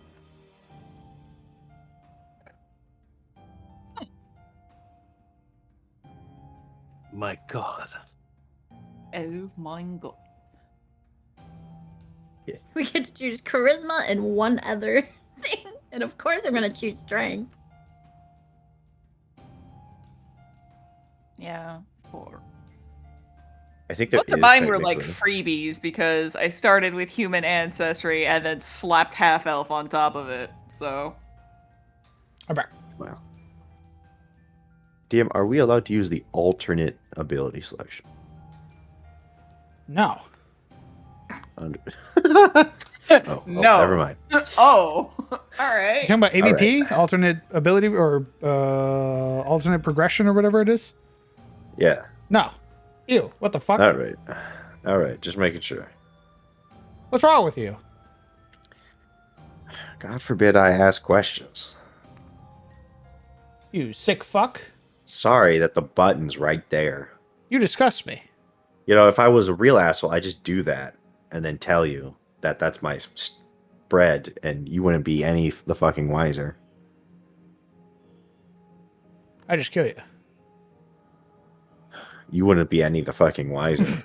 I just kill you. Oh, so you wouldn't do that to me. You're not a cunt. No, I wouldn't. That's why I asked. But I'm saying I could. So fuck you for pointing the You finger sick at me. fuck. I'm gonna miss you, Sizzle. I like a quick fuck. We wrote all this nice background shit Yeah, just for me to run along with it. yeah. It's your background. Enjoy. Holy Anyway, this is shit. my witch. Yep. Very gently puts white-haired witch on table. There's a reason I made this John Druid, guys. I didn't think too much outside the box with this one. I know the expiration date.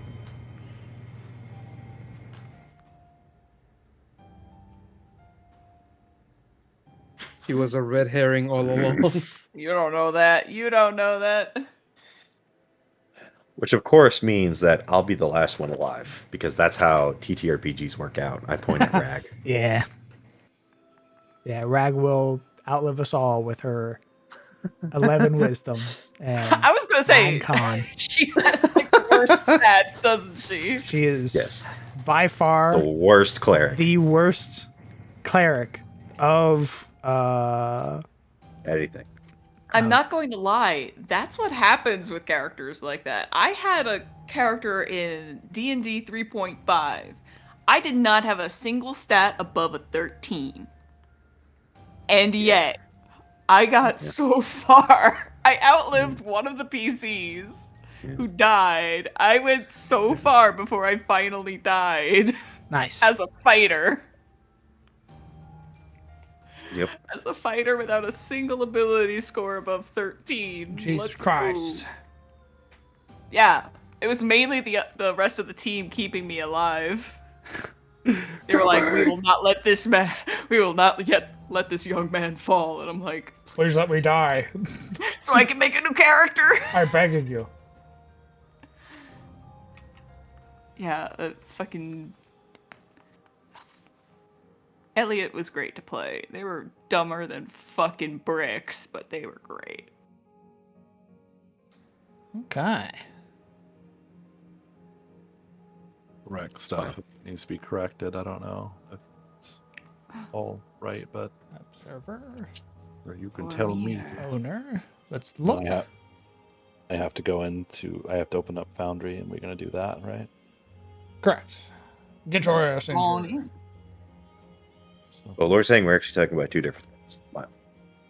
Oh, deity selection. Oh, okay. So instead of taking int, charisma, wisdom, and then the penalty to con, you would forego all of that and just take 2 +1s. Yeah, that's what I thought you were doing, which No, that's fine. I thought you were Didn't talking surprise me at about all. automatic progression. I mean, the 2 +1s is kind of fucking lame. No. I think that's lame. But see, if you want that's to why I take was it, take it. surprised when you were like, "Nah, fuck you guys. You're gonna like your racial profiling."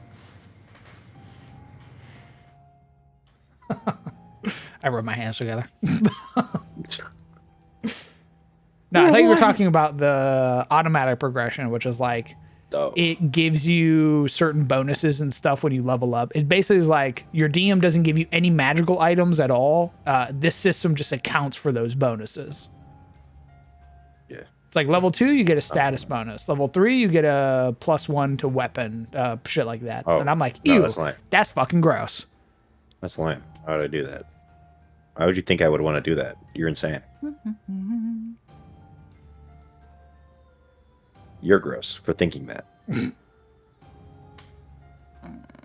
like a boom. Oh, that adjusts my AC.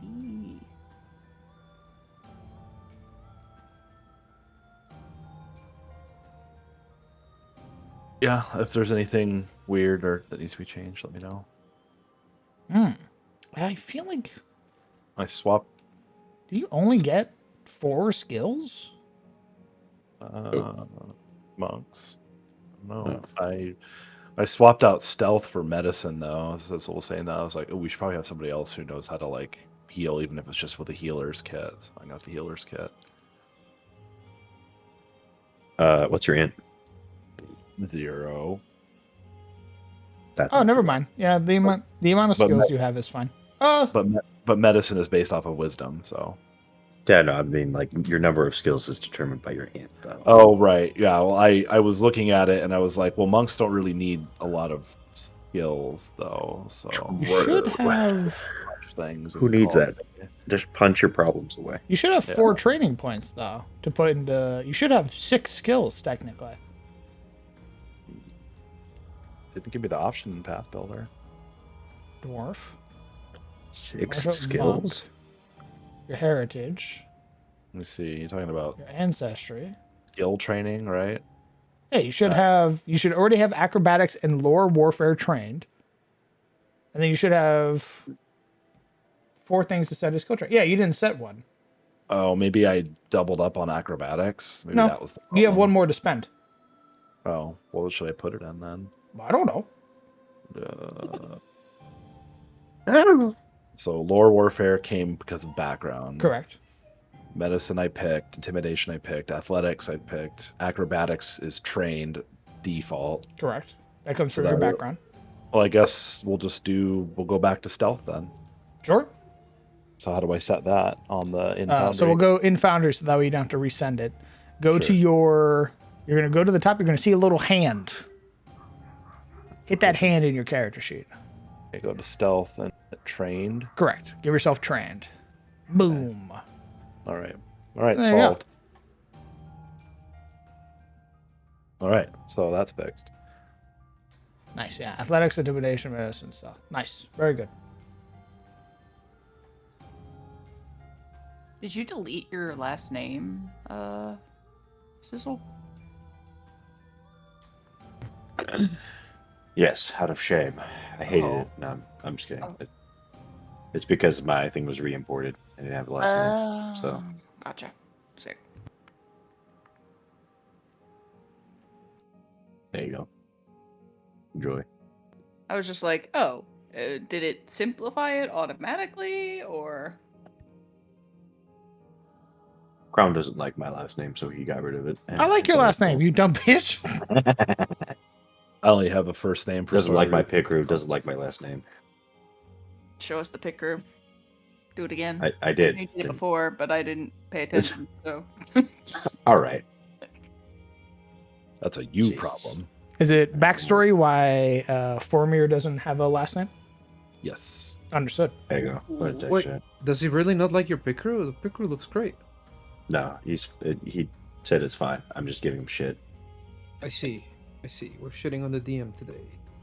Yeah. Well, his response. He's really was testing pissing us that. off. He's really testing that fucking 13 hit points, is all I'm saying. he's testing that 13 hit point. But damn, I thought the dice told a story. What happened to that? Yeah, well. Why are you coming Blah, in? And blah, adding a blah. fist? Dice this. I was like, All right. the monster runs past the kobold, runs past the That's ranger, crazy. fucking That's parkours crazy. over the bear, Wow. and it targets the Insane. druid. Wouldn't you know it? It spent one action to stride 3 times. That's Did I insane. do fascinate on that Oh my monster? God. Didn't work. no, Shut up. it's immune to a fascination. Anyway, it's gonna spend It's its 2 actions on druids who happen to also be half elves. That's crazy. Yeah, I give didn't it. know that was I a give it stat in advantage, which is super rare in Pathfinder, but this creature has it. Fortune. Just I to see. punch you specifically. Also, it auto crits. it, gonna it crits on a apologize 2 and there, above. Huh? What? Like, yeah, shut the fuck up about it. Yeah, you fight Tree Razor, level 1. Oh, nice. Well, that's everyone's dead in that case. That's not me. I just fight you. shitting my pants. No, Just- kidding. I I bought fight the him potion alone. of get away from Tree Gracer, so sorry. Ooh, I true. leave. I super True, I leave. leave. Are you walking on the ground, the earth, where there's fucking roots? Good luck, asshole. I Tree drink my Razor funny hurls piss his potion. axe at you. I use my valet skill on my familiar to hand me the cyanide capsule, so I go out on my own terms. You won't take me, you son of a bitch, as he's mid-swing. That's still an action, sir. Oh! Reaction, That sounded I, face boosted. as a reaction, I break the fake tooth in my mouth. Nice. Just bite down real hard. Yep. You hear a crack and then foam. We are unfucking hinged. Nice. We're animals. All right, I can get these pick crews set up if you guys are satisfied with them. I don't have. I'm working on the pit crew actually. Very well. We need to do pick crew as well. It would, if you want to match, I would guess. I would ask that everybody matches. We don't have Otherwise, art, we're gonna be so How do we? comparing. Where do we find this shit at? Is just search for pick crew and then. We've been using a specific one. It's a tiefling maker. Using the technically. tiefling maker for all of them. But To be if you fair- have, There's a like, better one. there's not a lot of good pick crews out there. That's fair.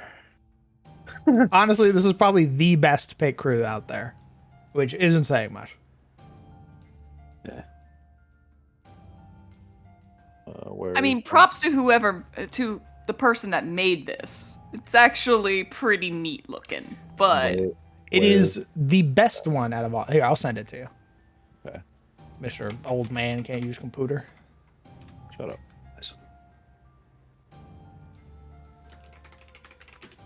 It is the best pit crew out there.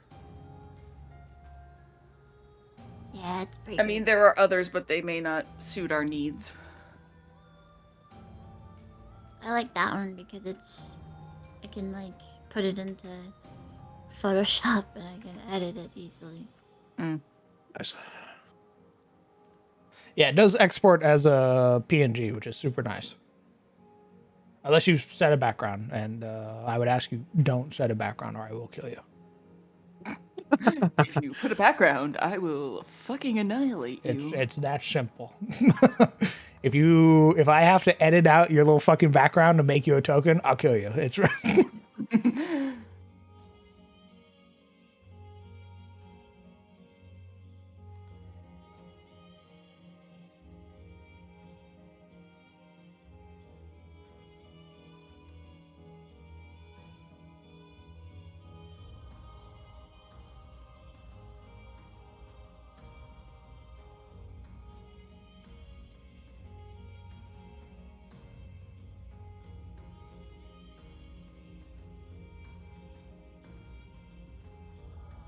Do we get to see the pit crews?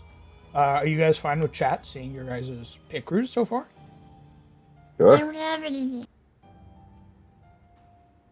Okay, well, when you get one, are you okay with It's showing gonna it be off? rough.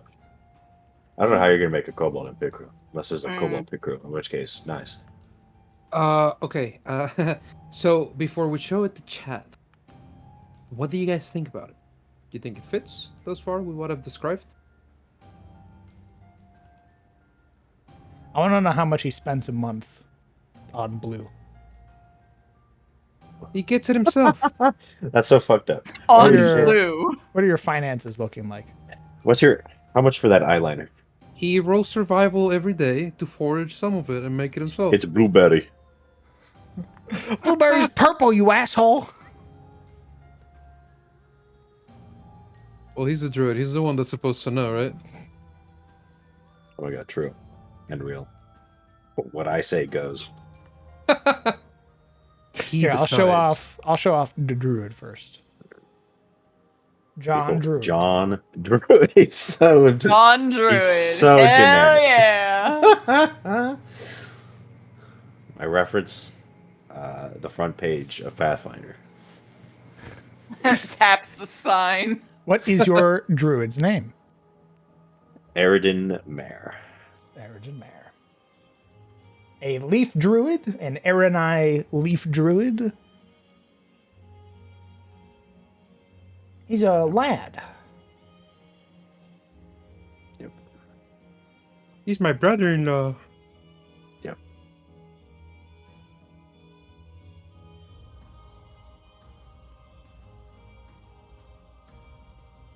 Okay, about to show off your character, Sirik. Are you okay with that?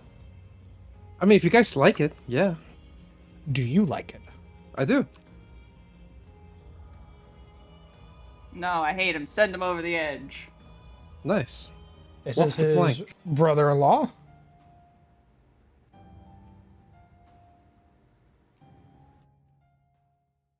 What is your character's name? Balder the Grim. He is a Neurosi human. He is from the north, the far north, known as the wilderness. Nice.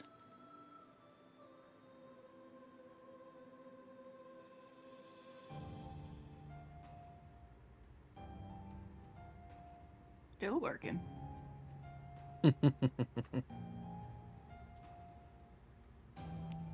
Looks like a Viking? Correct. The Neurosi are Vikings. You will find your Aesir, your Vanir, all that fun stuff. That's right. He would be the equivalent of an Aesir.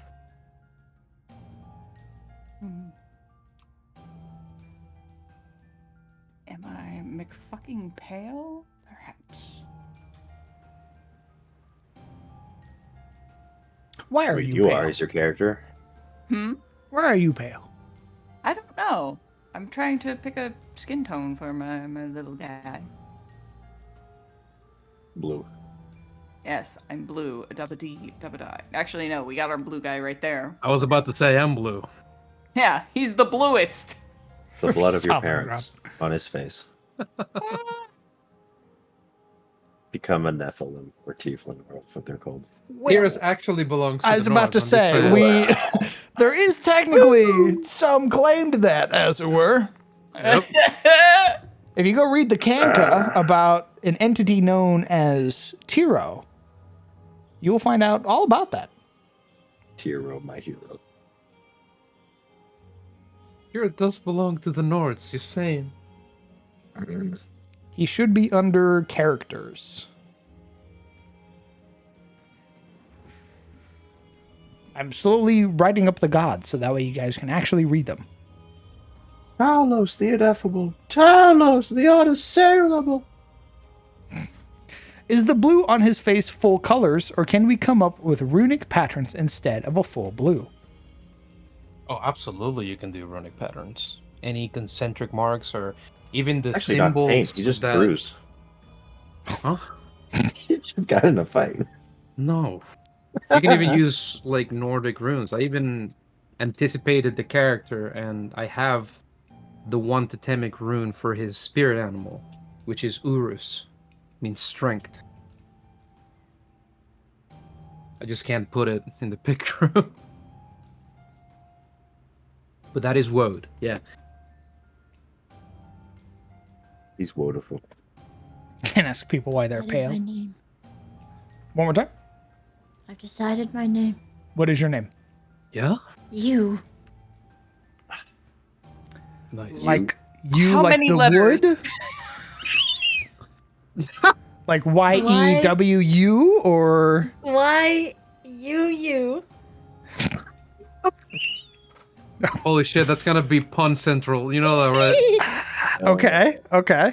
It's because that's just her name.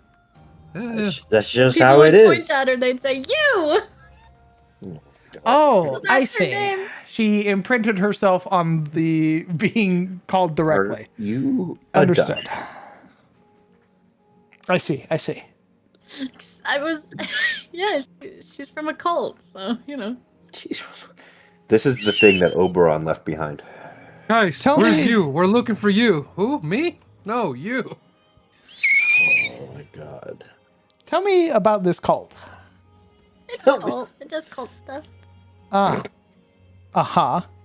It was either I'd be a cultist or servitude. Is she a... What colors in mind do you have for this character? I haven't decided yet. Okay. What would you suggest?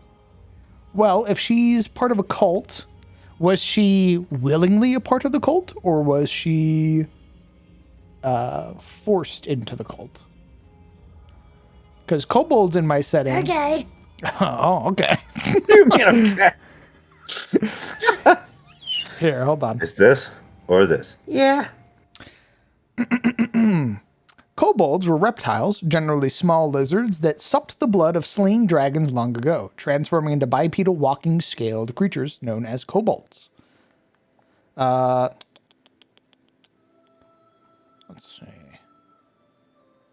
Born within the ancient vaults of Archotech, these former lizards were drowned in the blood of a slain great worm, Kolboros, whose death spawned the very first kobolds. Contained within their metallic vaults, these creatures learned the technology of the world, capable of using bygone machines believed to never work again. Freeing themselves from the confines of their facility, they spread throughout the world in search of more Archotech. However, the destruction of the world at the hands of the Allfather and the Wizard Kings resulted in a significant blow to their population, as many at the time were deep in the earth, toiling in ruins and facilities that were outright destroyed in the Cataclysm. This resulted in a loss of knowledge within their species, ensuring that the next generation that followed weren't as capable as their forefathers. This trend continued into the Shadowed Age, where the forces of chaos killed without care, forcing the kobolds to adopt a personality of following the strongest to ensure that their knowledge and wisdom was not lost to careless bloodshed.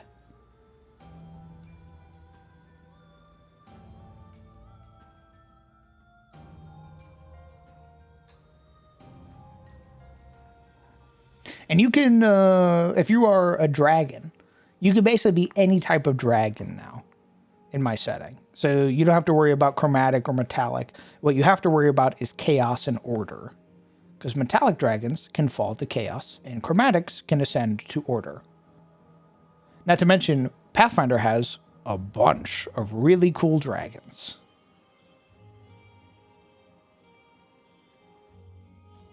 What if she was in servitude to a dragon and escaped, and her battle suit is a maid outfit? Why aren't you in uniform?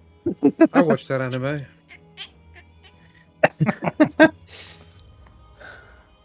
It could be 'Cause I was between cult and servant, so. I mean, both could work. They're really similar. I was about to say, the line is like razor thin. I know. Fair enough. You could be a part of like a Tiamat cult, somebody who worships the scaled tyrant, trying to usher in the rule of Tiamat and the destruction of Bahamut. You could be in service to a cult specifically to, I don't know, Garasa? Wait, how old is this kobold? Well, the cult of the Yeah. Star Eater is still prominent even today. What? Yeah, we need shit to kill, Sissel.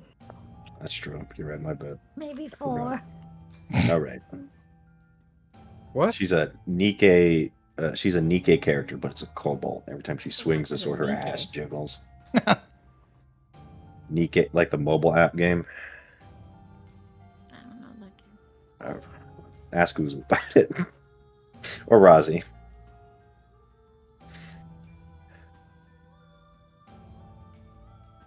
Hold on, maybe image will jog your Image will jog your memory. image. Behold.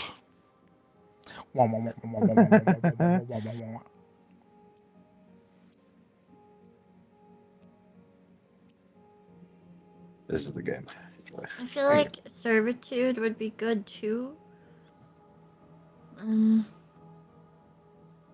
Go on.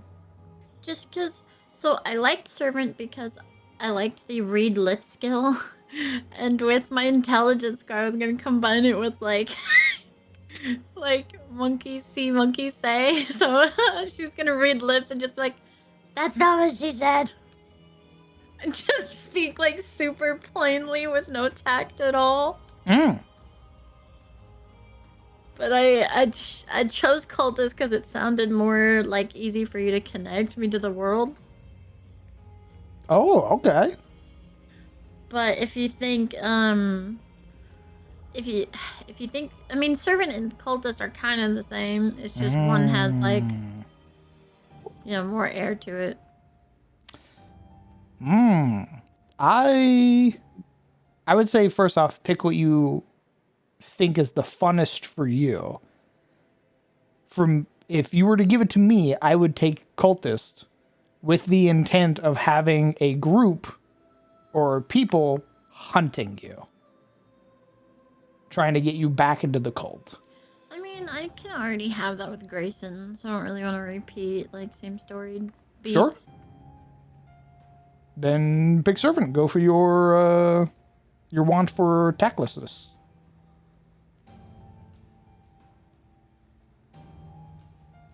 What is the thing I get from cultist again? It gives you. Golden secrets. What is that? Hold on.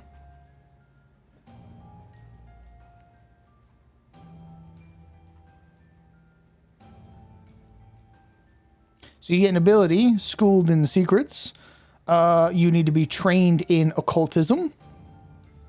which being a cultist gives you. You notice the signs and symbols that members of mysterious cults and other secret societies use to declare their affiliation towards to fellow members.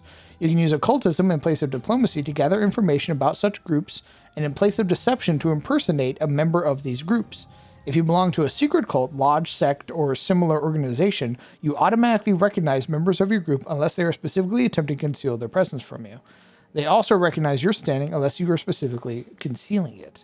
So, if you were to roll into a room and you see some guy sort of adjusting his pendant, and the pendant's very, like, it's just weird. It doesn't make any sense. It's like a glove folded over a rose, full, like with a dagger running through it.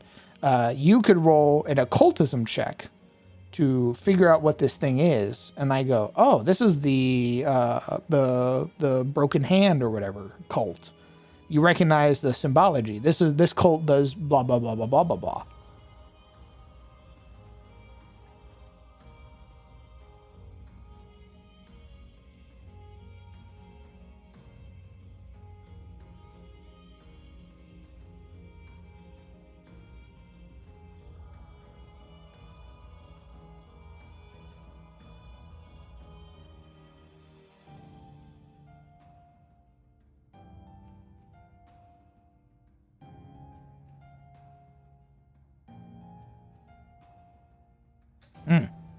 I think servant also might be good. Just because, I mean, I can tie it from, like, I can tie it to a house or tie it to somebody there, like a long lost Dobby situation. Okay. Would you want to be connected to the town? I don't know. The mayor's maid.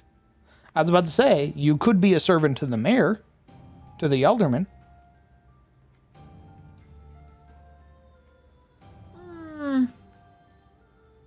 I don't know if I want to be a servant to a good guy. Oh. Conan Always vibes. more fun to be servant to bad guys.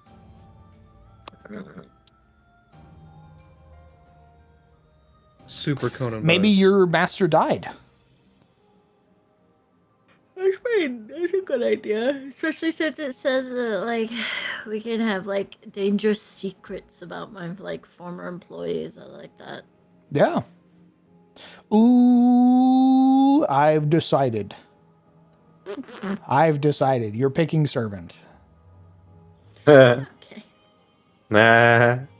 Ooh, you've become relevant to the campaign. Congratulations. Here's your target. I mean your badge. I twirl my mustache. Wow, thank you. I appreciate this. As I fucking staple servant to your chest.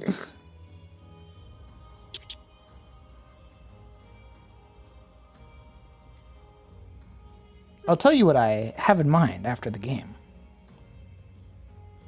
Oh, keeping secrets, are we, huh? Yeah.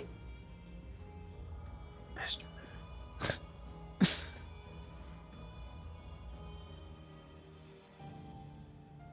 Damn, already fucked up 2025. 2026 will be my year. Okay. Any questions, concerns? Well, I need my familiar, but I think you said you want to talk to Laura about that. Yeah, right? that'll be this week's homework for me, is learning how the fuck Nice.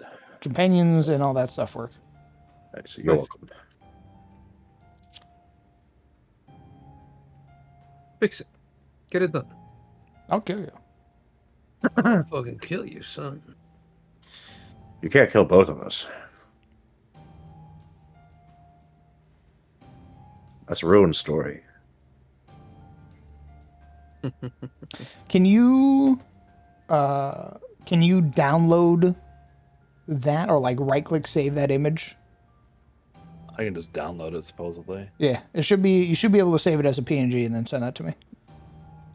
It works for what we're doing. It just doesn't have very good many options for dwarf. No, it does not. It is very much meant for tieflings. But it's either that or you look like a fucking blob. That. Did you set a background for that? knowledge. Uh-oh. Can you go through and go to the final two options and make sure that there are X's in those? Sure. Your bed approaches. Oh my god, we have the dwarf and the kobold. Oh, there we go. Include guess- with the art. One was gray, which made it look like there was none. But in fact, actually was. Yeah. Karen, we were right. She's caked up. I knew it! She's already riding the bear, by the way. Knew it! Should be better. Can mount the bear, by the way. Like, if you Excellent. get any riding feat, your ass can get on my bear and be like, I am now a mounted fighter. Okay.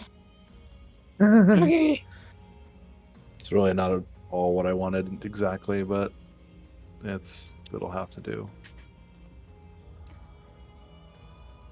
Okay. I think it looks good for what you had to work with. I can always edit it. You just tell me what you want. That's what I did with all of our SOE characters. With what? Oh, tell you what we want. Yeah, that's what I did. Okie dokie. Yeah, if you want like actual like photo editing stuff, you're gonna have to go to Momo. All I know is how to make your guys' tokens. Fair enough. This is kind of what I got for a working pick crew at the moment. I might change it a little bit, but who knows? Post them in Shadows of Torlin so we can keep track of them. Okay. Just a little guy, just a cheeky little boy. Right. Absolutely. Oh, fuck.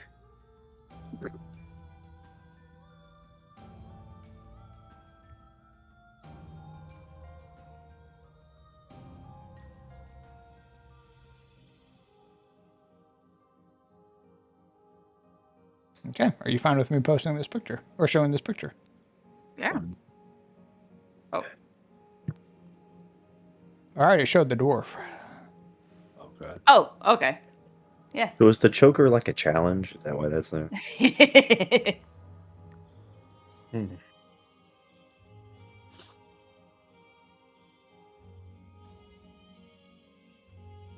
Okay. Okay. Okay.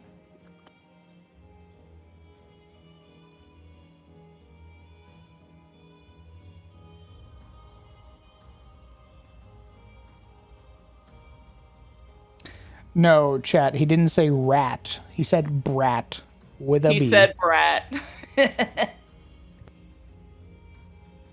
Shaq got excited there for a second. Yeah, much like how I Understandable. was pining for a dwarf in my game, chat has been pining for a mouse folk in one of the games.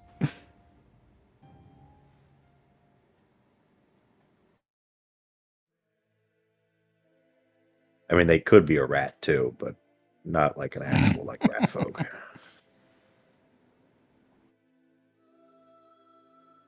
Four bros being dudes, being bros.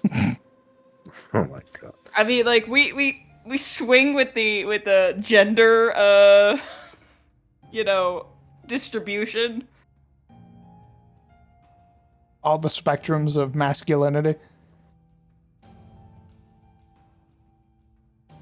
I mean, CTF, it was just like, hello, Alaric and Holy. and Kellen, you hi over there. Yeah, you good? Yikers. Oh,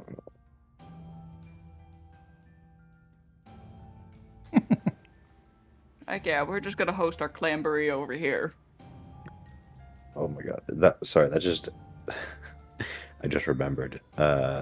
Completely small aside. When I was at the gym the other day, there were these two dude bros like flexing in the mirror and like talking about their GMOs and shit. All I could think of was our joke about fucking Anthony and Nathan Oh, as these dudes flexed at the Nice. gym. Hell yeah. Anthony and Nathan just gonna be flexing. Yeah, they're absolute shitheads. They're total gym bros. Nice. The best Man. part was that neither of them were like swole either. They were both like lean. Oh, I love like, it.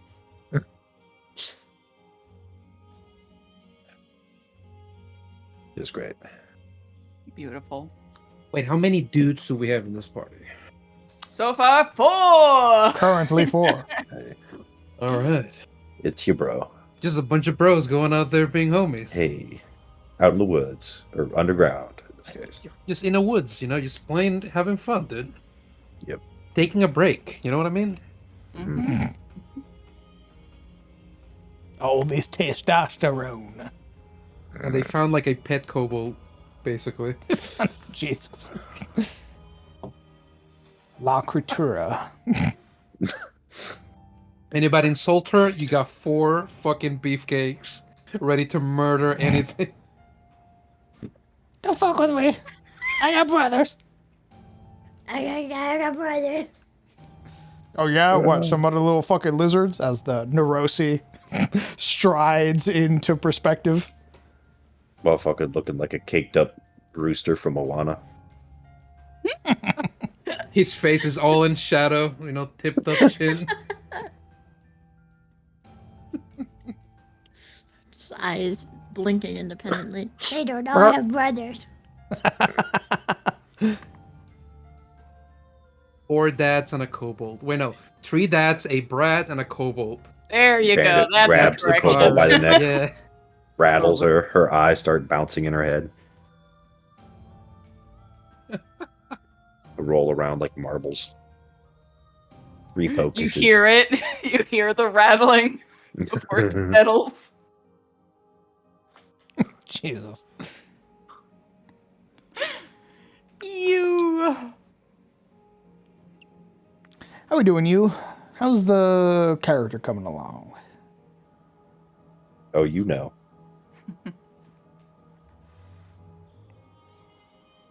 Kill. What? I didn't do nothing. I didn't say you did anything. That kill wasn't directed towards you, guilty conscience. Yeah, your millennial's showing. Stop apologizing for everything. I'm sorry. Oh God. I don't know how I ruined this, but I do.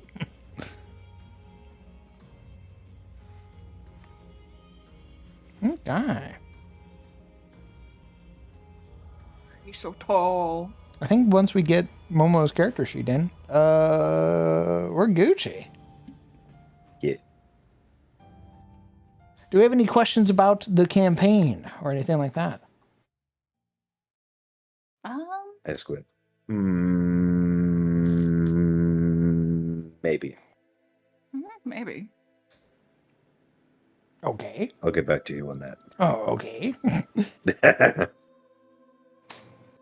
Your character Are we just- name is Aridin. We're starting at the town, right? We're not just straight up starting at the dungeon. You are You starting what about here. her?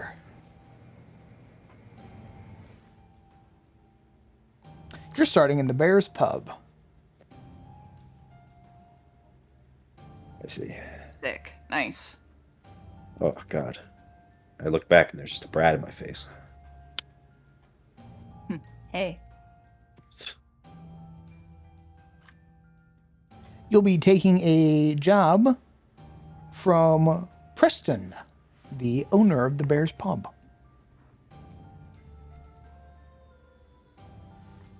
He's going to have basically 2 people waiting. He already has them basically signed up for a job. That's going to be Aridin and Stenvalder.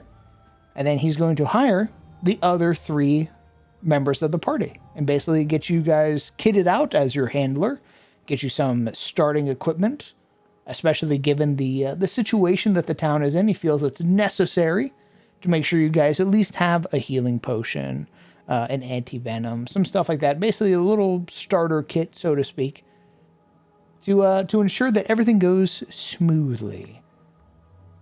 I see. Yeah, because the fucking whatevers are in his basement. Yeah. Correct. They're in a Yep. cellar. Did you take the time to adjust all of the iconics tokens? No. Thankfully, they came that way. Okay. You But just yes, you adjusted can- everything else, so you they can look like the see- iconic tokens. Correct. You can see all the iconics. Gotcha. All of the Pathfinder Gotcha. originals. Those OGs. Where's mine? What the fuck? That's cute. Why isn't the caked up sorceress here? I'm pissed. Oh, yeah, where's Sayone? What the fuck? She's in the well. I guess she died. No! Ah! Oh, interesting. She's Okay, dead, so is so- Kyra. Get her out of Kill her now! here. So the rooms are in like a separate building. Correct. You would get a key from Preston for a particular room. Boy, no, that's just Valorous. Oh, that's why. Sione doesn't have a fucking picture, apparently. Sione and What? Valorous occupy the same one. What the? I'm pissed. Yeah, so the way rooms would work is you would basically tell Preston what type of room. This is a 2-story, by the way. You would say, hey, I want a room. And he goes, all right, single, double, or like single or a suite. And you go, single. And he's like, all right, here's a key. You're on the fourth room on the left. Come over, come get your room. If you're with some people, you can get double rooms. If you want a suite for like couples and stuff like that, you got the big rooms. Your baths and other amenities are on the bottom floor.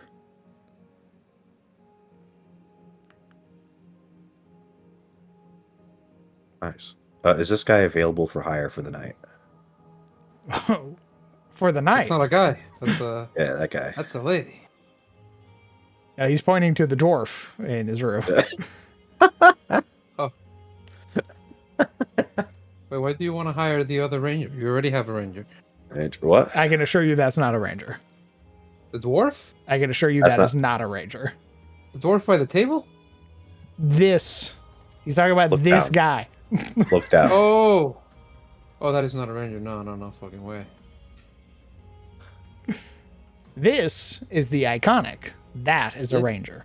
That's what You I was could looking tell. at, yeah. Because he looks unhinged. You can tell he's a player character. Because, I mean, just look at him. He gets his shit rocked, just like Ezrin does. Good. Good. Wait, are you gonna kill all the iconic characters before we start the game? Nope. I just needed something to populate the map with, and That they would serve. be wild.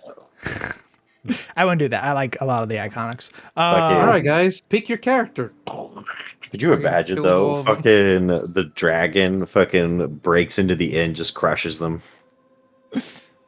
They Oh my are God. another wayfaring band. They are they're a wayfaring free company. They have a name.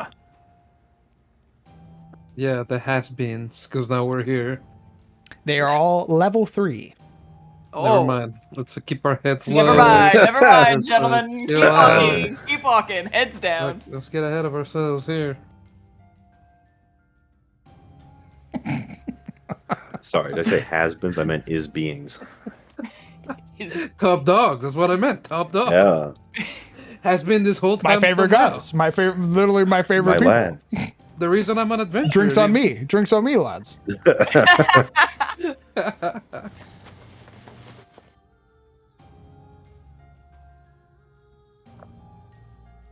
Okay. That's funny.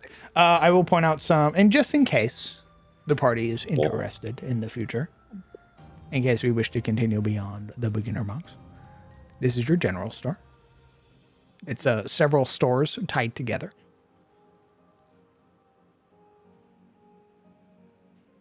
I got a Walmart. It's like a strip mall. This is your guild halls. Oh. This is where you can find your blacksmith, your carpenters, your leather workers. Oh, all the way over there. Okay. Depression. Correct. That can't be a strip mall. There isn't like 3 miles of parking lot to surround it on either side.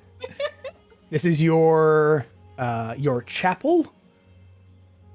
This is to Saint Merwin. This is no surprise, a chapel to one of Ebor's saints. Could you drag our view there, Yes. Fuck. please? How am I supposed to see the yellow tag Oh. on the yellow fucking map? Oh, yeah. There's also. Are these beds for rent? Yeah, man. I mean, With 13 hit permanently, points, yeah. baby, you've already got a plot You set out got. for you. I'm pre-ordering. Where do you think all my money went? This is where the local witch resides. Oh. Damn. Hello. Why the fuck she living in a fucking manor and not, tied to a stake? Because she is a sanctioned witch. Me Shit. with my Warhammer experience. My question remains. This is your brewery and distillery. Oh shit. We're gonna need to go there at some point. I wouldn't say you need to go there. If you're here in Ah. town, you can get cider and the like. This is the local apiary. This is where you would find your dire bees. The apes.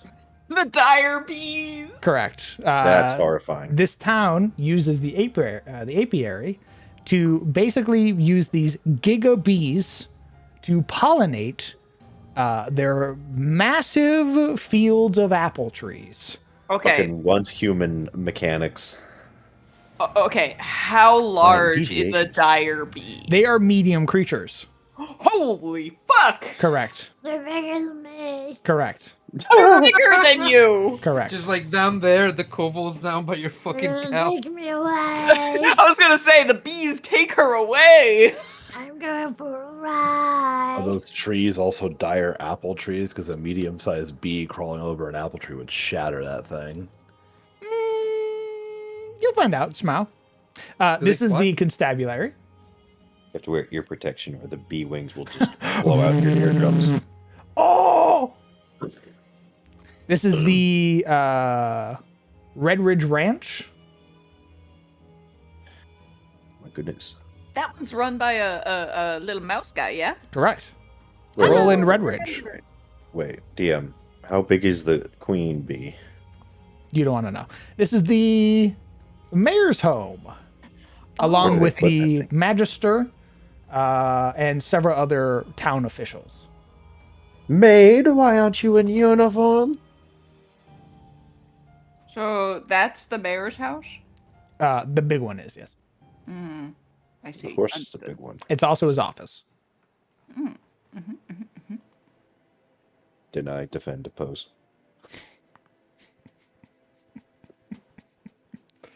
Is that where they might also entertain or have guests?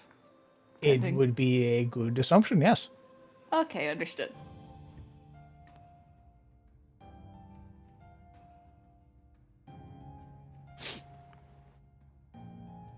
Okay. Any questions? Not for me. How much of this town would I have realistically seen? How long have you been here? You tell me. It is the first of Fall's Reaping, meaning the festival is literally just beginning. Oh. We just got out of Hearthlight. So, I was gonna say, did we just get here? Like, I don't know. You tell me. no, you tell me.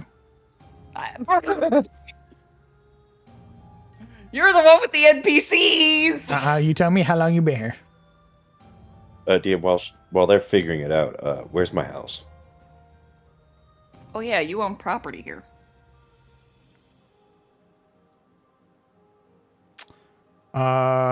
Yeah, Mr. Druid.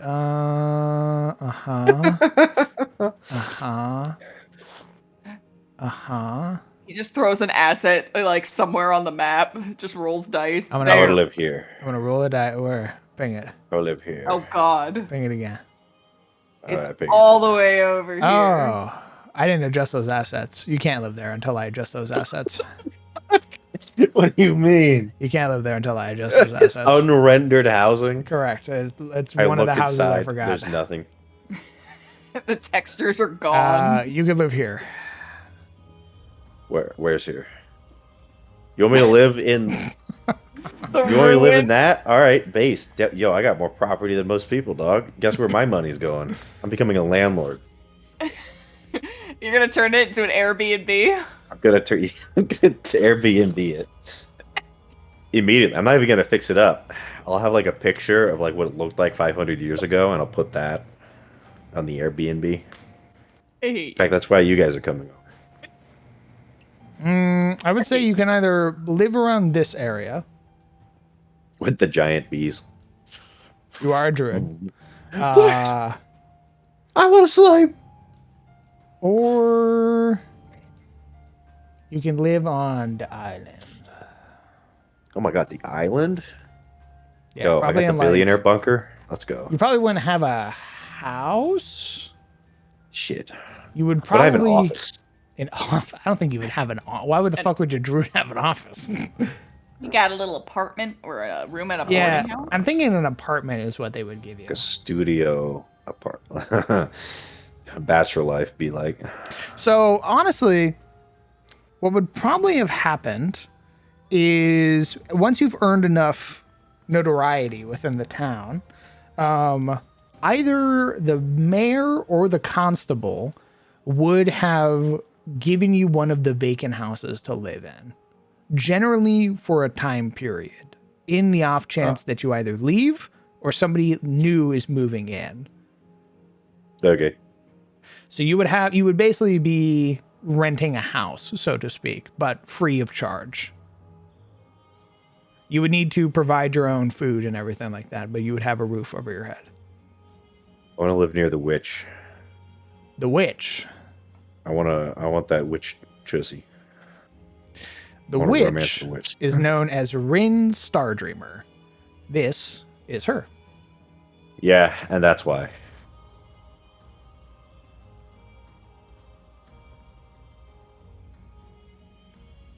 Yeah, I'm gonna wingman the shit out of you. You know that, right? Yeah, man. I got you, bro.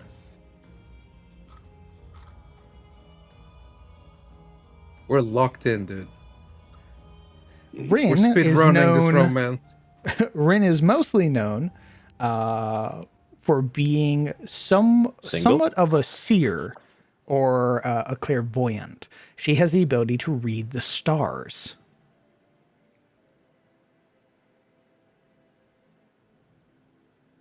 Damn, that's so hot. She's also a level 6 character.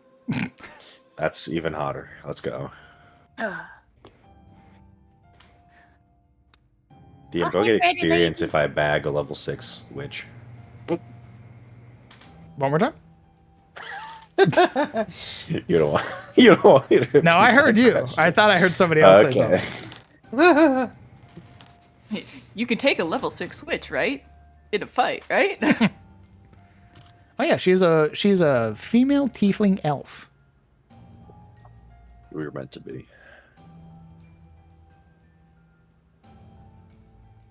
So yes, that is your local spellcaster. That's the one who will identify your magic items, identify curses, and all that other stuff for you.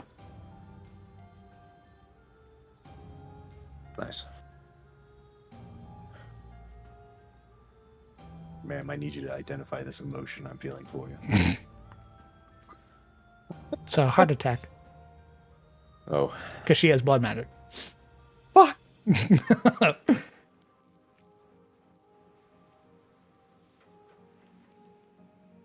She's got one of my favorite things is that this character has a flaw. I won't tell you what it is, but I will say if you have been to the witch's home, you would notice that she has a lot of windows. Hmm. Huh. Oh.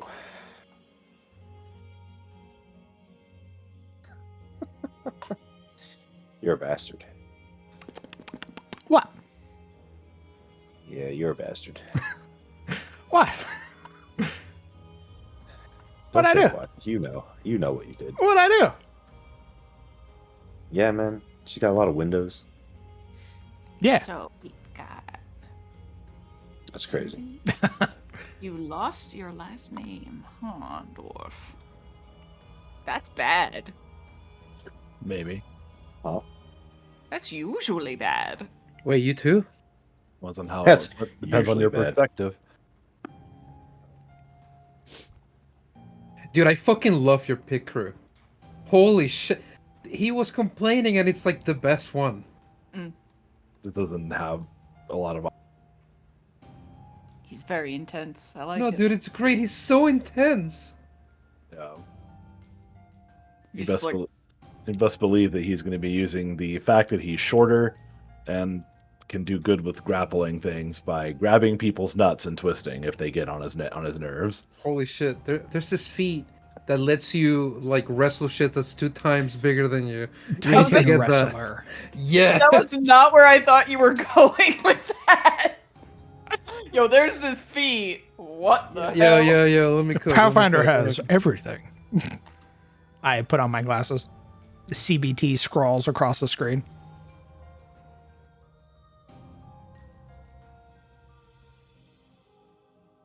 DM, I immediately rerolled my character. I'm gonna have a witch of. I know who my patron is. Hey, Momo. Yeah. What you doing? I'm trying to decide if I want to. If I want to buy a net, or if I want to buy playing cards. What would you use the net for? Well, you can throw it. I think that's funny. Okay. Also, imagine you could catch a fish with it.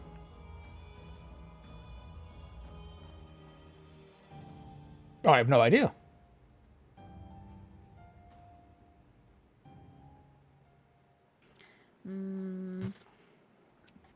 I don't know if.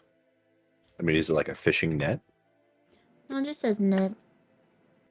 Now look at this net that I just found. It just says a creature. You can sell it. El Creatore. It's you. You're the creature. Ooh, no, it would not. You would need, apparently, there's something called fishing tackle, which is what you would use for a fishing net. So net would be capturing creatures you want to eat or beat up. Alright, so I have a repair kit, a playing card, grappling hook, a crowbar, and an adventurer's pack. Okay. Do you have crafting? I don't know. Crafting is how you would Yeah. benefit from the repair kit. At least I believe so. So I have a backpack, a compass, a primal symbol, which doesn't do anything, a basic face mask, a potion of emergency escape, and a tent pop. So like a solo tent. Thumbs up.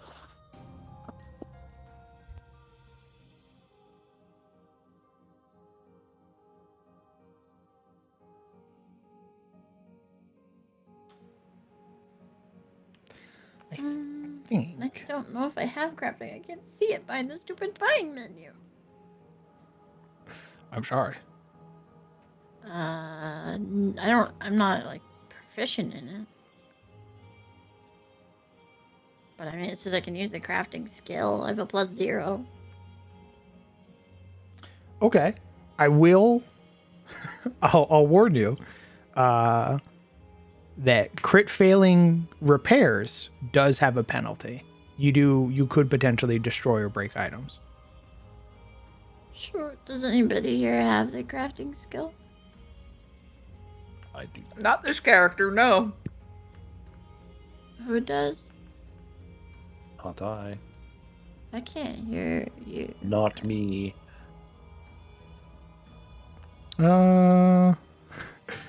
It looks like nobody has it.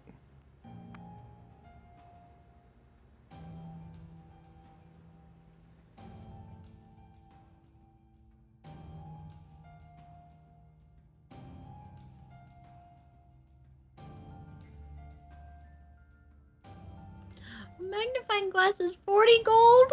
Jesus. Correct.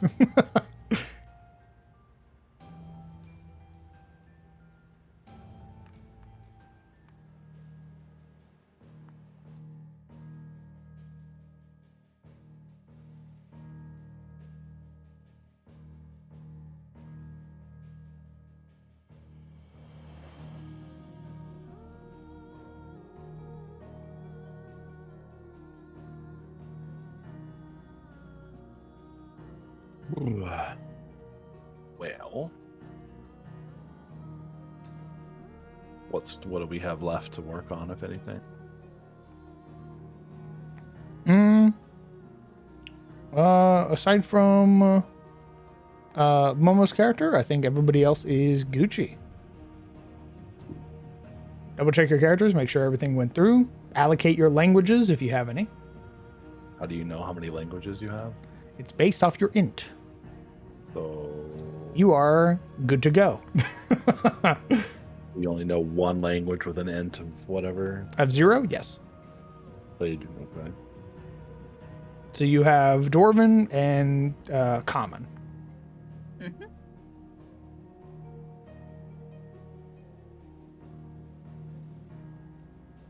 I have Common, Elven, and Fey. Hee hee.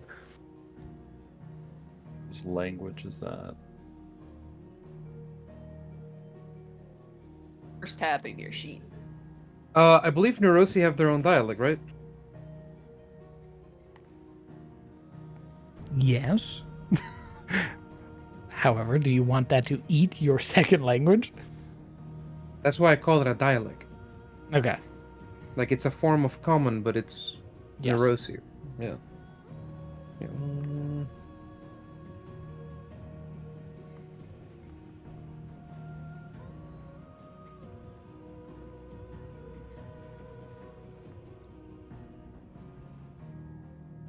I'm fucked. I have to pick Elven because of the wife. I was literally going to pick it for you. Yeah. A lot of us speak Yeah. Elven here, my guy. It's okay. Yeah, I'm fucked. I wanted something else, but Like, how funny would it be if you didn't speak Elven? Every time she got pissed at you, she'd just scream at Elven, and you just stare blankly at her. Honey, I don't know what you're saying. I don't know why you're mad. every time he looks at her and she's going off mad in her language, he just sees elven noises and just yapping elf wife. That's Mouth actually closing and opening. that's actually kind of comical though. I would actually do that. Just be like, she's yelling at me again in Elvish, and I have no idea what she's saying. So you're just nodding, like, mm-hmm. You know That's what? nice, dear. We're gonna do that. That's nice, dear. Yes, dear. Okay, dear. I love you, Sorry, honey. dear. Love you, It's honey. like, You dumb motherfucker. just unintelligible elf noises, and you're like, mm-hmm. So You're so DM, pretty when you're angry. we Having hunt dragons, right? Like an angry Rosie? Russian wife. Hold on. For Tristan, understand that rations, one ration lasts a week. Yes. So you have basically a month of rations on you. I didn't know Oh, if it was shit. going to be out and about. Dude, I also bought a shit ton of rations. Should I decrease that amount and refund the money? Oh, man. No, man. It's fine. I'm just letting you know. Oh my god, you have 5? Jesus. Dude, we're never gonna die, dude. Die, Fuck motherfucker. up right now. You're gonna be the corpse they loot that has bread on them in Skyrim, dog. That's what you're gonna be. That's fine. I don't mind being a loot box that spews out Meal like for 50 3, fucking meal loaves. for me. This fucking factor meal, like sitting in a dungeon. Well, the reason I got so much This is not rations sponsored. is because I figured that my animal also eats, right? So, you know, and it's a bear.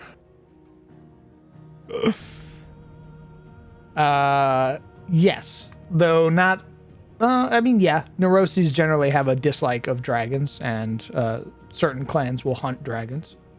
So, knowing Draconic, do you think that would fit? Over Elven, Well, he could have learned it before he ever came to Katarina. Interesting. He only Surprised knows him the- there. He only knows like insults and slurs in Draconic. No, I feel like he would know their language from visiting their ruins, having visited their aeries, like having seen their graveyards and things like that, markings and the like, and their elders and seers most likely know the tongue as well. You're the Dragonborn. Well, a big thing in No Neurosi culture, way. generally done after a hunt, is that a seer will consume a dragon heart. They partake in dragon Oh. communion. Insert Peter Parker fucking downing a cheeseburger. So it really depends on how invested your character was in hunting dragons. He is level 1, so I don't know if he'd be fighting dragons, but if He he never was fought dragons. plundering and doing all that stuff, maybe he learned it. It could be that his tribe in particular was about it, and he was supposed to eventually get to it. So it could have been like an anticipation of sorts, part of his education, his upbringing. Sure. But then I see Jotun, Correct. you know, Correct. and he talks to me, you know. I know I'll never use it. Never use it. But it's there, you know? That Logan poking through. Yeah. No. We'll go. I think we'll go with Draconic. That way we can talk to the little kobold too. Where? Isn't all common Tarosi right now? Because you are in Tyros, yes. You are Okay. speaking the Tyrosi dialect. Understood. Technically, for you, Mm-hmm. your dialect would be very distinct. Mm-hmm. Just like Stenwalder's would also be very distinct. Okay. Would I need to change that or just leave it as is? I will change it. Oh.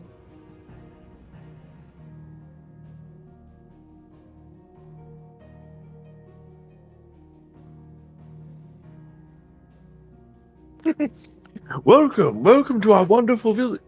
I'm sorry, is that fucking Caressa scene? Oh, get back on the boat!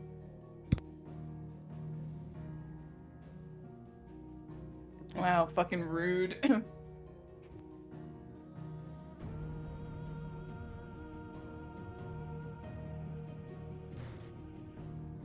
Whatever you say, you religious zealot.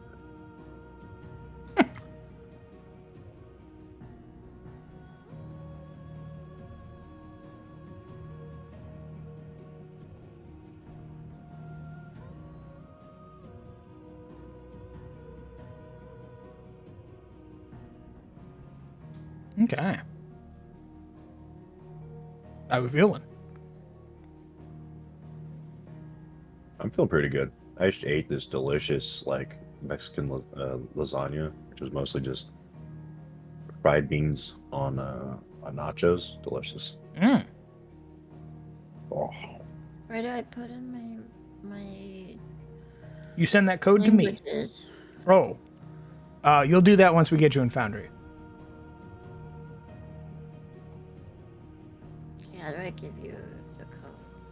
You'll go to the top left. You will see the little drop down. You'll click Export JSON and copy that code and send it to me.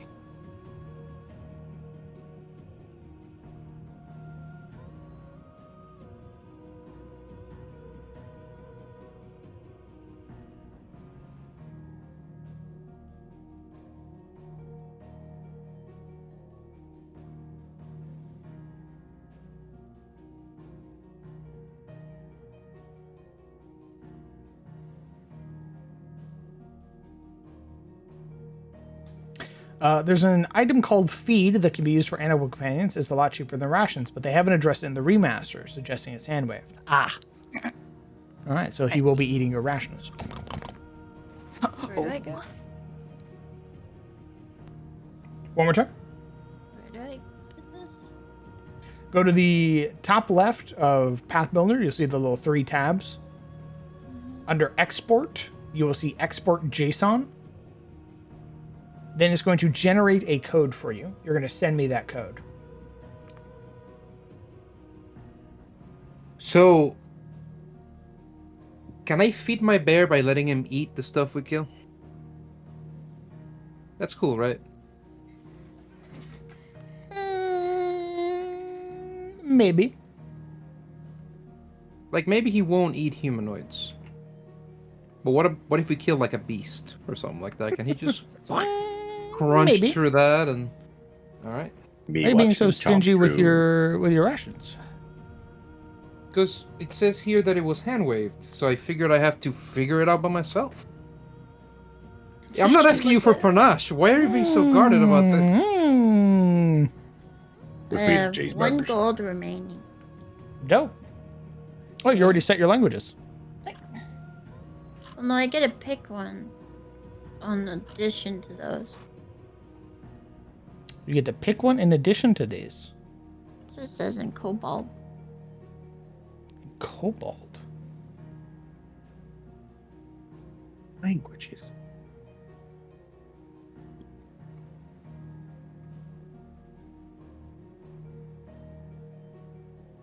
Equal to your intelligence modifier if positive.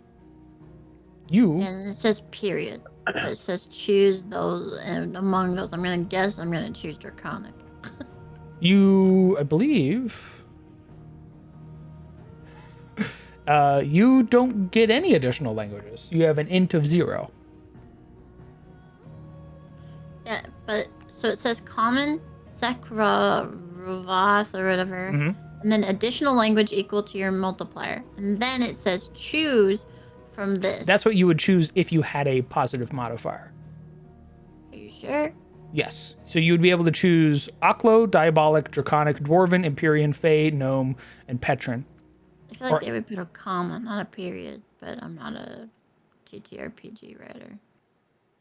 I forget what Sakroth was. I think that's like the lizard folk language.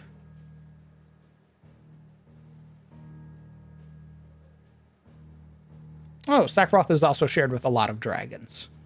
Yeah, it's mostly a lizard language.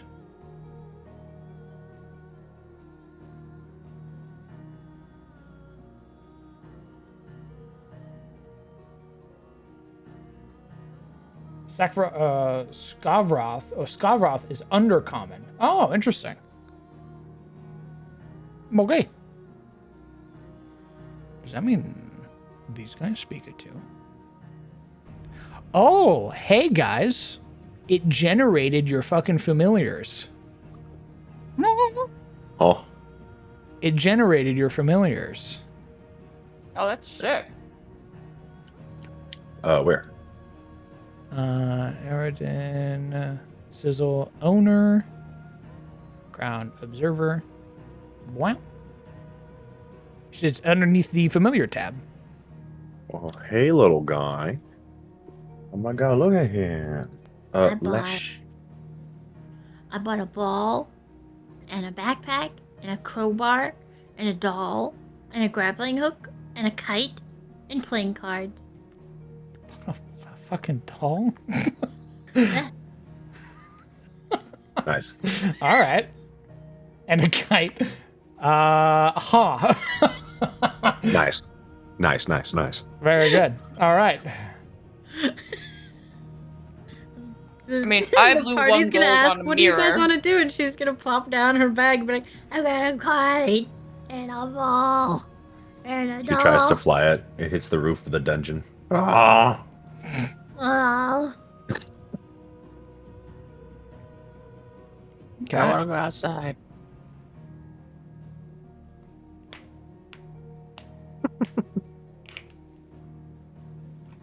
Undercommon.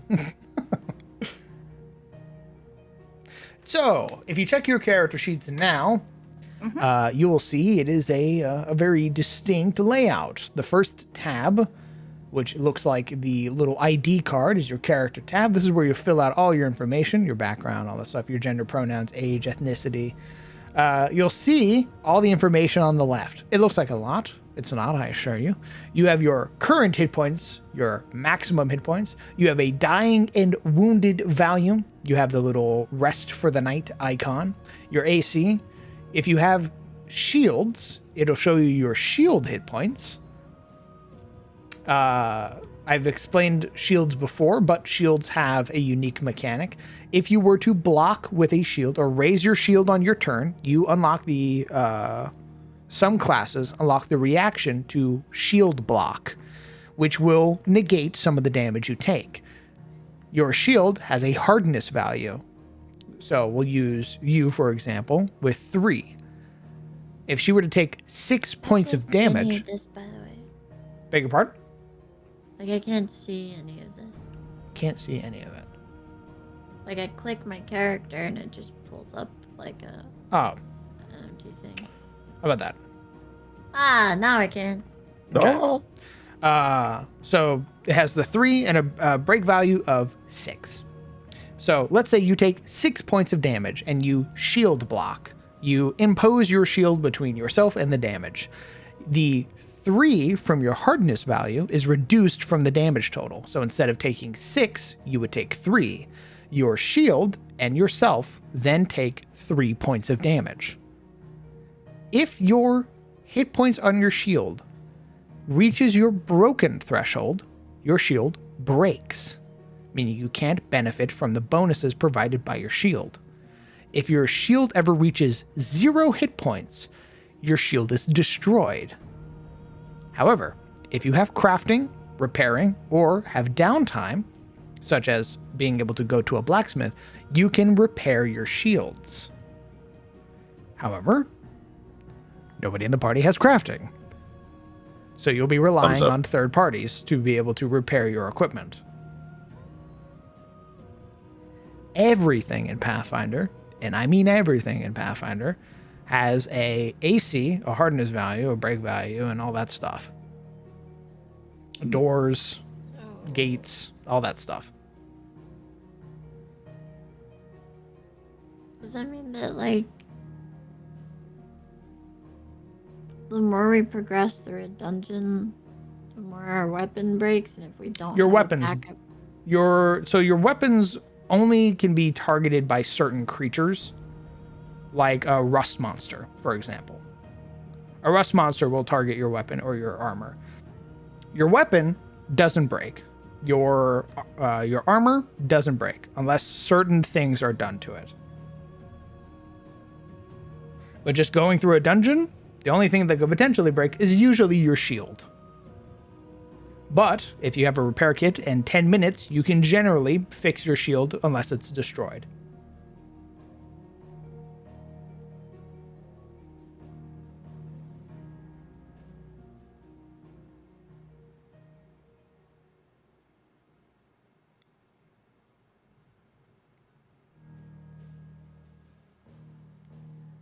You'll notice as well that you'll have your perception there. It's not in your normal skills. Perception is your default skill when rolling initiative. However, this can be changed depending on what you're doing during the time that initiative is rolled. If you're trying to intimidate a creature, you're trying to heave a boulder, you're trying to land from this very high jump, you can change your skill and ask me and say, hey, is this relevant? Would my thing that I'm doing be relevant to this initiative? And I will allow you to change your skill and roll that instead of perception. But default is usually perception. You will find your fortitude, reflex, and will saves. These are based off of your character values, your stats, your class. When it references fortitude, reflex, and will DCs, you add 10 to that. So instead of a 5, it's a 15 when determining your fortitude DC. Do we have any questions? So far, so good, Chief. I understand.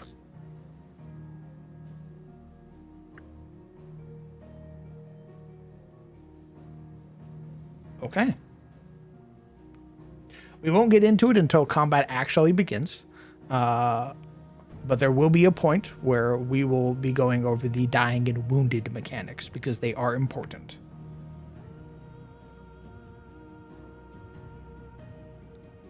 We haven't implemented Death's Door yet. So dying in Pathfinder is very similar to OG D&D, where you go unconscious. You fall down, and on your turn, you make a save, and then that's your turn.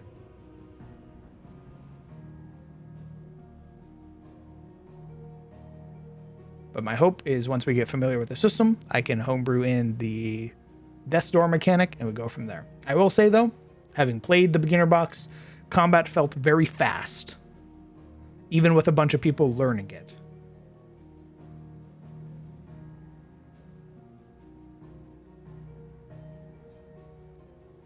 Okay. With everybody loaded in. I'm loaded in, baby. Unless there are any final pressing questions,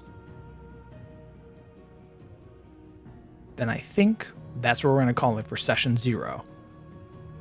Nice. Well done, Wayfarers. Thanks. We It's begin gonna be interesting. session 1 on the 12th of January. Cool. Epic. All right. You guys have a week. Nice. If you have any final changes or anything you would like to make to your character, let me know. We'll go over them, and then I'll get them implemented into Foundry proper. For Sizzle and Cyric, you need to find me pictures of your familiars and companions. Oh, I already found that.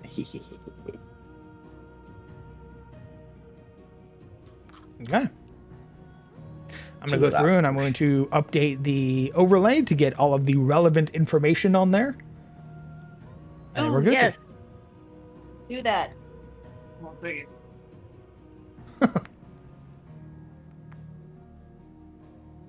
Okay. Then that is going to be it for tonight. Why don't you guys go ahead and say goodbye to chat? Goodbye, Bye. chat. I'm gonna See go you next get. week. I'm gonna go make. Wait. Cat. Wait. DM. What? We have fan art. Oh, we have fan art. Yeah. Oh, we have fan art. Okay. Hold on. Oh. Hold on. We have fan art. Yes. Let me move this over here. How far back are we gonna go? Oh, we're not going to be doing Shadows of Thorlin fan art until Shadows of Thorlin. We have somebody throwing out their doodle of what they think you looks like.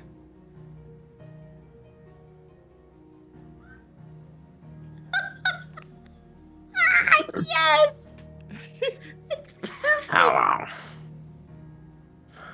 It's perfect! That's my icon art. That's nice. And then this is Inkley's interpretations. The goat. They've morphed. Is where we find the path. Eyes moving independently. I found a path. I think I like to think that her sticking her tongue out is her cringe cobalt action. I'm gonna download that like iconic like eye blink sound.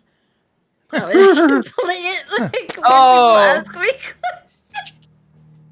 Like, this is our fighter, and then we introduce Independent. you, and you like lick your eyeball like a fucking gecko. I love the comically large sword. Very good. 10 out of 10. Bastards. POV around 300 degrees. Nice. Enemy raises its weapon to strike down the cobalt. Cobalt Wait. uses cringe. There- Its tongue sticks out. her fucking eyeballs are like poured out and churning. You know what I mean? Yeah, Like they're bulging. bulging out of the sockets. I can't get it to fit. It's hilarious because she looks lost, but she sees everything. Sees too much, I think. Holy shit.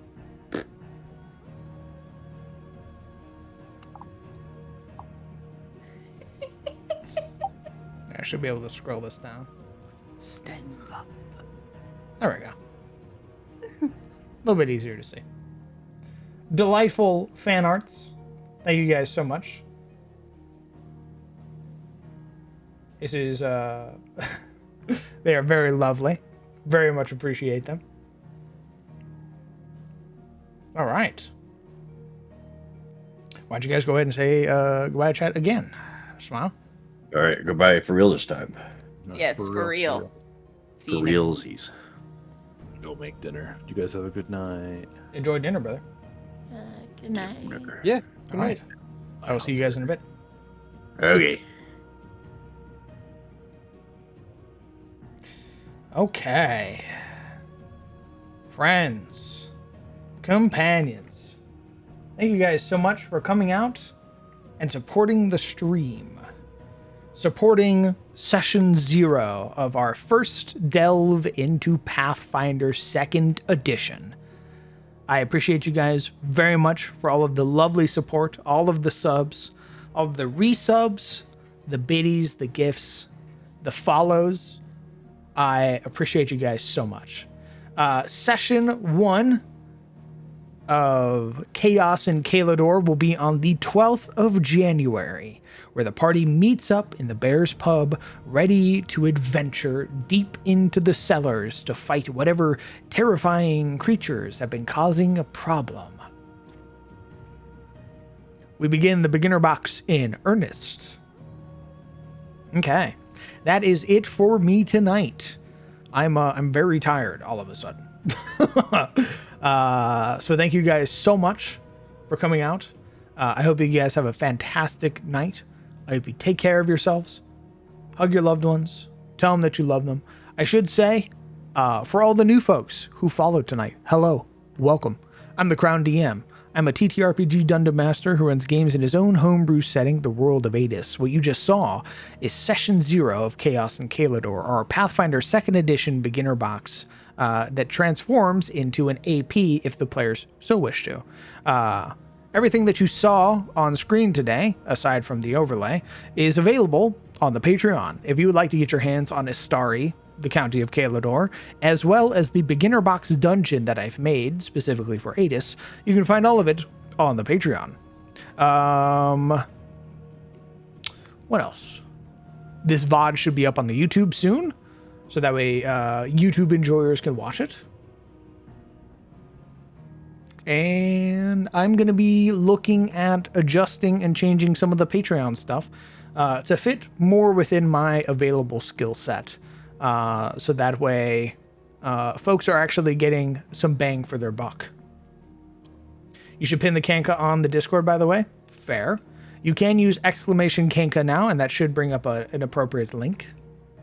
But I will pin it in DM Showcase or lore discussion, and we'll go from there.